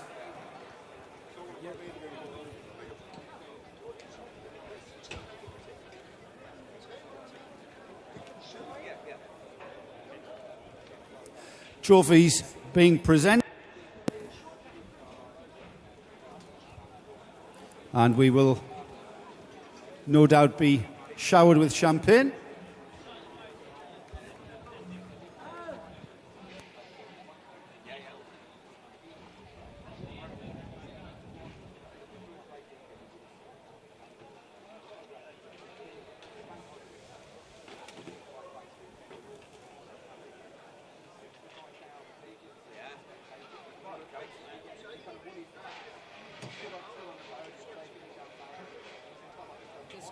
our A3 touring car class. Ladies and gentlemen, in third place, just to go through it again before we start throwing champagne around, trophies being presented by Hankook Tyres and series organiser Gary Williams. In third place, number 76, the Synchro Motorsport Honda Civic of Alan James, Dan Wheeler and Martin Byford. And in second place, car 335, Scangrip Racing BMW of Niels Borum, Maurice O'Reilly, Frederick Nymark and Morton Dons. And our winners, car 208, Team Ultron Peugeot, Guillaume Romain, Thierry Blas, Stefan Vantaya, Bradley Philpott and Sarah Bovey. Champagne time!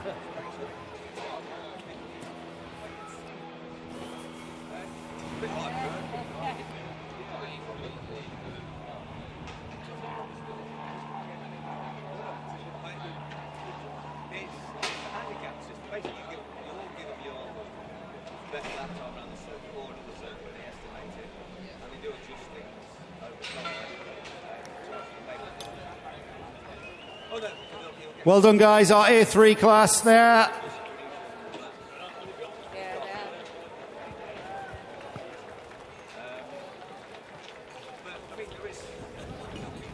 Say something Well, again.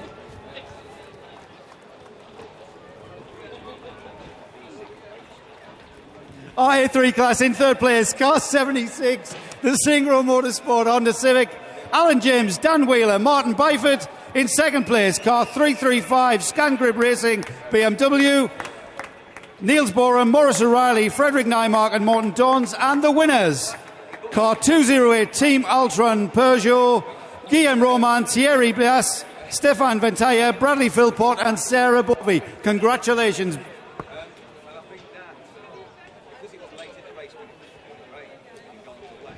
Our next podium are for our Cup 1 runners, and we have two finishers.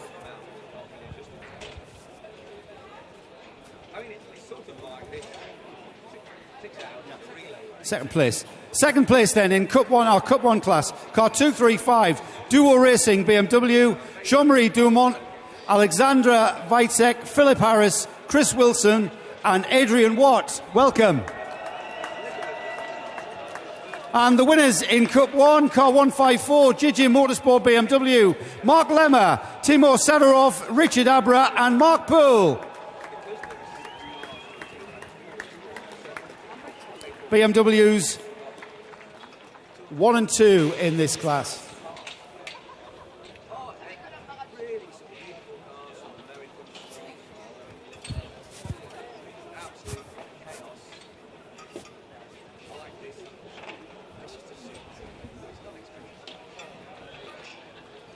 Congratulations to our A1. Our A1 class has two runners. So a big round of applause for them. Photo opportunity.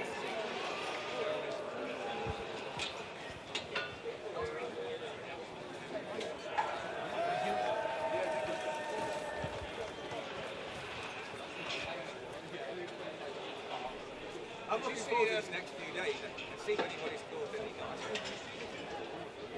Trophies held high, people. Well done. Congratulations. Trophies high in the air for photographs. And now the champagne.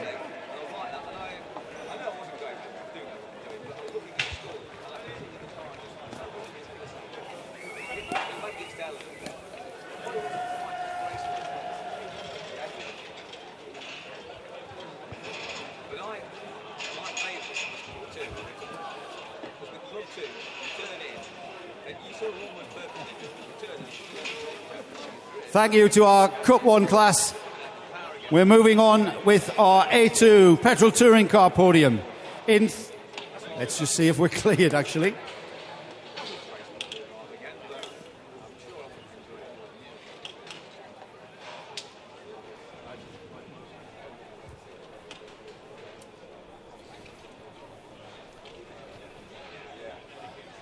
So moving on, are we ready for our A2? Not quite.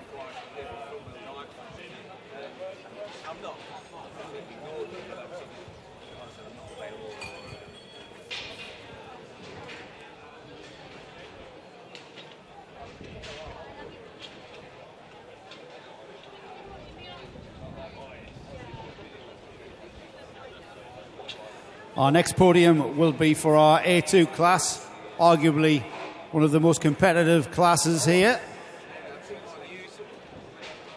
We're just about ready. Okay then, in third place is car 172. That's the Team Sally Racing Renault Clio of Martin Sally Pedersen, Peter Obel, Mads Christensen, Stefan Jungsong and Sun Markussen. In second place is car 212, the Presenza Racing Team Clio of Tim Soderham, Niels Nybo, Mads Pedersen, Ollie Kidgaard and Christian Rita.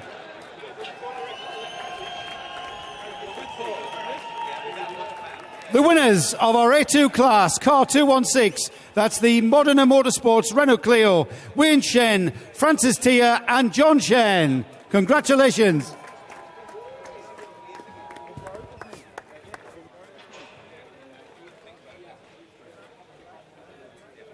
A2. So we just prepare our trophies. Third place, once again, going to car 172, that's the Team Sally Racing Renault Clio. Just being presented by Hankook Tyres and series organiser Gary Williams. Well done to Team Sally Racing, Martin Sally Pedersen, Peter Obel, Mads Christensen, Stefan Jungsong and Suni Markussen. And in second place, car 212, the Racing Team Clio of Tim Soderman, Niels Nybo, Mads Pedersen, Ollie Kidgaard and Christian Rita.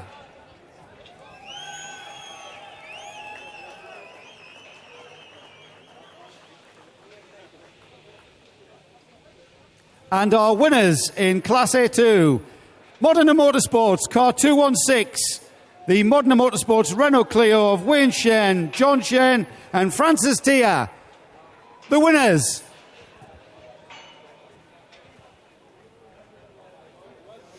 Raise your trophies high, gentlemen. Raise your trophies high. Big round of applause. And now the champagne.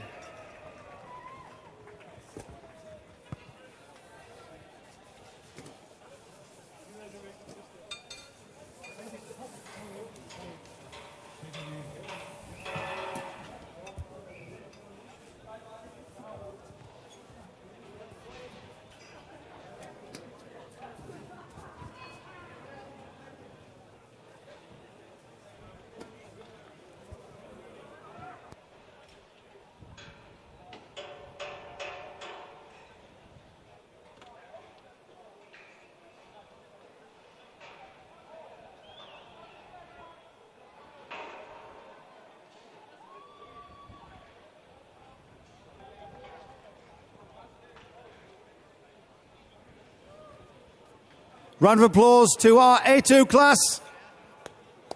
Really enjoying the podium they are. Well done, Modena Motorsports. The Modena Motorsports Renault Clio. Thank you, gentlemen. Well done. Well done, Wayne. Well done, John. Our final podium then, our final podium of the Hankook 24 Hours of Silverstone will be our diesel touring car class, our D1 class. In third place, car 198, Equipe Vauxhall BMW, Tom van der Moslaar, Hans Kuipers, Dries Zwijnberg and Jarno Iprenberg. That's a big round of applause for our third place. And in second place in the diesel class, it's the 195 Seat Leon of the Red Camel Jordan's team, Jaiko Griffion, Tim Stambridge and Martin Moose. Congratulations, guys.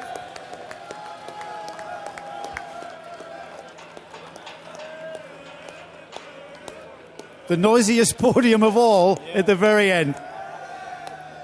And the winners in our diesel touring car class, car 194 of the Racy Racing Team, Jan van der Vogt, Johan van Loo, Wim Mulders, Thomas Piesens and Eric Krab.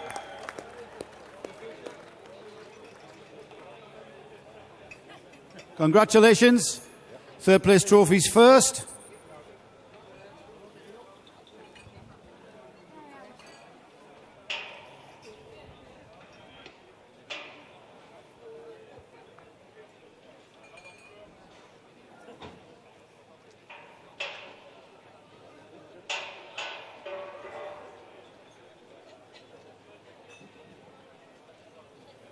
Have we got enough? Third place, Akif Vashur, car 198. Big round of applause. The Akif Vashur BMW. In second place is the Seat Leon of the Red Camel Jordan's team, car 195.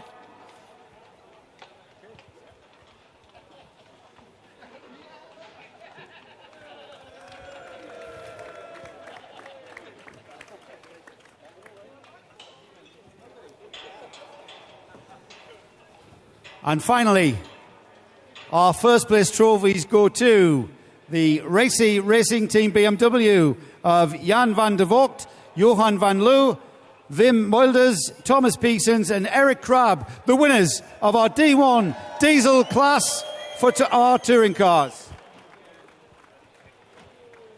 Hold your trophies high, gentlemen. High in the air for a lovely photograph. And then we can spray the champagne. While Jerry's there, spray the champagne.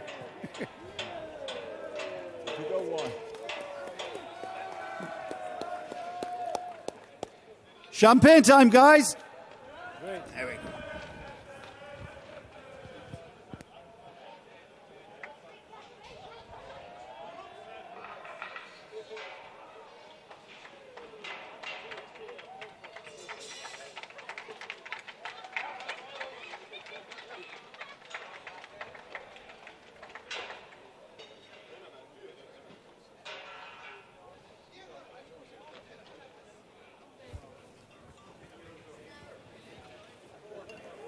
The final champagne has been sprayed on the final podium then for the Hankook 24 Hours of Silverstone 2016.